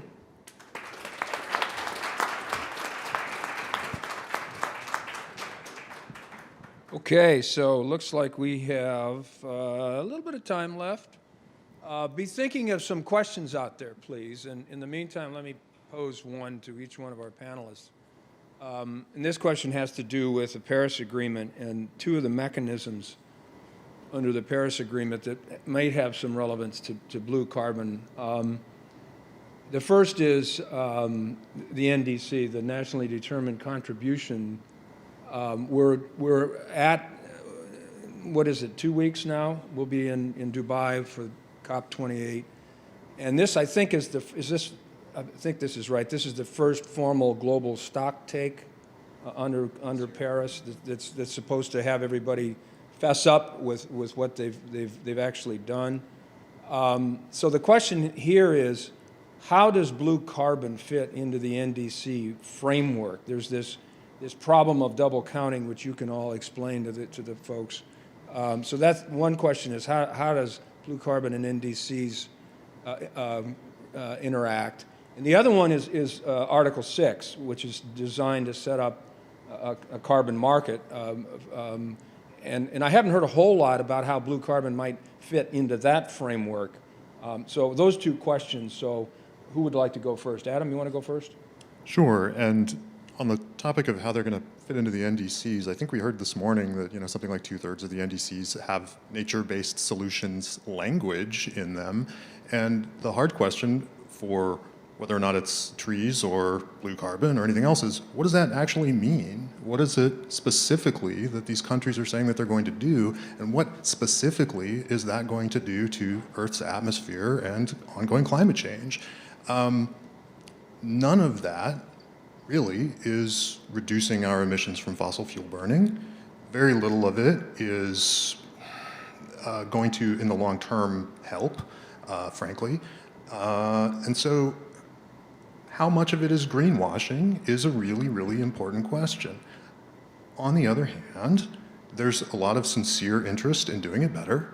There's a lot of sincere interest in developing negative emissions technologies, which include nature-based technologies, meaning, I guess, that once we get to net zero, we got to go negative for another 50 years. And so if we don't start developing the market system that's going to probably be the only thing that will really drive this forward, if we don't figure out how to do it right now, we're not going to be where we need to be.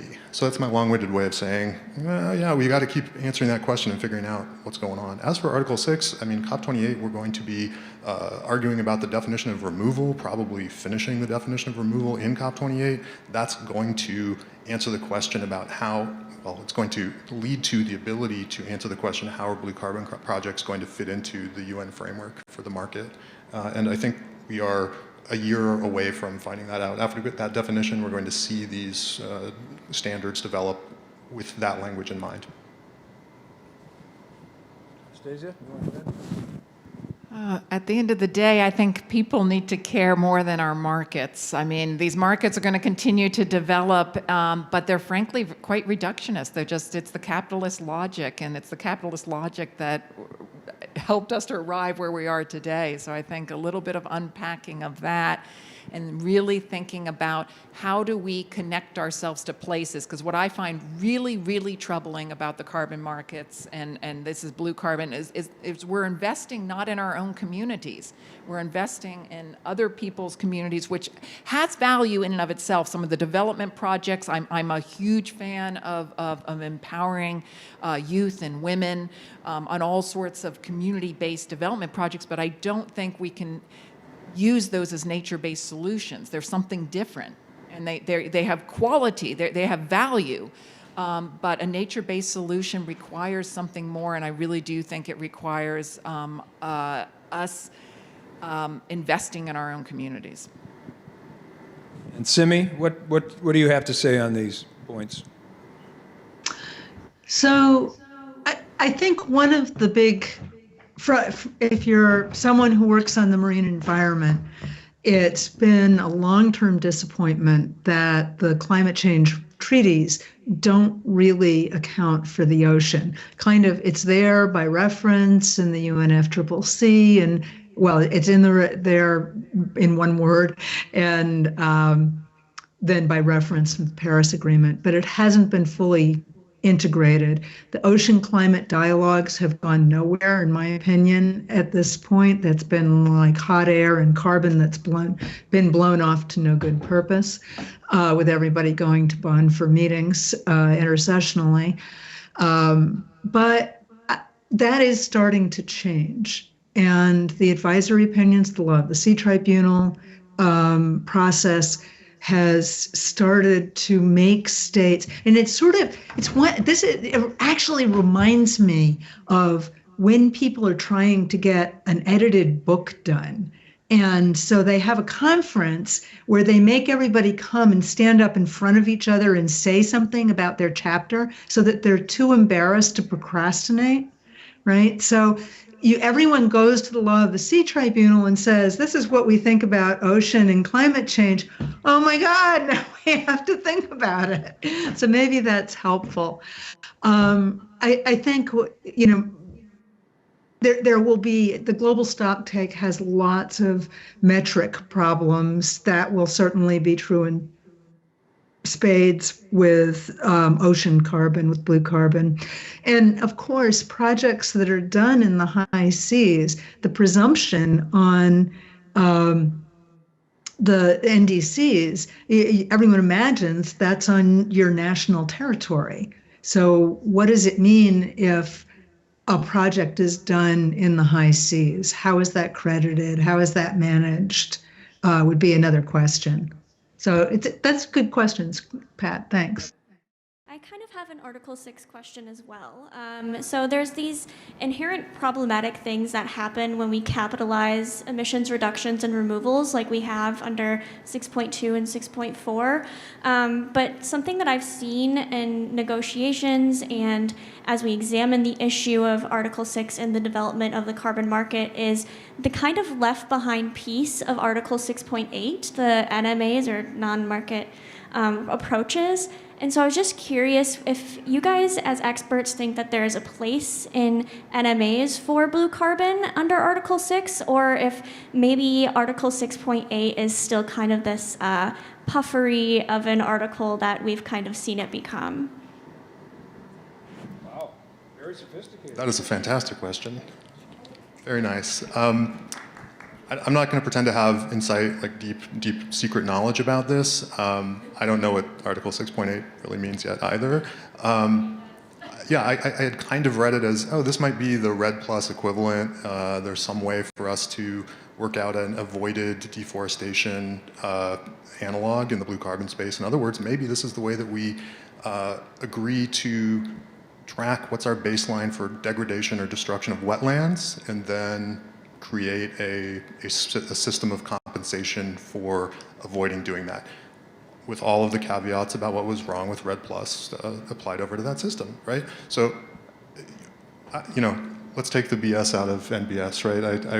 I really, really appreciate what we heard today, that yeah, we should not only rely on the market system. We shouldn't think about it this way, and at the same time, we have to admit that that is the way that a lot of the world is approaching these problems, and so we need both, right? And then it's not either or, it's yes and so I want folks who are cognizant of, ecocentrism, who are also sophisticated in the discussion of the market system. I think that is the way forward. Simi or Anastasia, want to weigh in? Simi, did you want to say anything more about that? Or I don't have anything to add to what Adam said. I thought that was a good answer. Good. Same thing. I guess that's as good as it gets for you. That's what I assumed, but thank you. Other questions? Yeah. Keeping on the There we go.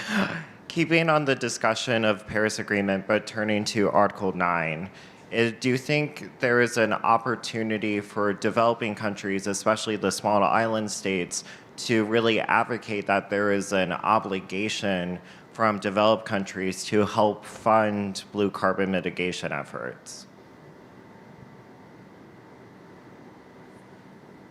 Simi, you want to take that one? I would, but I will confess ignorance on that. I'm not following that particular issue or that part of Paris. How about the broad question of obligation? That's what you're getting at, right? What would be the source of the obligation to our panelists for developed countries, responsible countries, to fund efforts in developing countries? If I said that right. I mean, it gets to this loss and damage issue. Do you want me? Go ahead. We've got the Warsaw mechanism on loss and damage right now, and that's, I mean, basically in development in terms of what kinds of programs we're likely to see from that. So there's some questions. I do think there will be forthcoming funding that will be targeted, probably relatively specifically. I don't know on the mitigation question's an interesting question because I think it will go towards known damage, that a community has relocated itself, or there's been a loss of a certain amount of employment associated with farming or something if there's too much salinization as a result of incoming seawater. But it's an interesting question to think about whether it would actually go towards mitigation in contrast to just adaptation, loss, and damage. Yeah, letting industrialized nations invest in mangrove forest planting instead of, I guess, community redevelopment and all of the many other things that they should probably be spending that money on, to me seems like letting them off really easy. And so, I mean, this is not something I've studied carefully, so I need to think about it. But to my mind, I would say that if we let the United States say, hey, we're going to invest in all of this coastal restoration as part of our responsibility, our obligations because of the climate change that we've caused, that might not be the morally optimal outcome. Maybe one follow-up question would be, what do the three of you make of Mary Wood's argument for natural resource damages against the fossil fuel industry, the carbon majors that have been responsible for so much of this damage, and in ways that, at least if you believe the allegations in the lawsuits and the documents on which they're based, were actions that were known and were deliberately taken with understanding that what these companies were promoting, marketing, and continuing to develop was going to bring us to the point we're at today. So what do you make of that?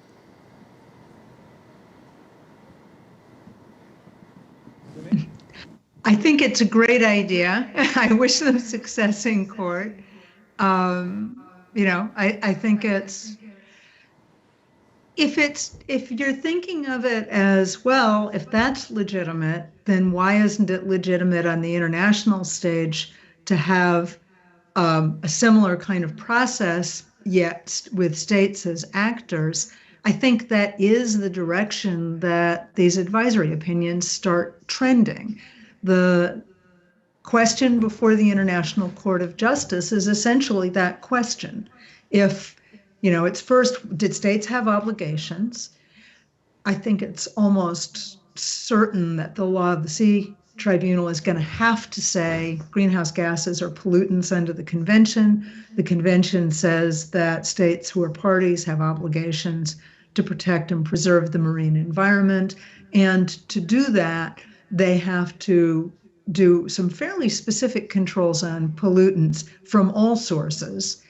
And so that's a pretty, that's kind of the 1 + 1 = 2 that the tribunal's going to have to do. And then the next question is, if all those things are true, what's the obligation for reparations? Because states did not protect and preserve the environment.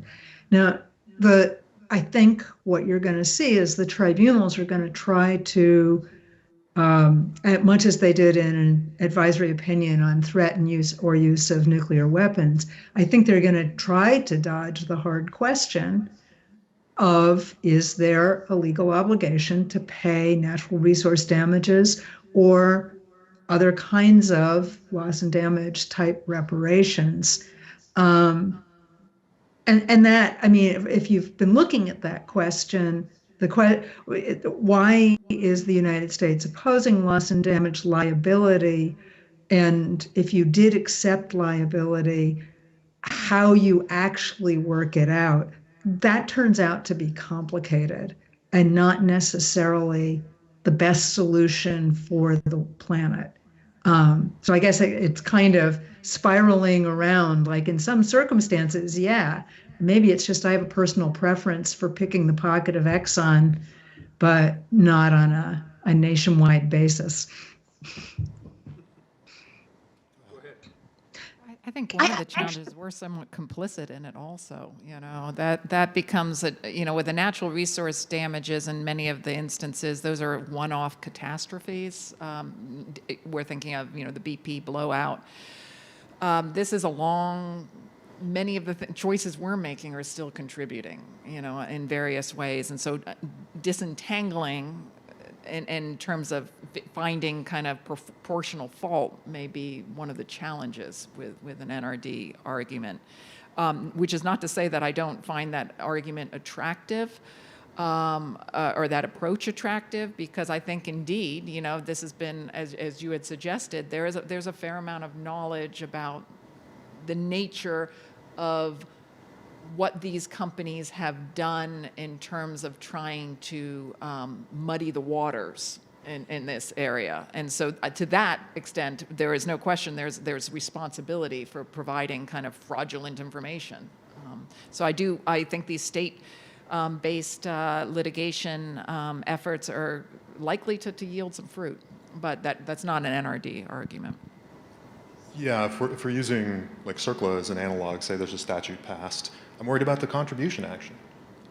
And it's against all of us and every government.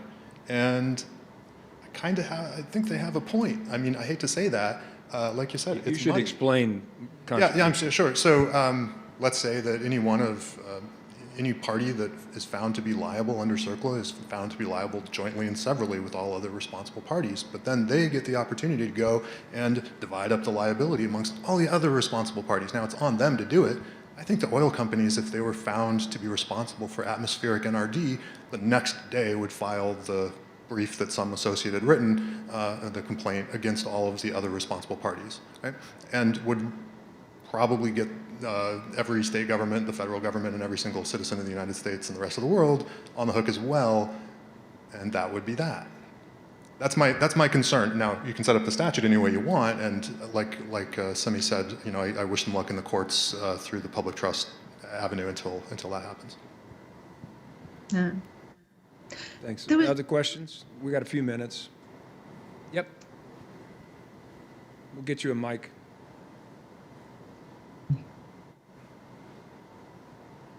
Actually, we have 2 minutes, don't we? Yeah. Is this thing on? Okay, awesome. First, I just want to thank you guys. This has been really lovely. Your presentations were wonderful, and thank you, Professor Parento, for facilitating this conversation. So my question's a little bit more broad.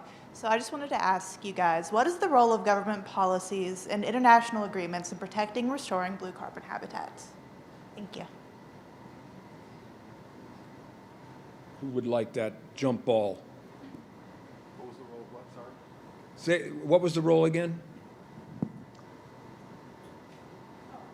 The role of government policies and international agreements in protecting and restoring blue carbon habitats. Absolutely essential.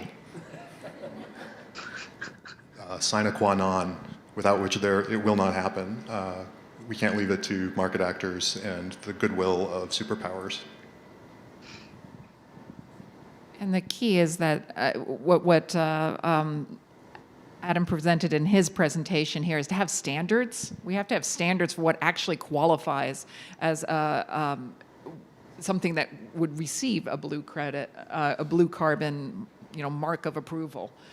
Because to me, that's the biggest challenge, frankly, is to have, may 1,000 flowers bloom and have 1,000 different projects that aren't measuring the same way. So to the extent that we Comparable. yeah, exactly, that we're not moving forward in this area, at least make sure that we're all moving forward, in particular in a way, and my point that I brought out in my comments is make sure there's biodiversity benefits. There needs to be benefits, and because right now, if you look at a lot of blue carbon projects, to the extent that they even acknowledge, it's all add-on. It's something that's been tacked onto the project at the end. So, And Simi, would you like the last word? Oh, great. I think the thing for the ocean that is the most important thing is that we need more science. And we need science that is widely agreed.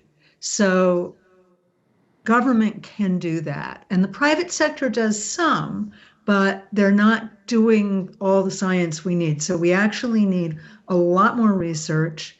And that's got to be cooperative between governments. It's got to engage the global south as researchers. At a recent conference that I was at talking about the BB&J agreement, Cindy Van Dover, who's a marine scientist of great renown, said it's critical that the scientists from the global south are given the opportunity to design research questions. So this is,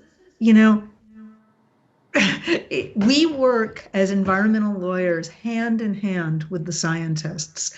And here we critically need them because maybe it's possible to do carbon sequestration in the ocean in certain locations, with certain technologies. We've got to make sure that's funded and undertaken and done in a transparent way and not just owned by industry. So government policy is crucial, both domestically, what happens at the national level, and our outward-facing cooperation. And I think that is the great thing that international treaties, everything from the UN to the new BB&J agreement, do is they create forums and institutions where it's possible to collaborate and cooperate. Thanks. Well said. I want to thank our panel. I want to acknowledge VJEL for making this happen, and I want to thank you all for hanging in there with us. Thank you.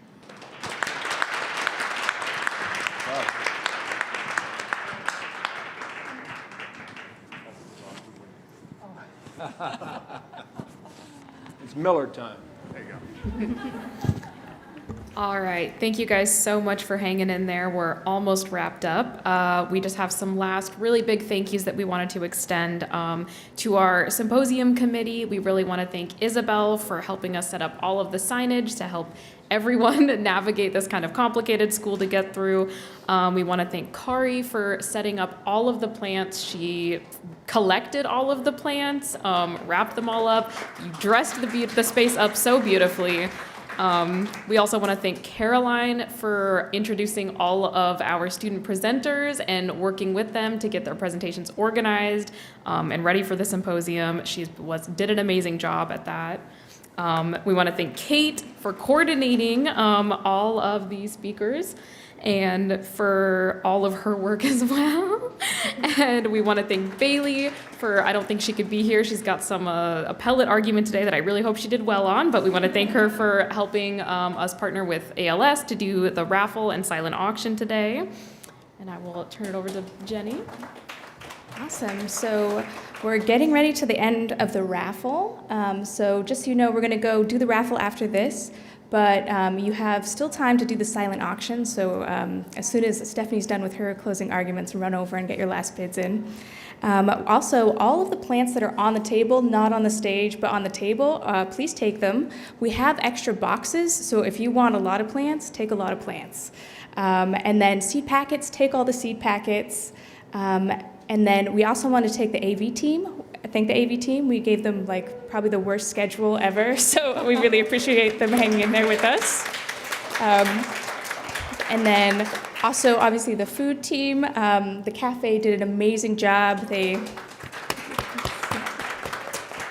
And then also Karen, who kind of really rolled with the punches with us and really got all the programs, all the posters, and all of that together. And now, yep. Okay, we'll hand it off to Stephanie now for some closing remarks.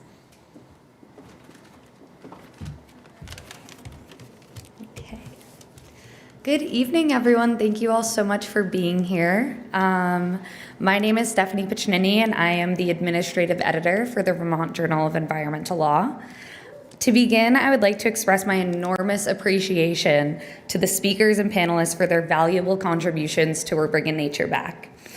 Thank you to all of the VLGS staff for their hard work today, and thank you to all who attended the symposium and helped to make it such a successful event. The symposium has been very effective in meeting its purpose, to inspire an influential and forward-thinking conversation on the restoration of natural ecosystems as a key strategy to battle climate change and tackle social challenges. My deepest thanks are reserved for Caitlin Schaefer and Jenny Bass for their priceless contributions and for running an outstanding event.